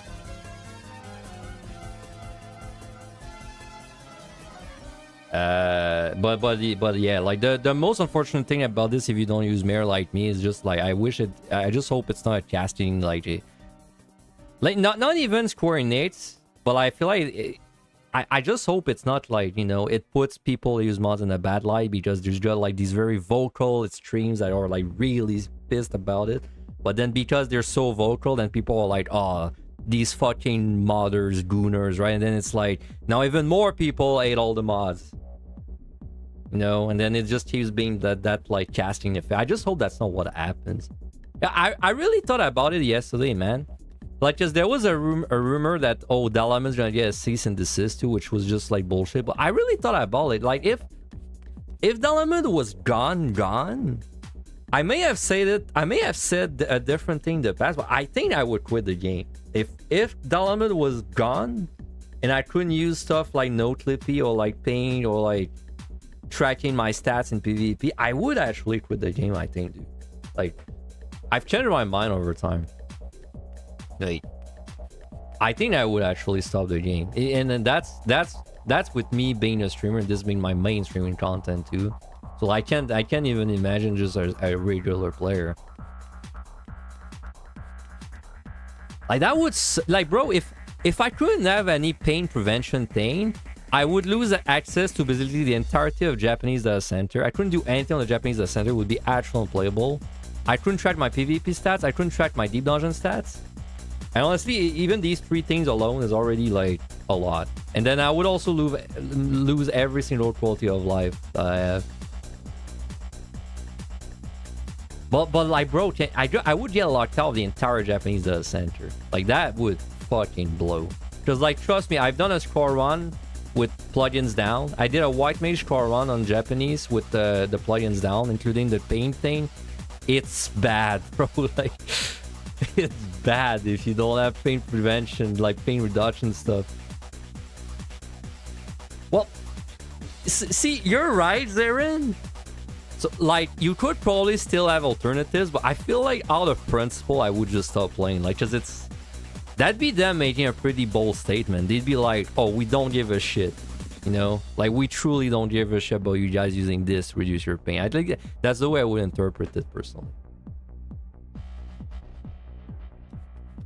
I did use Alexander when the patch was like doing the deep. When I was doing the deep dungeon challenge stuff off stream, I did use Alexander. It's not that bad to set up, but it is like, it feels way more hacky than doing, like, you know, Dalamud for sure, right? Because you open this thing, then it injects, and then it does the same thing in Dalamud, but then you kind of have to do it manually this time. Feels weird. It reminds me of using ACT, which I don't like using because it's like the third. I mean, Dalamud is a third party too, but then it's like, I don't know, it feels different when you have to open a different software to do it. Okay, anyway, so we're doing this set next. Do I have to run on that? No, I don't. So this set, this is the first optional thing in my guide. I say that you, no matter what, you're gonna full kill this, but you can speedrun it optionally. So there's a lot of text there. We're gonna read that. So this set is extremely challenging to speedrun while retaining a high kill rate. So, I mean, true. I do not recommend speedrunning this unless you are very comfortable with your job and the monsters. I mean, varies a bit. But comfortable. Oops. I have to delete my other, in my Firefox.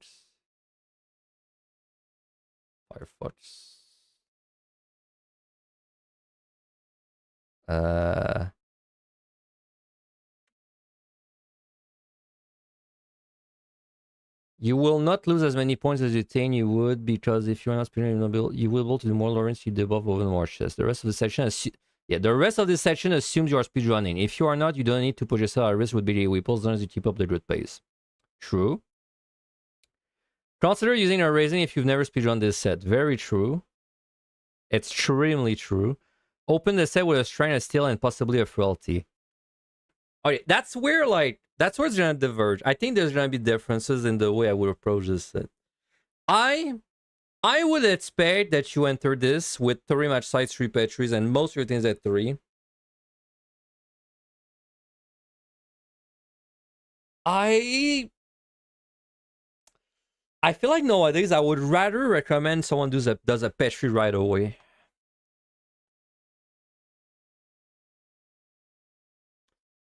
Because what was my reasoning for doing a strength steel frailty? You need to gain time early on without sacrificing too many important commanders. This is the best way to do it. If you were to use a match star petri early on, then the transition to a 1 hour lockout.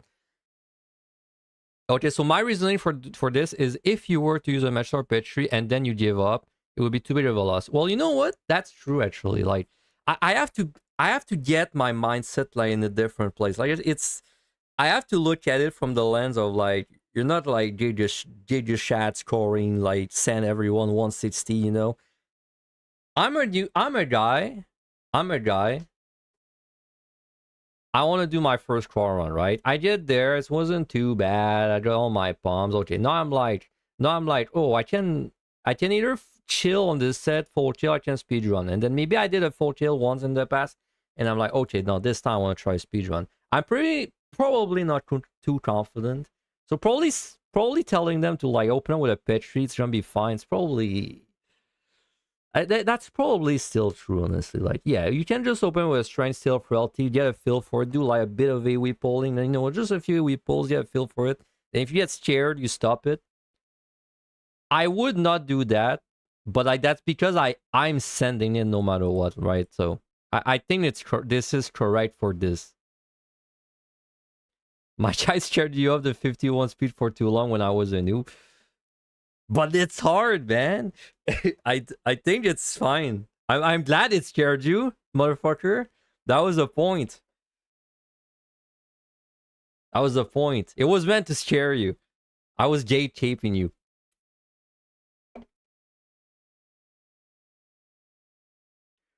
For the first 3 to 5 floors, be on a speedrun pace and then determine if the luck is good enough to continue the speedrun or if you should transition to a regular 1 hour lockout.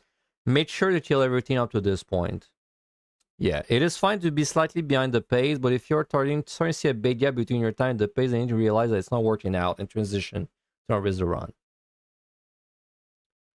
3 to 5? 3 floors, yeah. 5 you're kind of getting in deep, because I feel like at 5 floors, it's probably when you start using like your floors, right?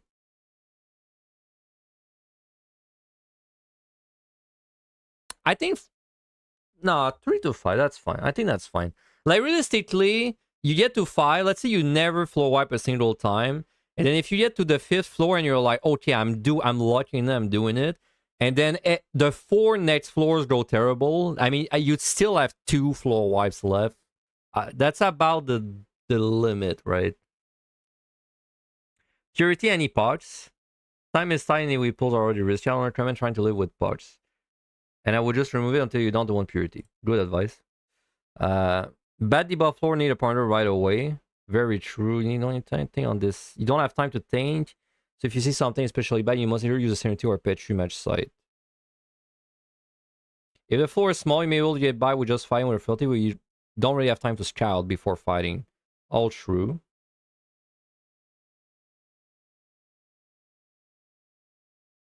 AoE pull should be kept small. 3-4 monsters are done with a witching. I mean, it's not true for tanks, but I think it's true for like. I almost would rather say it in terms of like rooms, right? Like AoE pull should be kept.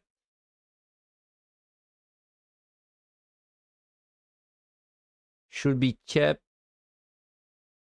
to. Oops.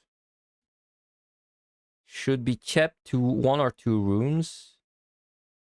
to 1 or 2 rooms, which would be 4 to 6 monsters, or done with a witch chain. Sorry, not 4 to 6, 3 to 6.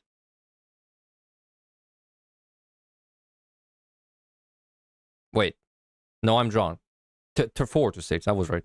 My bad. If doing a big witch chain pull, you have to keep in mind you need to survive until you can actually get all the monsters, and so I would recommend still to not pull more, and to not pull more than 3 rooms worth of monsters.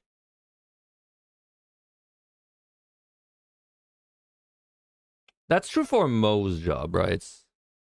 But I think you can maybe like elevate it to 4. More than 3 or 4. Nah, 4's too much. Like 4 monsters and you're gonna witch and you're gonna die on many DPS. I think 3 is fine.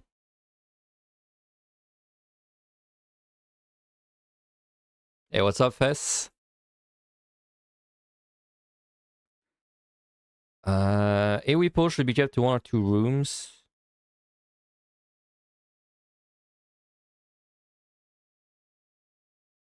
It's not that I don't really like this warden of like 3 rooms. It's more about like where the dead end is, honestly. If you're doing a big witching pull, you have to keep in mind you need to survive until you can actually get all the monsters together. And so I highly recommend it's like not turning back. It's basically the turning back that's really bad. It's like, and so I recommend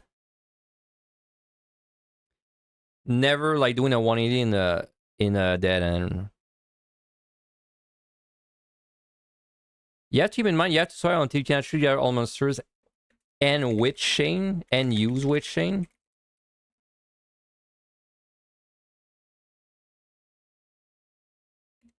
I highly recommend steal and to not pull and to be wary of dead ends that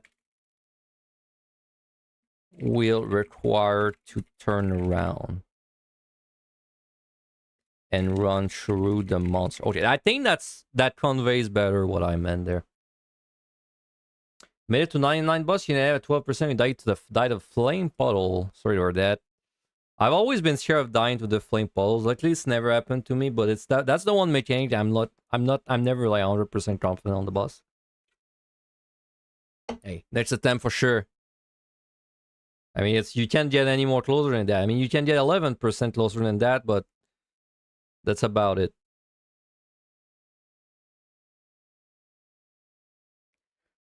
You know, like you're right. Also, it's like, sorry, you're right, Mieren.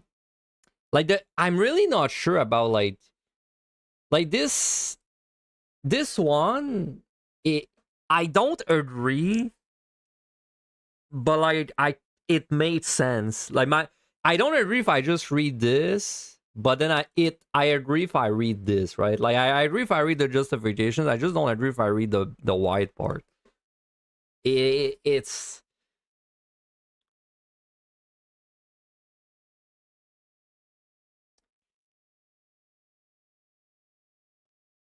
still, yes, I think you're right. I think no matter what you do, you're gonna steal this. Like, because if you do a pitch or if you do like if you fight, you're gonna steal. But like, do I really want to send a new player? Well, new player. It's like they're not like a new player. Like, if do I really want to send someone that hasn't scored this set before to like use a Petri right away? Because I fear that if I tell them Petri first floor, they'll just do it without thinking about it, and then they'll basically like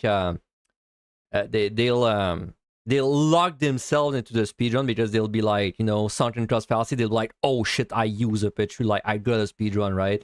And then you're gonna get a super bad 52 that they don't know what to do. They're gonna be like, oh, I'm gonna match site. And you're gonna super bad 53 and they're gonna be like, oh, I'm gonna Petri.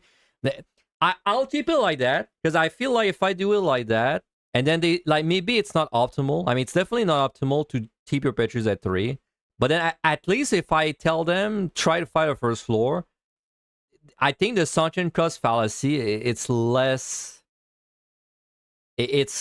likely to happen for like the first few floors. I feel like someone that doesn't invest a Petri, they're less likely to, let's say, get a big room to 52 and like fucking match sided, right? Because they don't know what to do and they're like, oh, I already used a Petri, I gotta like fly through this. I mean, the Petri isn't more common than a Strength Steel.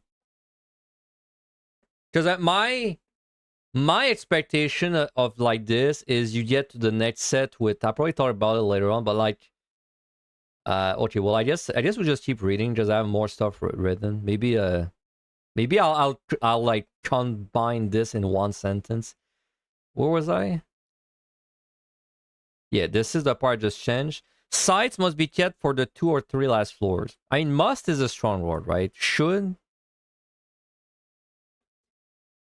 Time will be incredibly tight. You need these sites to make sure you don't lose a speedrun to the key being in the opposite direction where you are. I mean, I don't disagree with that. Well, like, if you're trying to speedrun this for the first time, this is by far the most likely thing to fuck you. It's like you don't have like a good layout at the end. You would just tell them that learning to speed disabled should you fail if you run. No failures. Every run is beautiful. Everyone is beautiful in this guide. If you follow this guide, it's just you love your runs. Everyone clears.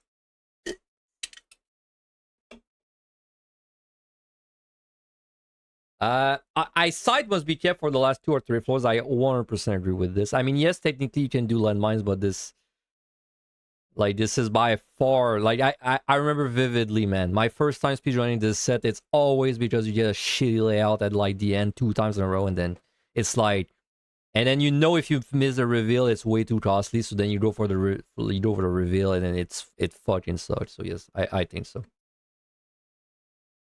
Maybe 3 is a bit insane, but like maybe we can be a little more vague there. Like the last sites should be kept for the last few floors, right? I prefer being a little more vague there, so people don't feel like they have to keep like 3 sites and then use all your sites, don't get them after 71. I mean, to be fair, it's not that bad on average. Like if you're playing fucking Necromancer and you don't have your size for the 70s, honestly, it's probably gonna make you live a longer, better life.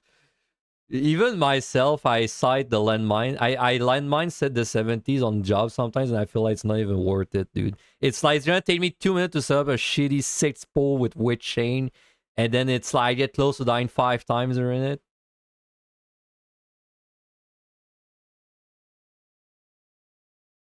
Wouldn't it be better to say size should be used on any difficult layout floor? No, I mean specifically the end. I think you should keep your size for the end. At least 1 or 2. Because yes, you're 59, it might not be a bad layout, but like, let's be real, if it's your first time doing a speedrun there, you have a shit time at 59, and then you start the floor right, and then if it's like a three-way, it might as well be over. Like, at least if you have a site, you can do side match site. When did I make this guide originally? Yoink. 2022. Guide started. That's 3 years, 6 months ago. You still lose a bunch of time 53 if you run wrong. Yeah, but like it's I don't mind it, because if you lose a bunch of time on 53, then you're like, you can be like, oh, never mind, I'm not gonna do speedrun anymore. Like, you can back away from it. You gotta change your mindset. We're not going for like guaranteed full. Like, that's what I'm saying. I don't agree with that if you're sending the speedrun no matter what. This is like optional, and then it's like I even give you a second out. I'm like, oh, by the way, like, start slow, like start with not that all your big bombs, and then, you know, if you think it's not going well on the first 5 floors, then just give it up, and then try next run, right? At least you don't lose a run for it, and you don't sacrifice all your bombs. Yeah, because like everyone could speedrun. Well, maybe not everyone, but like you could definitely speedrun this if you're like, I'm gonna use 3 match sites, 3 Petries.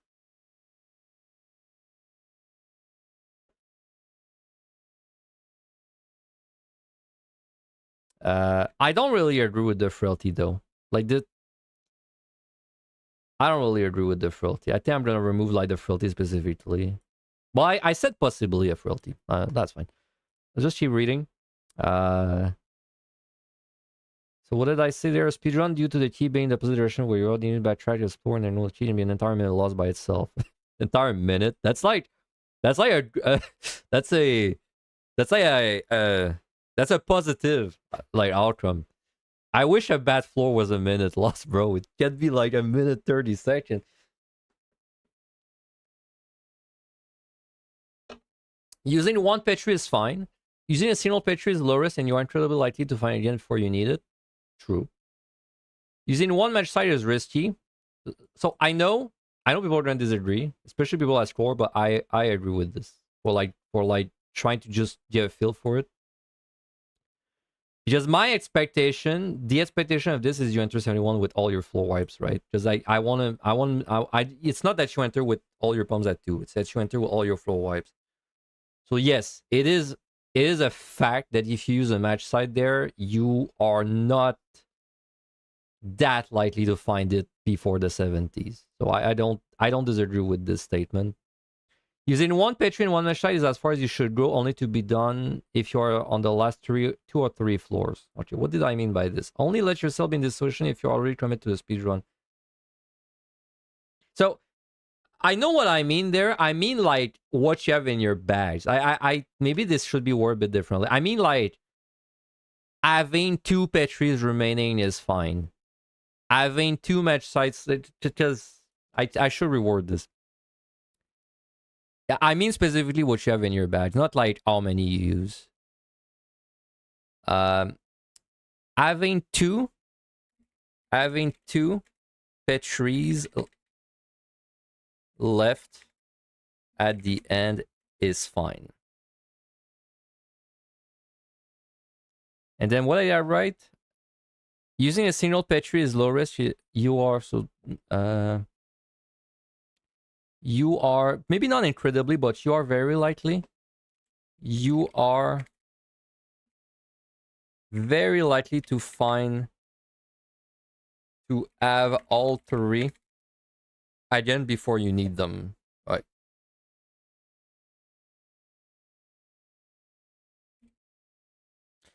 Using one match site is risky. So that would be basically, by this I mean having 2 match sites at the end is, I mean, risky. It's like is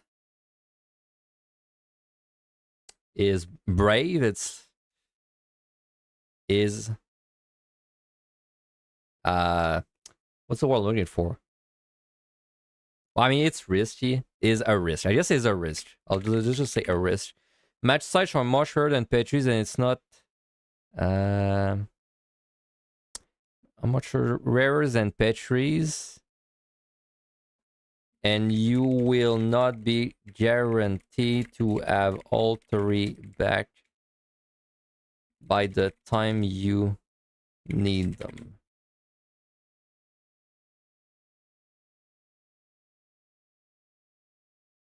So having 2 match sites at the end is a risk, because the match sites are much harder than patches, and you will not be guaranteed to have all 3 back by the time you need them. You also run the risk of finding big rooms later and not being able to spare a match site for them. True.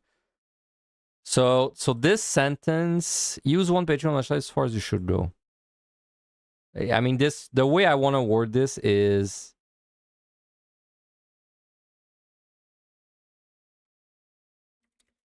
you preferably, well, you would like to exit the set with 2 petrification. You should expect to leave the set with 2 petrifications and 3 match sites. Well, best case, let's say best case scenario. I don't really like this wording. Ask ChatGPT how to speed 51 Evan. I tried that, and ChatGPT is really bad at remembering what bombs do. It's really bad. I tried to have ChatGPT generate a run like plan for me, but it's really bad at remembering what bombs do and like how many you have left.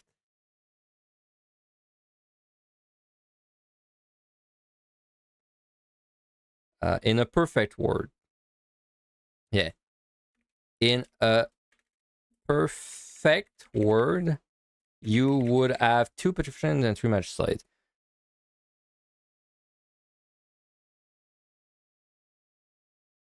I don't really agree with that blue thing anymore. This would be what I would expect with some floor wipe pickups to help you.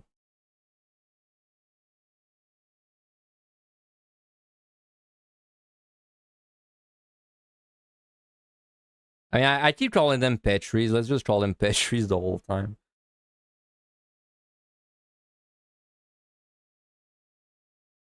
Okay, I would go as low. I would go to 1 Petri, man, is like, I don't really want to tell someone that's trying to clear, like, oh, you can go down to 1 Petri, 2 match size. Like, yeah, I would, but I would not really recommend. I feel like I would go at 2 Petris. Well, like, it's just like, if someone is on 56 and they commit to it, okay, let me actually change the way I mean this. It's like, if you end up completely locked into a speedrun and RNG is very bad, is burning through your floor wipes, absolutely do not go lower than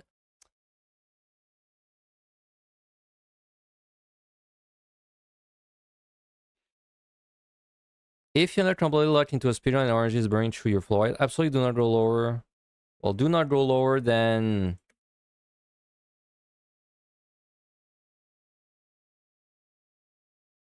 like 1 Petri, 2 match sites.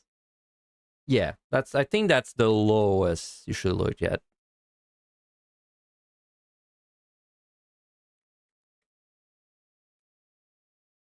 Try to have at least 1 petrification. Well, 1 petri and 2 magic sites. You would rather have the guy tell you the optimal play draw and then you can explain new question, parentheses, or whatever. I don't know. That's not the point of this guide. I know what you're saying, but like it's not. This isn't the point of my guide. It's not to have the optimal play every time. It's not. Because if it was, this would be completely different.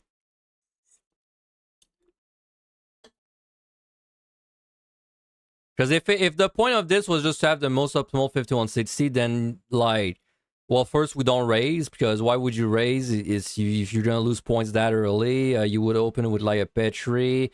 For this doesn't exist because you just send the speedrun guarantee because you're already committed to it. Purity is like, it's like get good. Basically, it's like you can figure it out. Like this is also like it depends. E-Weeples, it's like, well, know your limit of your job. It's keep in mind, I'm trying to give advice for like basically you're playing any job and then you don't really know what you're getting to. It's not the kind of guide. I'm not writing a optimal guide there. But I mean, it's already written. I'm not editing an optimal guide.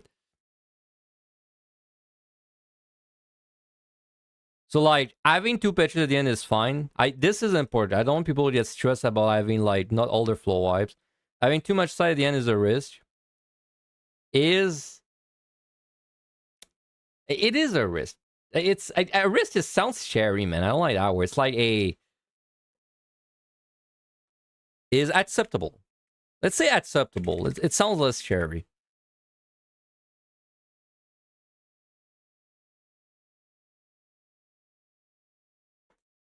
Then let's add a little thing there. However, most runs will not suffer too much from having 2 Magus sites entering the endgame. In a perfect world, you have 2 Petries from match sites. If you're not completely locked into a speedrun and RNG is burning through your flow wise, try to have at least 1 Petri and 2 match sites. I think that's fair. Like 3, yeah.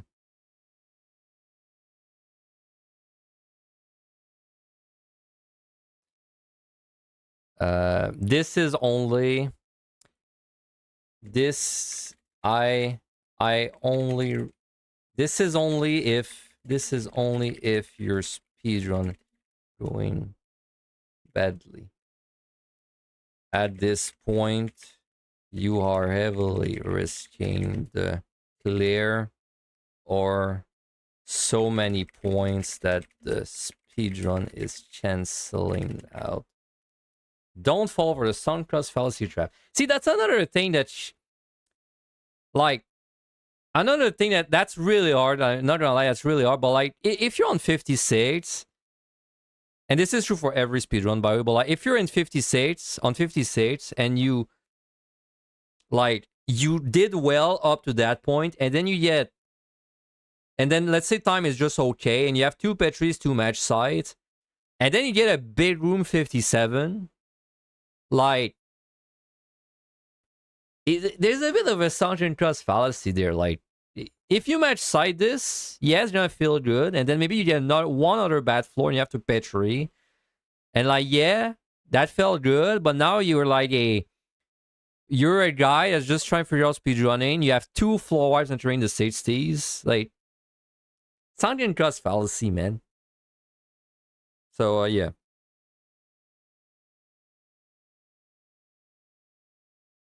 Okay. And then specific monsters, I say watch out for Tesla. I mean, it's watch out for everything, right? What did I say there? Every monster is dangerous. I mean, I know they have a dot that can catch you off guard. If you pull multiple Teslas, your dot will stack and will start doing more damage, and your regen potion can heal. I mean, that is true.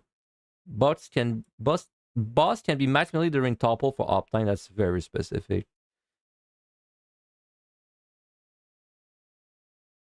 I mean, keep in mind, we're gonna play through and do basically what's written, right? So we're gonna test it out. Like, if everything I written there is bullshit, then we're gonna figure out. If I'm trying to protect a new speedrunner way too much, maybe. Oh, what's this? 5 gifted subs from Dash Shoka. Thank you very much. Much appreciated. Congrats, Tanuki, Cuba, Jammy, 41, Macon. Much appreciated. Thank you.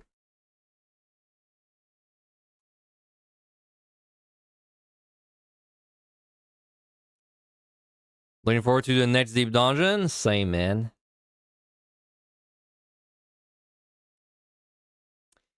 So you think the warning is for people that don't want to try it, and then I should just go for like, but.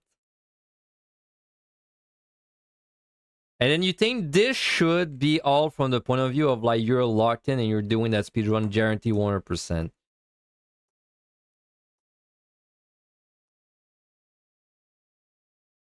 But like, okay, so like, let me show you the next section, right? You maybe don't understand where I'm coming from. So then, like this, for example, full kill optional. Even this, I don't recommend you full kill, right? And then I say from this point on, every commander spent 4 points should be considered a greedy commander.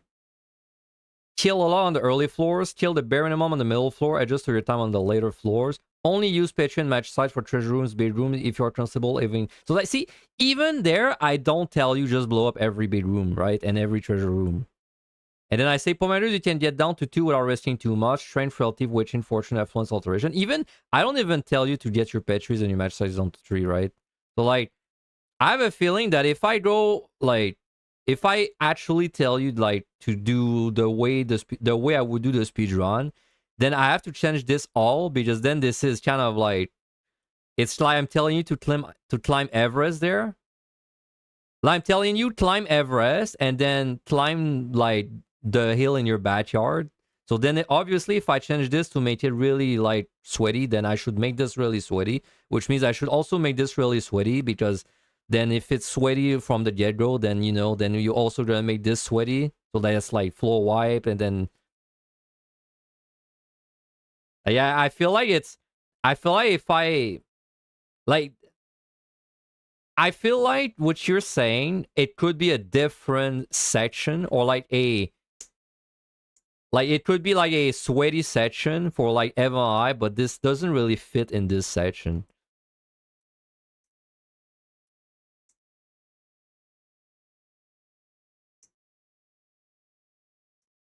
Because that's someone, I mean, to be fair, it is valuable because you did use a guide, right?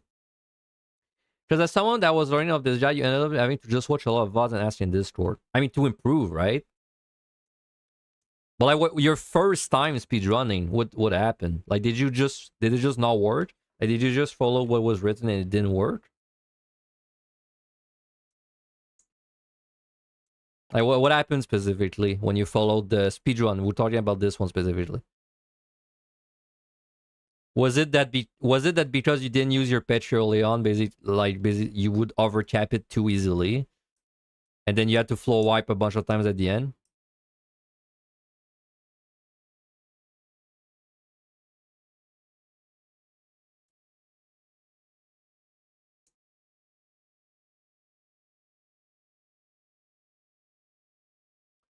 Use extra wipes and died once at the end. Sorry, you died once and that was years ago, so you don't remember too well. Like, yeah, I'm in a tough situation because I agree with you guys, but then I'm trying to I agree, but I'm trying to disagree from like I'm basically playing third person right now. It's like I'm pretending like there's a guy behind me that's telling like that's new. I mean, of course, videos are better, right? Of course. Like if you really want to learn it to the fullest, of course, videos are better. It was on Machinist. Oh wait, I missed your message. Your first ever scoring attempt, you filled my dot 121 and you got a 1.91 on Summoner. Damn. Even I'm not sure I got a 1.91, man. When I wrote this guy. I think I did. And my first 190 in the MI was on Reaper. Don't remember when though.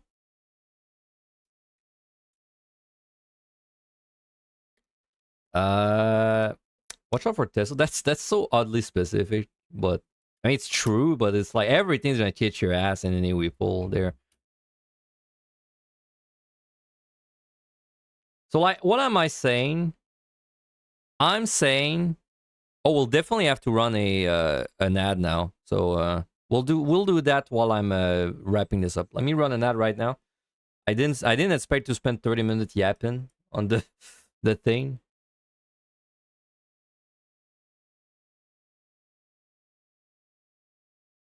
So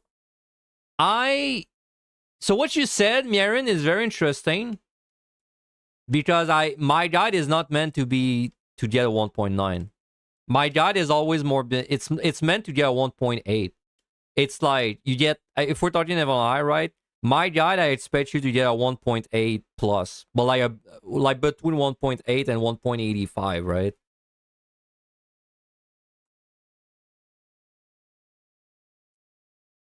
So like if you're talking from a 1.9 perspective, well, that's fine. Like that's why we don't agree because this is not a 1.9 perspective.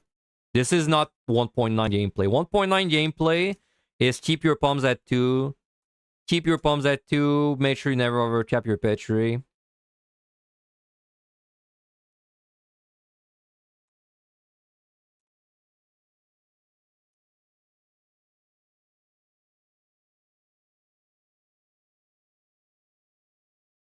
$33 petries and 91. Damn you.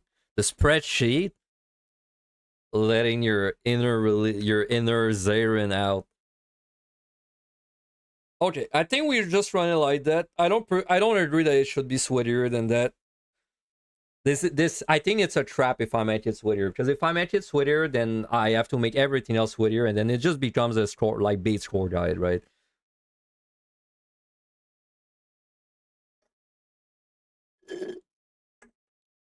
Trying to protect people from the inevitable. You tell I'm like I'm being too nice. I'm like, don't worry, it's gonna be fine. It's gonna be fine.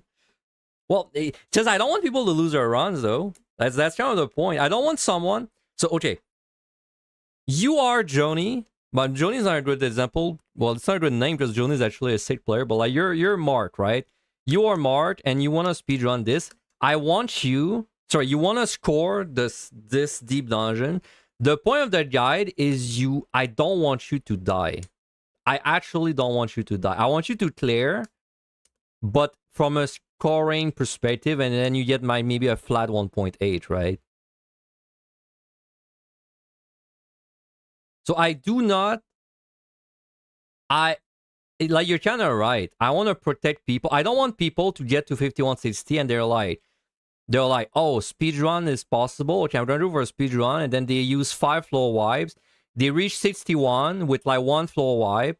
They min kill the whole thing. They reach 71. They have 3 floor wipes, which I know you're gonna say it's fine, but it's not. Like if you have 3 floor wipes on 71 and you don't have experience clearing FI, you're like so likely to lose a run, right? So then, because then if you reach this with 3 floor wipes, then it's like you're gonna drain everything. You reach 81, you probably lose, and then suddenly you're like 6 hours into a run that basically died in the 60s because you sent it too hard. No, I'm not worried they're gonna be upset. I'm not worried they're gonna... Okay, let me just... This is the guy that I wish I had when I started scoring. I write this the way I wish it was told to me when I started scoring personally.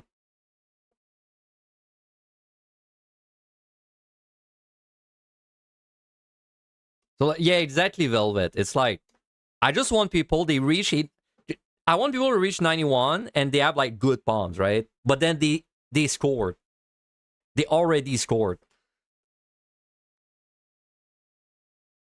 And then, because then logically, if you score, like logically, if you score and you really like it, and then you do more, then you don't need a guide, because then you're gonna look up Vaz, right? Like the guide, it's not really meant to get you to a 1.9 like giga shad. It's the guide is meant to get you started, and then once you're like in it, then you're gonna improve yourself.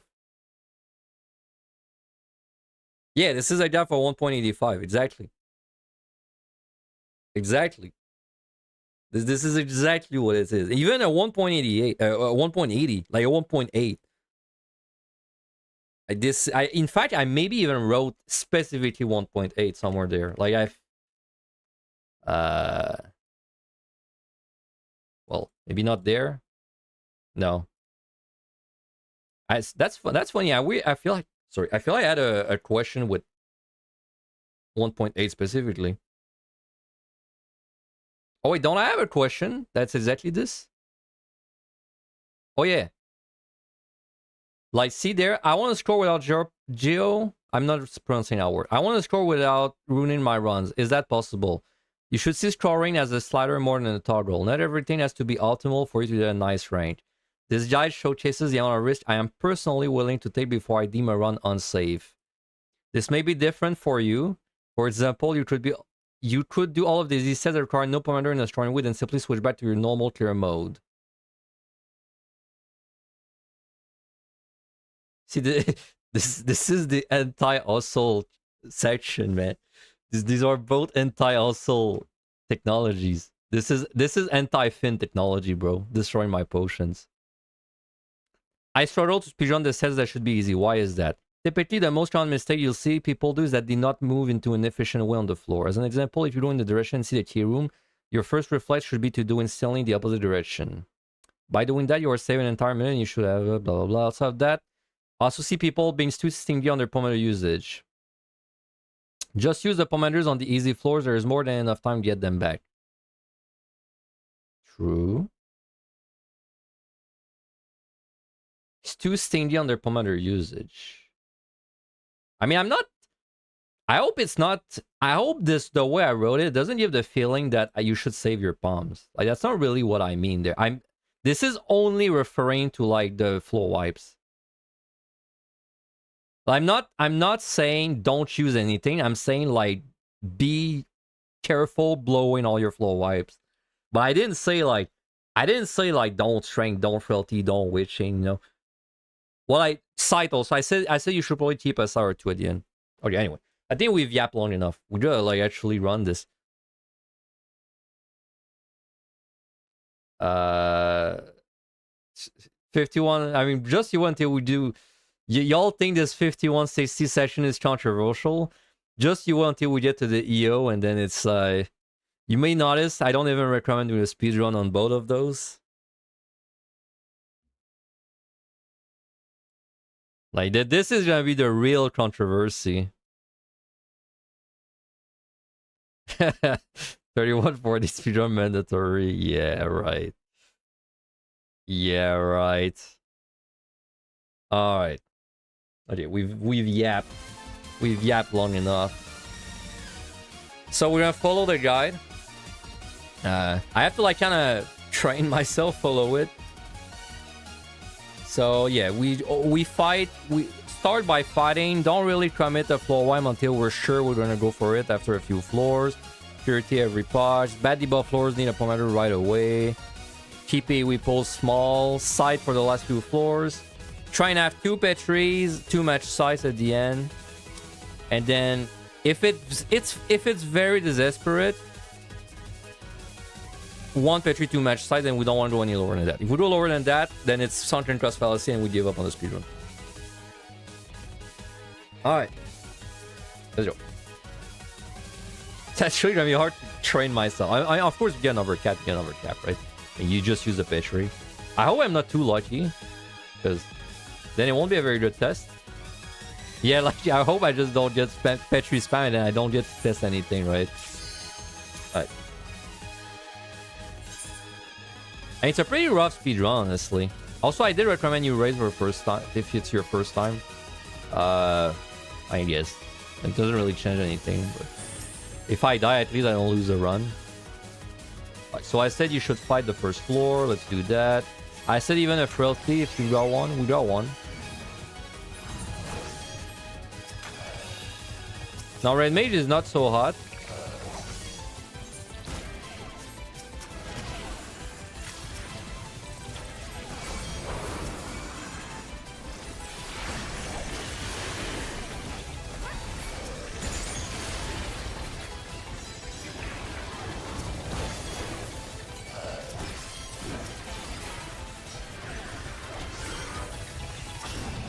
Definitely not a very hot job.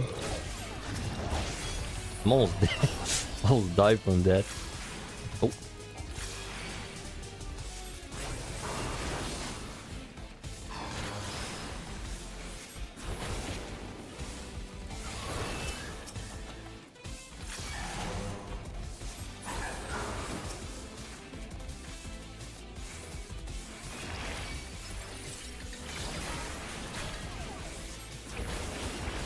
Wow, good. Really big floor. Hey, so if the key is not, if the key is there, nice luck. And by nice luck, I mean fuck this game, dude. Okay, well we're testing it to the fullest. This is as bad as it could be, bro. I should really explore that other side first. I'm hoping for like a pretty bad speedrun though, like I said. So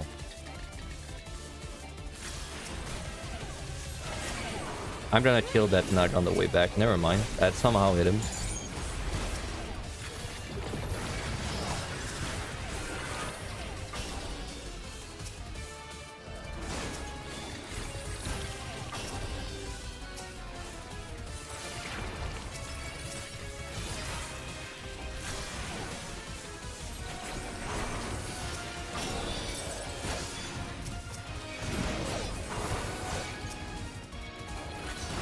Honestly, that was surprisingly fast for just fighting.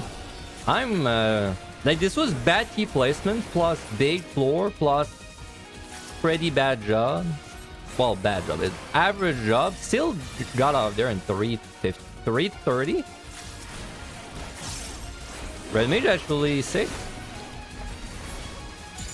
Like this doesn't get much worse than that. I mean, it's only worse if I had a treasure room to.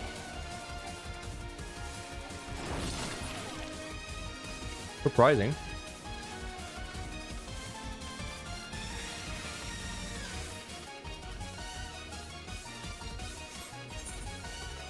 Okay, so now we were like, the rule of always like use your stuff when it's at 3. Well, at least the palm generated ones.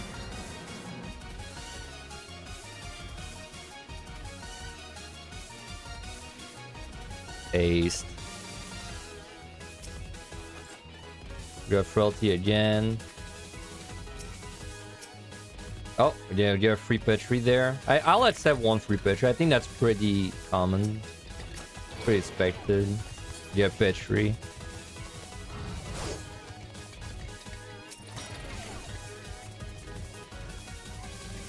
I didn't check the chest in the spawn room.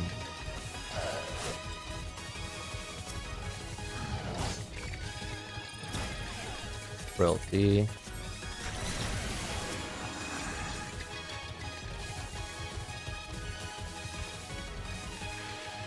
Yeah, about 2.5 Petries. That sounds about average to me, yeah.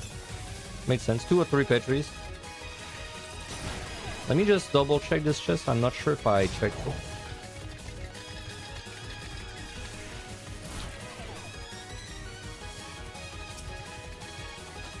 I did not.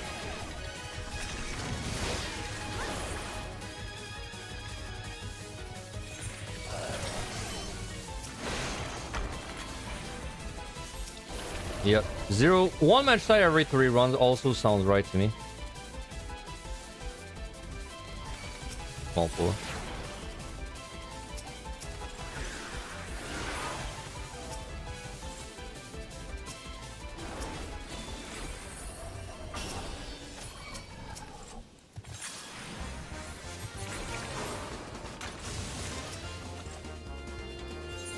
Alright, the roll of the 3s, so we use it with that 3. Probably we would frailty this next floor too. Now we're on the 3rd floor. I did say you should commit to the speedrun after like the 5th floor, the latest. Right now we're ahead though. So we're pretty likely to commit to after this floor. Like... So let's do frailty again, because we're not sure, right? We're not sure if we're gonna do a speedrun still. I mean, I know I am, but we're not sure. We're pretending like we're not sure if we're gonna do it. Because we don't want to ruin our palms.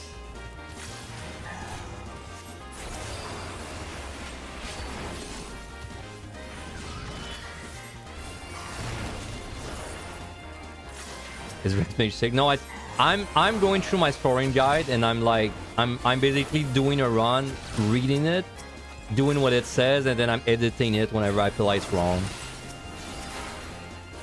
And we're at this point now. This set is actually very controversial. It's a very controversial set. We spent 30 minutes having a back and forth with chat. So it's a score like guide checkup.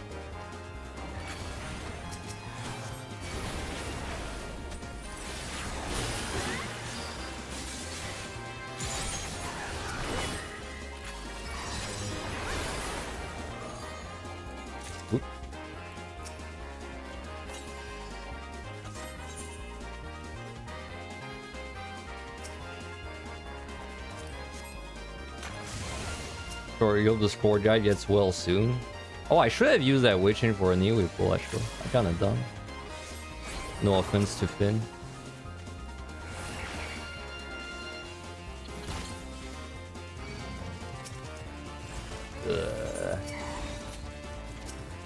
I'm gonna witching that.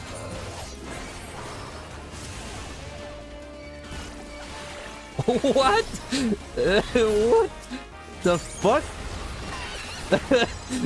What the fuck? How the fuck did that not hit? He was right there. There was no elevation or anything. Dude, what the fuck? How does a new player approach this? I think the new player panics and loses the run there, honestly. What the fuck? Explain this. Explain this, Yoshipi. You can't. My mana is very base right now.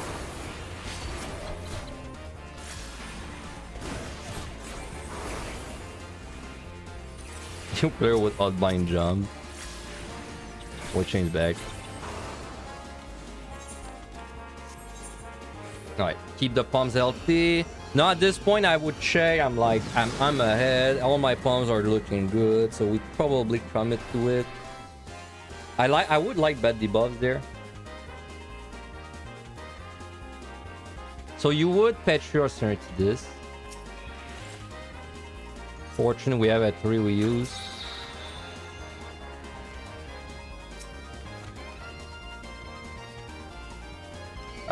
We would still... You kind of need a permanent steal there. I think... I will... take the bad... Oh my god, that's a big floor. Okay, I'll take an actually bad decision there. I'm gonna Serenity. I should 100% patch you this, but I want to take a bad decision. And then I would maybe... Safety, like, let's do like just the really bad decision there. Safety, and then... And, like, of course you'd side this. And patch 3 even, but... I want to fall behind.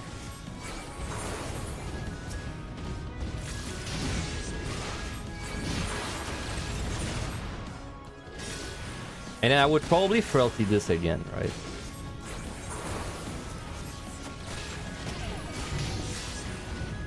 I want to play that because the most common mistake people do is they just keep all their floors for the end.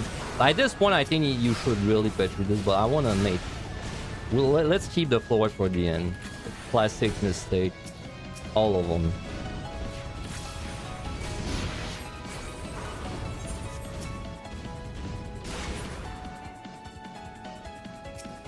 My mana is having a situation again.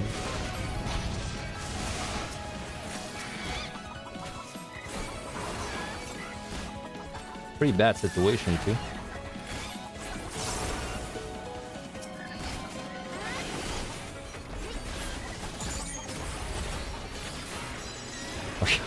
We gotta fix that mana, bro.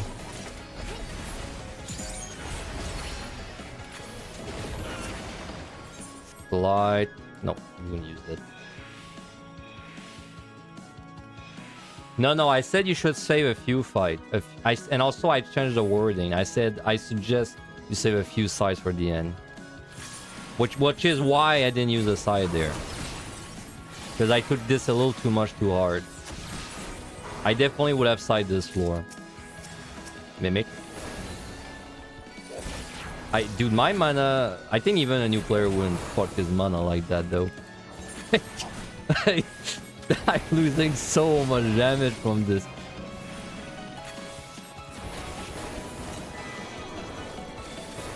We're going beyond and above, man.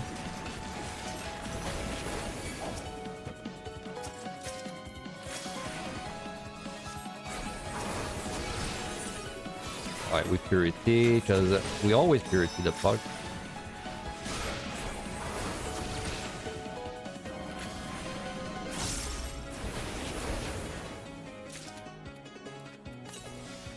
See, despite taking all the bad decisions, this isn't even gonna be that bad again. Never mind. I mimic. Maybe?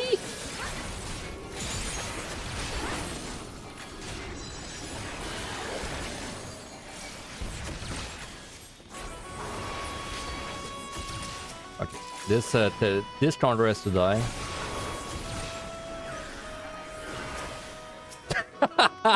What the fuck? 3 of them? Well, fine, man.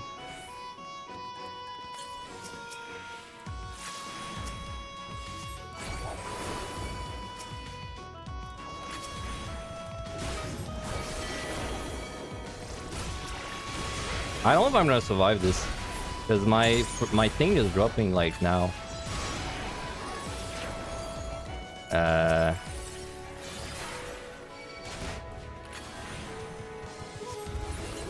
Okay, I do.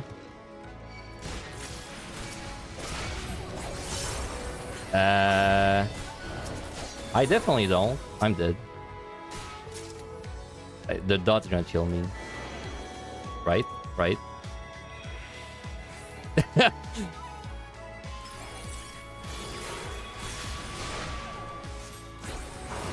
I'm alive, bitch. Alright, so this is the floor. Like, you'd do it and you'd be like, maybe a speedrun. You're a little scared of the speedrun now.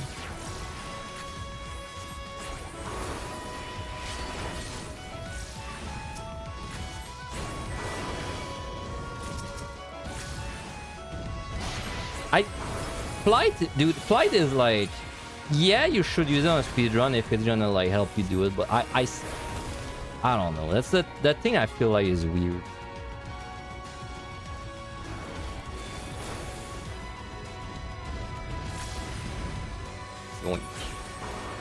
Alright.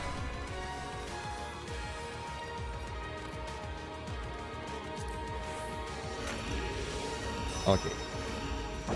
I mean, altar, I should use it too. I didn't mention the altar in the guide. I mean, I would definitely use them because I don't want to keep them at 3. Blind. Now, at this point, we would be locked in onto a speedrun or give up on it. Now, we're gonna, like, of course, do it because that's the point.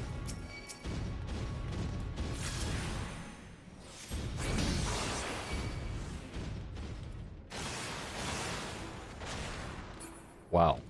What a floor. Don't diagram me, please.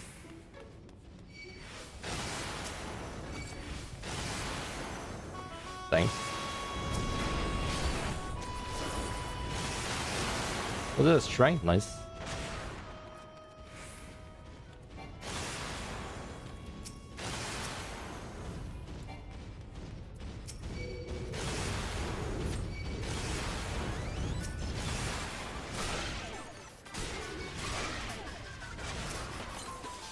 It's just Petri. Now. I hope they're all there. I can't flick it, bro. It's too big. Alright. Nice.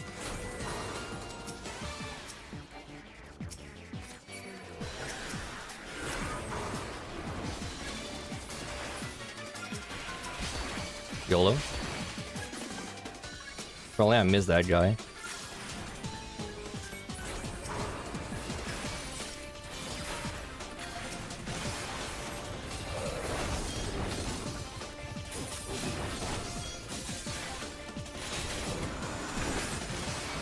I mean, realistically, I would go on the speed run though. Like that's at this point. If we really want to simulate it, we would, but we would have given up on it on the last floor. But like that was too many bad decisions on my one floor and mimics. Plus this floor is bad too. Like I can definitely do it. I can definitely do it. But like, can I do it in a realistic manner? Like, I definitely do not want to use too much. So I would basically have 2 more floor wipes. That's my limit. So I would have to do this with 2 more floor wipes and 3 sides. Honestly, it might still be... I don't know. We'll see.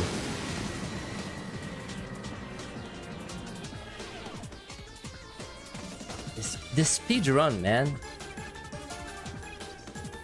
Maybe it should be like here when I should not recommend it. But nah, it's definitely something you can do. Oh my god. Oh yeah, and this might just be a match side then.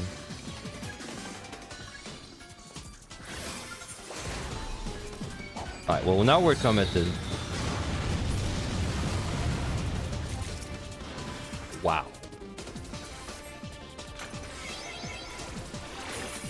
Dude, the god...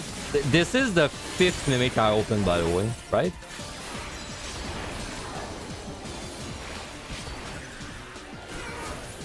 Wow, I almost died. Dude, this is crazy on mimics I've opened. I feel like the actual main culprit of this being so bad is the mimic count. Straight up. Like, that's 5 or 6 mimics I've opened. I think 5.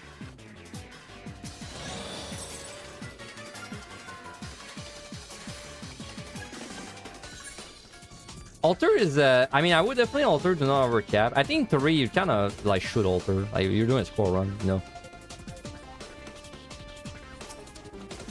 Petri back. 2 Petris. 2 or 3 Petris on average. So we're still on average. Right.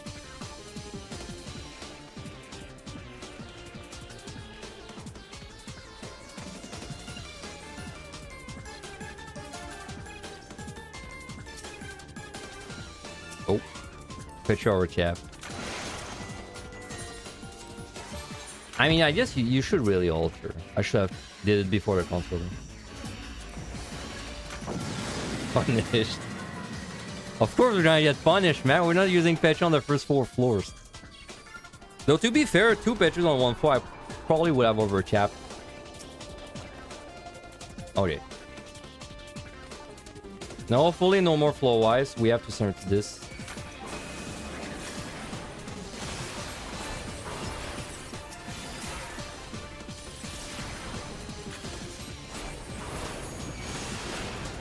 And we would patch at this point. We're committed to the speedrun, so we would obviously patch read this, and then we have sides for bad layouts too. I'm not gonna pitch this one up. It's a bit too much. I don't want to like it. Right now we're about with like the average, right? 2 pet trees plus 1 magi. Yeah, the reality, bro.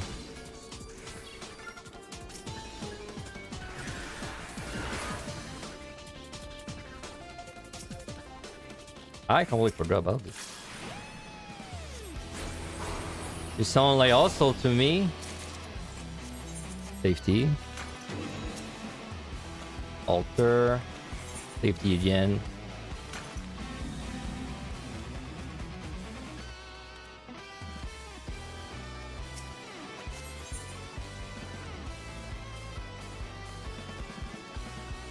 Alright. So at this point, best case scenario is we don't use any more floor wipes, so we have like a healthy end game. I would be willing to use 1 mesh set. What's my steel situation? My Serenity situation is pretty garbage too. Ooh. I mean, there is no universe where I can do this without this. Did I? No, now that I think about it, did I really not thought about my Serenities at all? In like the thing, because Serenities, you definitely don't want to go on 0 Serenities. Even 1, it's a bit like. I mean, but you gotta use something, but like. Yeah, I think you would just match like this. No, I didn't pick it up. I don't want to pick up too many 4 wide. Because then it becomes too unrealistic.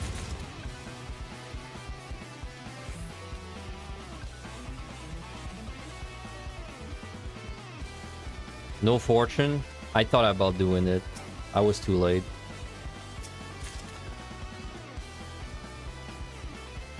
Got lucky there with the layup.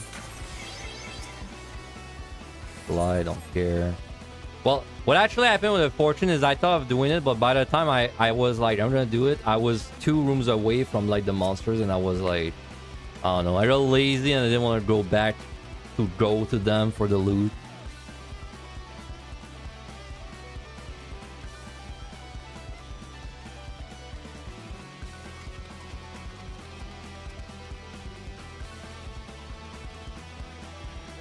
During average run, yeah, like it's what, it's a 0.4 you said for the match site. I picked up 3 pet trees, but 1 of them was wasted, so really right now we're at 2 pet trees, 1 match site.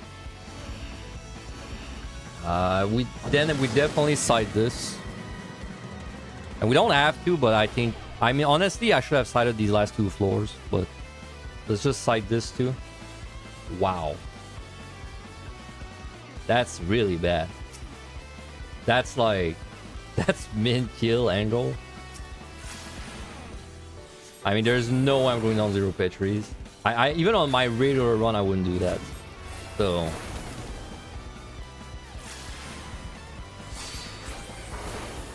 yeah, my last match slide. Sure.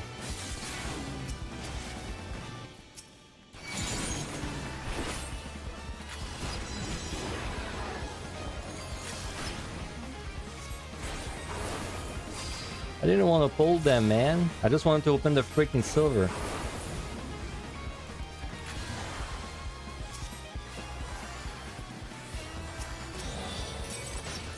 You go down 0 certainty there. That's insane. I would never do that. I can't even imagine a train 71 and I only have like 1 certainty in my bag. Honestly, 100% what I would do there is a match slide. Like, if I was just doing my own run, I would match slide this. It would suck, but I would rather be at 1 match slide, 1 Serenity than 2 match slides, 0 Serenity, personally.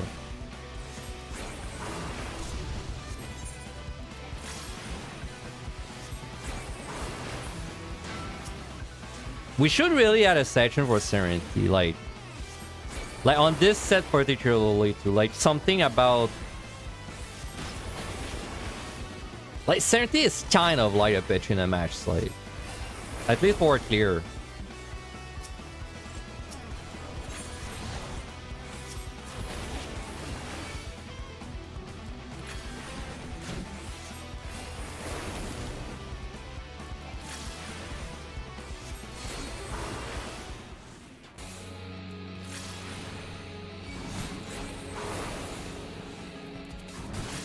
Yeah, if there's not many monsters, but I mean, I don't really know if there's many monsters before I actually explore, but then I don't have time to explore, so it's a gamble.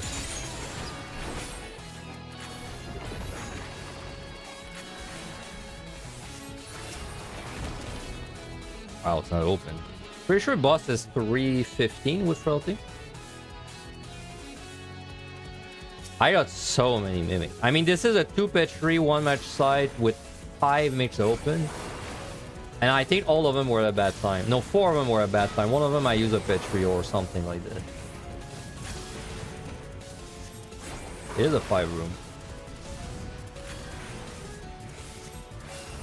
So it is a full kill. With 2 strengths that I can't pick up. Sadness.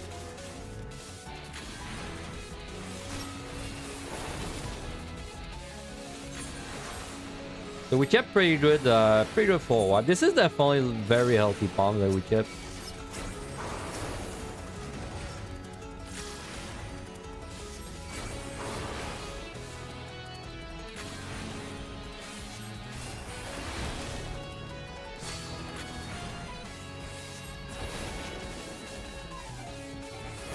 Realistically, I like that one floor where I intentionally took all the bad decisions. Realistically, that floor, I think someone should have given us a speed run there, unless they really want to send it. Well, we were 3 minutes behind.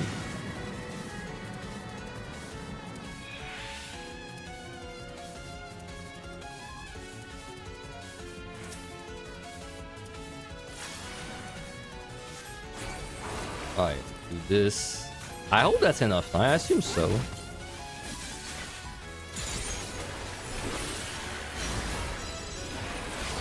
No, the guy... Wait, why would we be at 1 match side, though?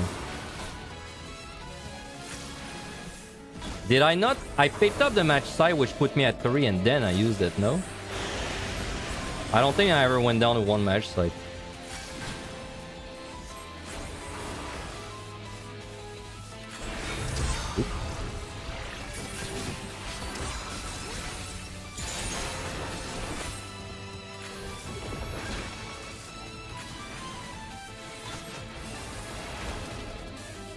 Yeah, but then if I had not picked 1 up, I would have just used a pitch instead at some point. Then I would be at 1 pitch for 2 match side, which is the limit I imposed. The very end of the limit. I gotta do good DPS, man. I'm not gonna make it in time if I don't do good DPS. Gotta focus a bit there. Okay. Oops. Also, keep in mind, I basically only picked up 2 Petries, so...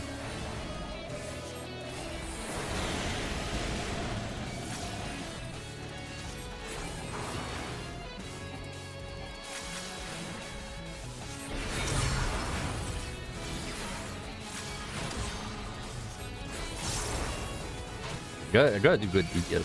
I gotta also, this would include fixing my mana.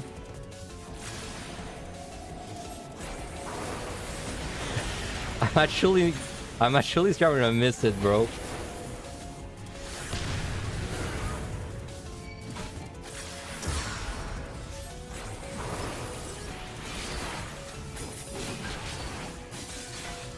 Dude, I love Wait, that's the one on Q, right? The one on Q is the one I press all the time because I don't know. Q is just like a better button for me. So like subconsciously, I just press Q every time.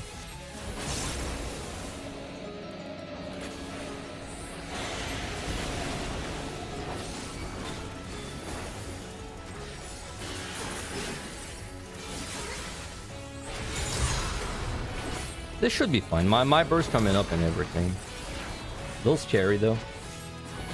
Oh, there we go. Mana fucked again. Oh, fixed it.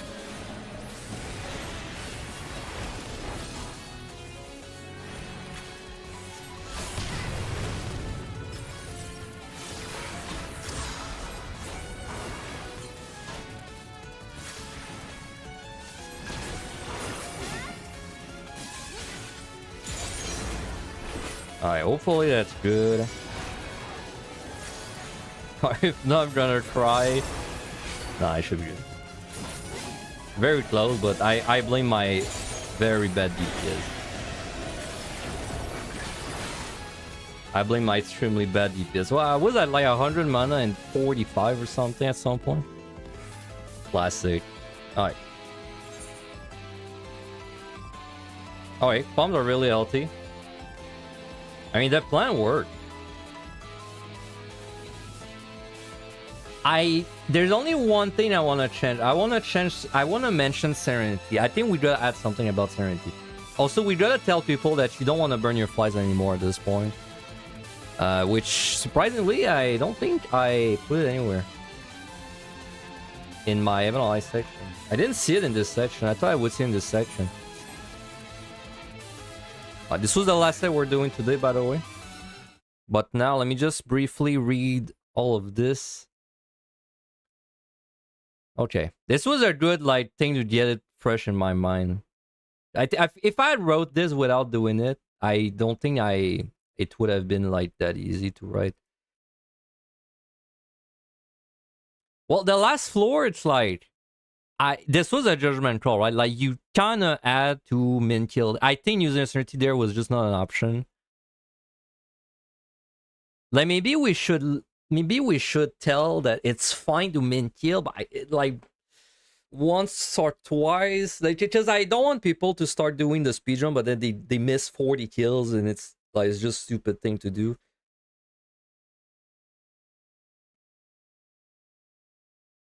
Ugh. I honestly, if they were gonna do a panic something, I would rather they did a panic match side than a panic Serenity. Yeah, the pace is something, it's somewhere in the beginning of the guide. I mentioned the pace. It's like 3 minutes per floor, 6 minutes if it's not speedrun. It's somewhere there. Because otherwise, I would have to basically talk about it every set.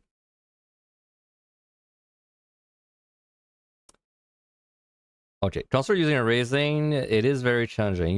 I do not recommend speedrunning Ninja and the monster. You will not lose as many points as you attain. Because you're not speedrunning, you will be able to do more lurings. Just...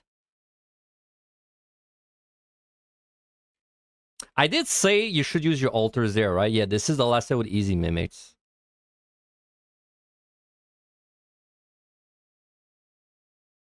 Purity and epochs. We did that. So this... I mean, this is tricky because, like, technically we should have listened to this, but if I listen to this, then I don't practice the thing, so... But realistically, the run I just did, that one floor that took 5 minutes or whatever, I think after that floor, you should have been like, okay, let's just recover my palms and have like a really strong set. Like, basically, I think someone should have been like, they should have given up on it, then they should have just went for maybe a full kill in the next set instead.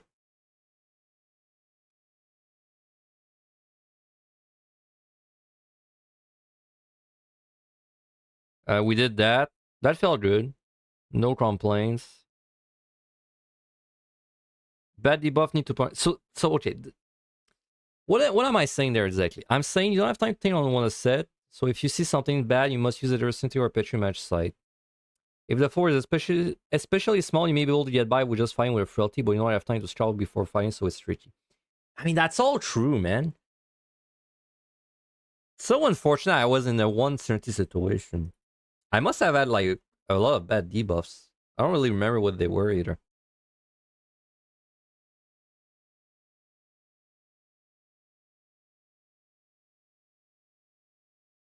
Yeah. We did that. Having 2 patches left at the end is fine. Having too much sides at the end is acceptable. In a perfect world, you have 3 patches and 3 match sides. I don't like this one because it sets expectations.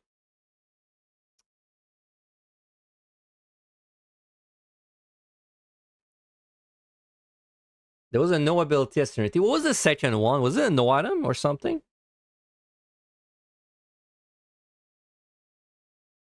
If you end up completely locked into a speedrun and oranges burning through your floor, try to have at least 1 patron in 2 match sites. So that is true.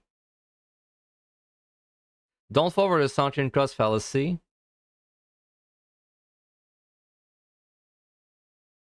I did on no abilities 3 times, damn. 2 times, sorry. Oh, it was the wrong decision. Oh, yeah. The one where I said, like, realistically, you should petri this, but I'm going to do it a bad way instead. The one where I use a safety, frailty, strength, steel. And that was also a Condor floor. Dude, how the fuck have I not mentioned the Condors? I just realized. How the fuck have I not said anything about the Condors? That is a big mistake. How the fuck? I guess maybe because I was thinking someone would know what a Condor does, but even if you know what it does, you gotta mention it there. Because actually, if you're not doing a scroll run, you probably will never see these guys in rage. Watch. Oops, wrong thing. Watch out for Condor rays in AoE pulls. And the justification is they have a very late around 6-second enrage timer.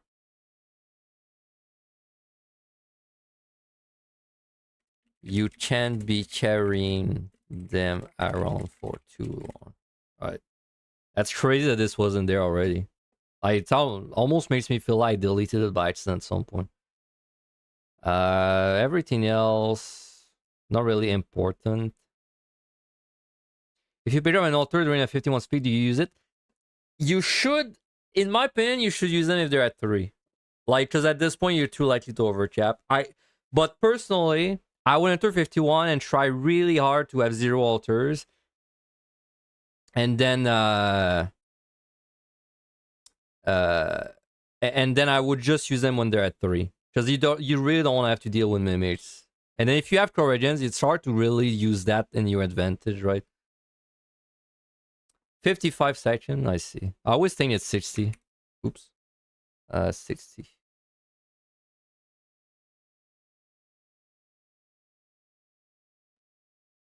Yeah, I mean, it's kind of implied. Well, no, it's not really. You're right. Maybe we should have a. And then this is gonna be a long section. I mean, it's a hard speed run, so.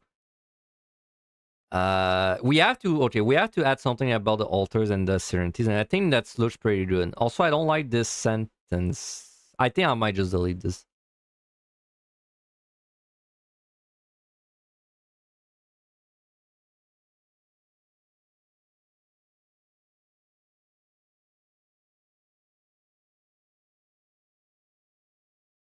Okay, yeah, I don't like this sentence. It's setting expectations. I keep deleting on the wrong page. So this, and then let's add how is the serenity like?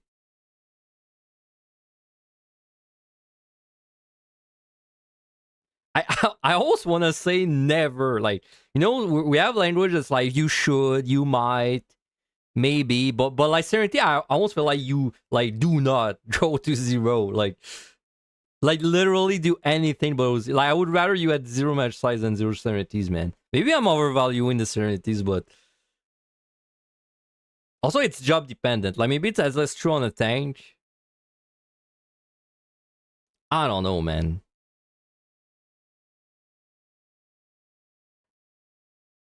Never. I really want to use the big language. Like never go down to 0 serenity.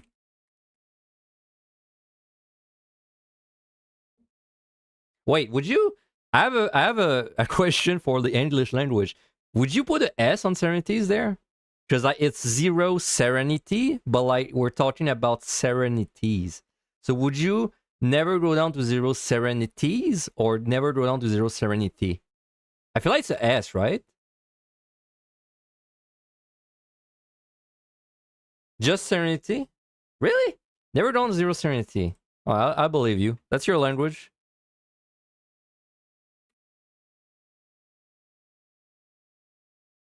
You drew it on zero? I would not. I wouldn't even do it on my own run. That's not even a like new player thing, bro. I wouldn't even. I keep saying new player. I mean like new runner. I wouldn't even do it on my own run. Uh,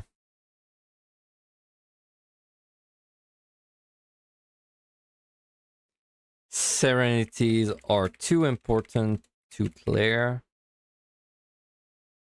If put in that situation, I would rather it. Well, not me. If put in that situation, you should floor wipe instead.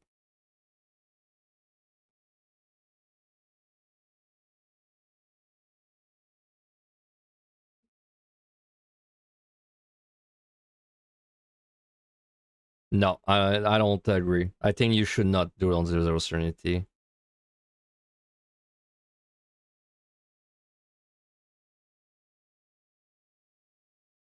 And then the other thing we have to mention is the altars, right? I think it's a really good point you brought with the altars. Let's talk about that stuff before the floor wipes. Let's just move it up. Petri, yeah, let's talk about it like around the side stuff. Oops.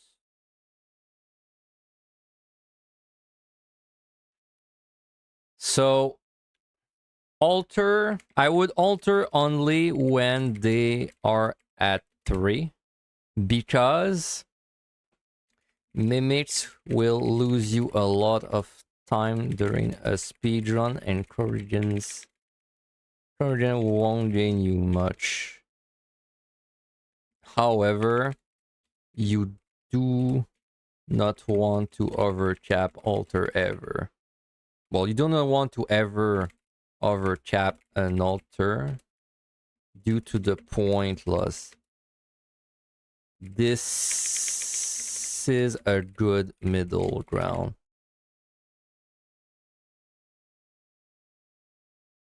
You also do not want to ever overcap an alter due to the point loss. This is a good middle ground. Okay. Side should be you. We need like a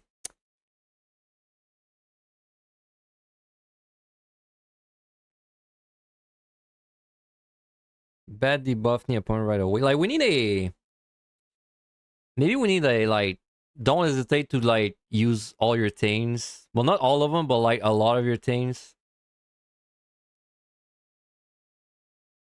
I don't know. That section is getting kind of chunky, man.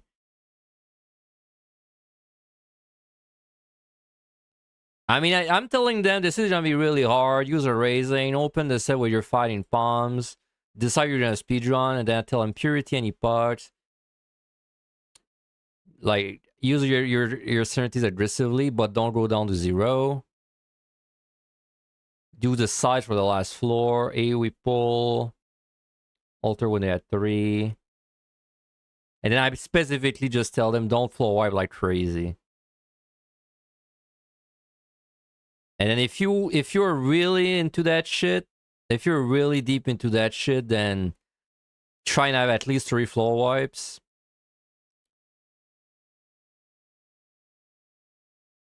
Okay.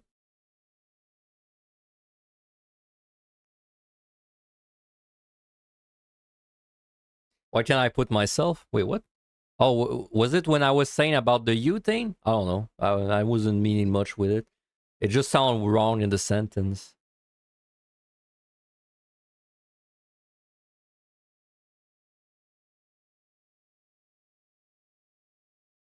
Well, which one was it? It was one of the ones I wrote, right? Because it was.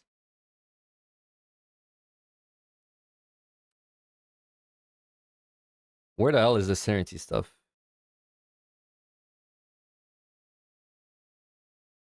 Did I delete the Serenity line? Dude, I deleted the Serenity line. What am I doing? I got rid of it.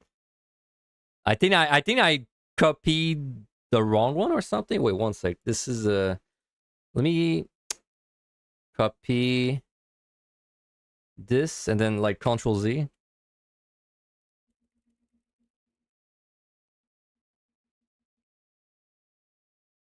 Aha, there we go. There it is.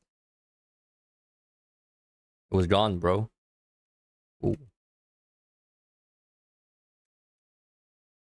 Okay. Never go down zero Serenity. Serenities are too important to clear. If put in that situation, well, it's just I was saying like I think you should flow Y, but then it's implied that I think because it's my guide, so that's why I just removed it. I should honestly, every time there's a U, like every time there's a I think or something, it's like filler words, right? Like doesn't really have place in the descriptions.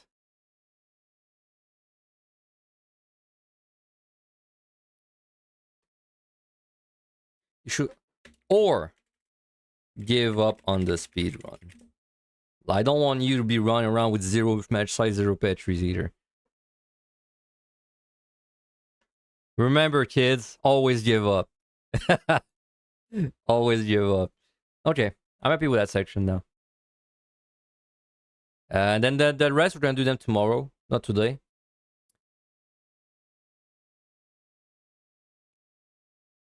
I didn't know that 5160 would be that controversial, bro. Well, it's just everyone is a big ditch scorer this time, these days. Everyone's like, oh, bro, like back in my days, scoring was like, you know, back in my days, we went back to one every set and we loved it. And then y'all are saying that. I'm like, well, that's not at all I scored when I was learning. When I was learning, I just cleared, bro. I just cleared. And then I had like okay scores, and then my scores gradually improved. It's just two different mindsets.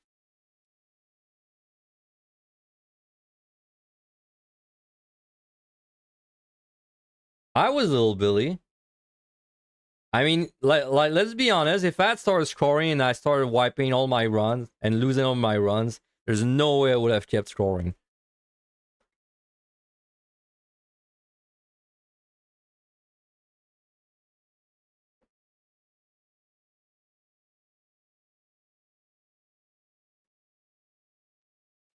Well, yeah, Willow, I don't disagree. In fact, I have this one, right? The next set, I have optional full kill. This one, I don't know. 7180? That feels like a really rough. I mean, I don't even full kill this in my own runs most of the time. I don't know if this one I would really recommend it. Like in my head, once you get there in like your score run, you just play normally except you get the reveals. This one is nice to full kill, but then it kind of depends how much you want to spend your palms, right? Well, like exactly what I said there. From this point on, every commander spent 4 points should be considered a greedy commander. Which I don't disagree with that. It's like if you see a treasure room on this side and you use a petri, and then now you have two petries, well, now there's a chance you're not gonna find the petri. Like there's a chance. So, and then I recommend that you kill a lot early on, because that's where your palms are like healthy.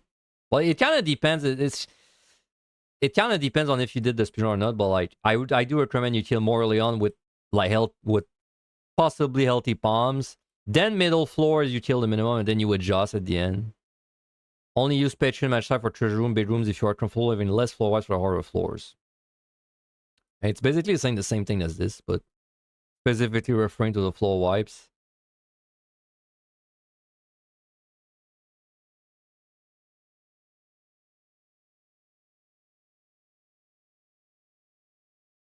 Well, see, you guys just have different like goals. Honestly, like I have never scored to be the number one, like, you know, like I've never scored to be like, oh, I'm the number one monk, oh, I'm the number one black mage. I've always scored to be to score. Yes, I don't know. I just like scoring to score. Like for me, the clear is important when I score. Especially if it's like a job where I'm very like, well, I don't have like a PB already.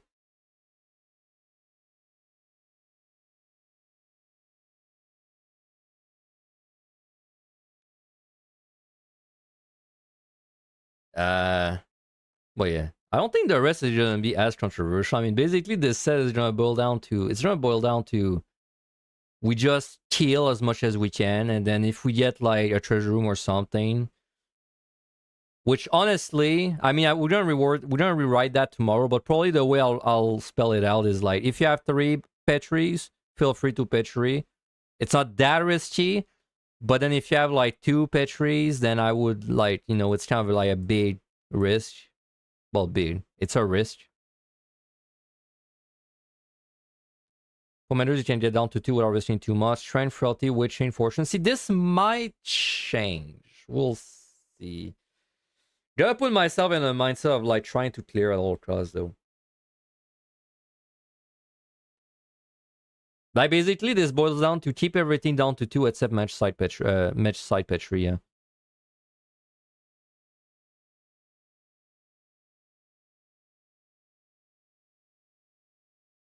Honestly, I'm surprised there's as much text on these last sets because I would mostly just have expected me to say just clear normally.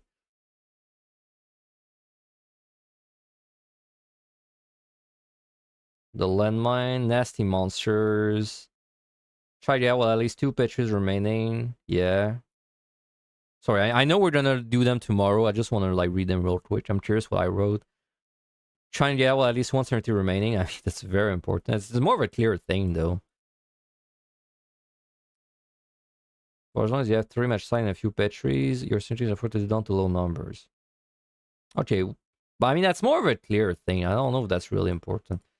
Try to get out without using too many flights. Well, that's true. Use a match site only if you would need to use your last unity and your pitch is already at 2T. That's oddly specific. Use a match site only if you would need to use your last serenity and your pitches are already at 2. So basically, I'm saying never match site.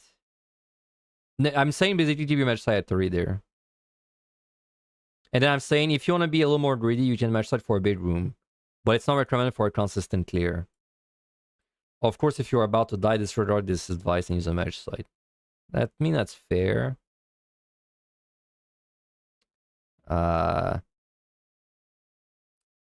41 is a very important floor to get your opponents down to 2. Oh, that's the Angelus way of fighting. That would let frailty.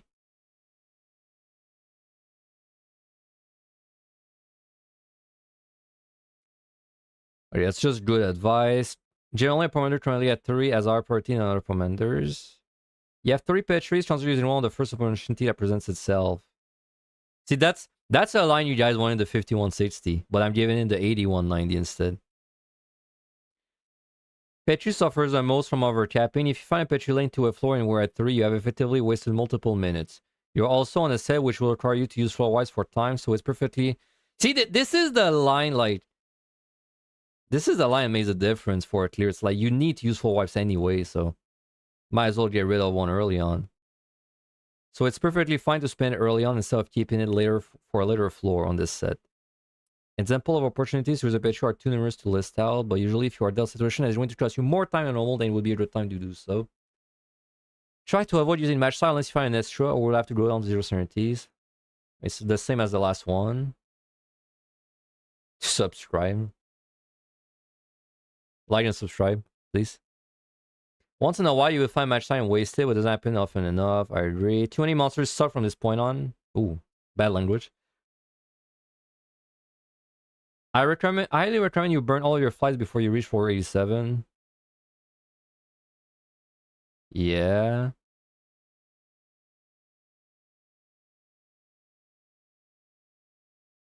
Yeah, and it burns through your serenities.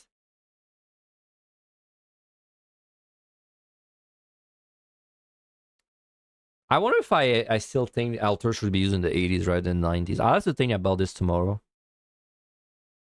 Especially if you're gonna fly this set, I feel like time-wise, you don't really need the altars. Extra sights can be used for landmines. Do not use an elder on the boss? Okay, I don't like this line too. I do not plan to use one, but it's an option. And then when I arrive at the last one, that's a lot of text for the last set.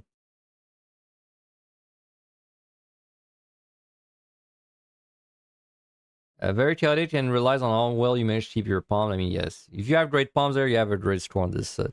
Usually. Not always, but usually. In a perfect world, you would fight the first 4 floors or using anything. Floor wipe. Floor wipe or fight 95, 96. On 3 serenities, match site 97, 98, and fight floor 99. Things will almost never turn out this way, but still useful to know as a baseline. I don't think this is really true anymore. We're definitely gonna change this a lot. Especially now that there's the new no match site thing on floor 99, right? The fact that the debuff can't appear on 99. All of your affluence should be spent right away, yes. All of your altars should be spent right away, yes. If you find extra fly, use them at your own discretion. Yeah, you should keep fortune equal to the amount of floor you have.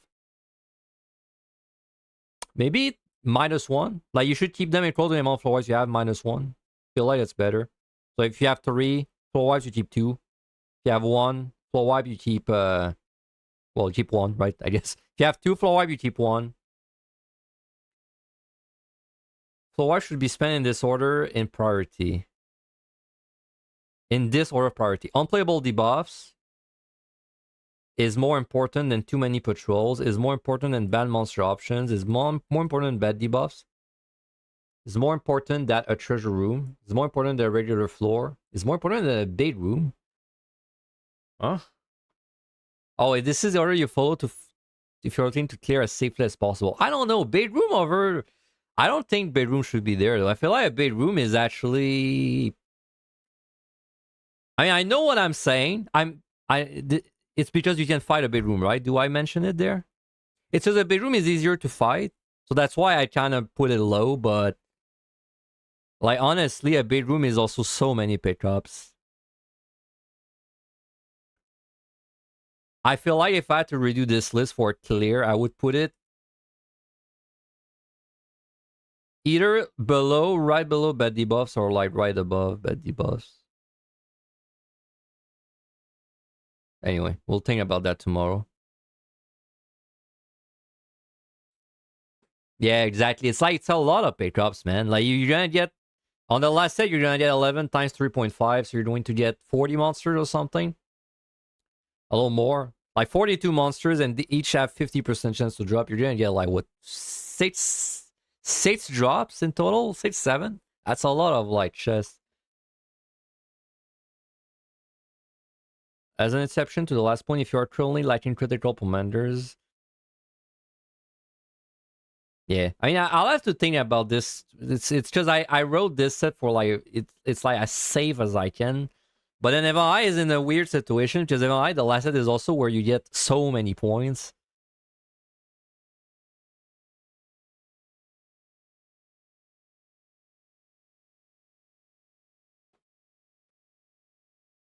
Oh yeah, these are gonna be different, because now we know about the no match site thing. Oh, anyway. But mine should be used on any job. Did I really write that? I don't think I agree with that.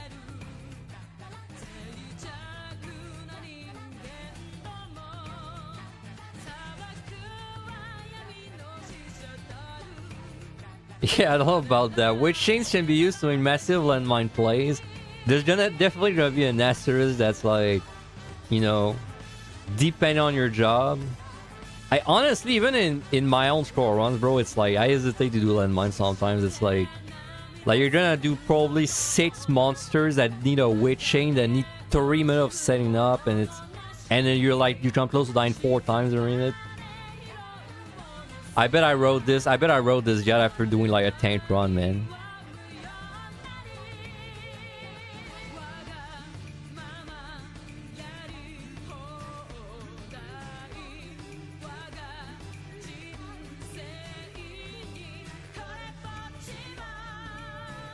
Okay, anyway. Sorry, I was reading. So that's gonna be it for today. Tomorrow we're gonna continue this. Gonna probably definitely finish this MLI run. See if we can update some lines. And then Sunday we're probably gonna. I think Sunday we're gonna try that spinning Viper like MLI special run thing that I wanna try. And then next weekend we're probably gonna do this for EO. Like what we're doing right now, we're probably gonna do it for EO instead. Yeah, Summoner does not have great landmines. Just funny because it's really strong, but the landmines are really spicy on it. Okay, anyway, I wish you guys the rest of the day. Thank you for the subs and the follows. Oh wait, is there someone who can raid before I escape?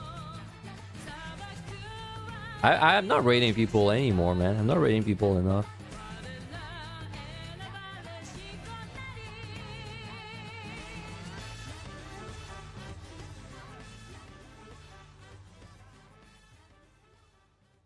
Don't say anyone to raid. Well, that's fine. I'll be back tomorrow. And then we're going to continue this. Thank you guys very much for hanging out. See you guys.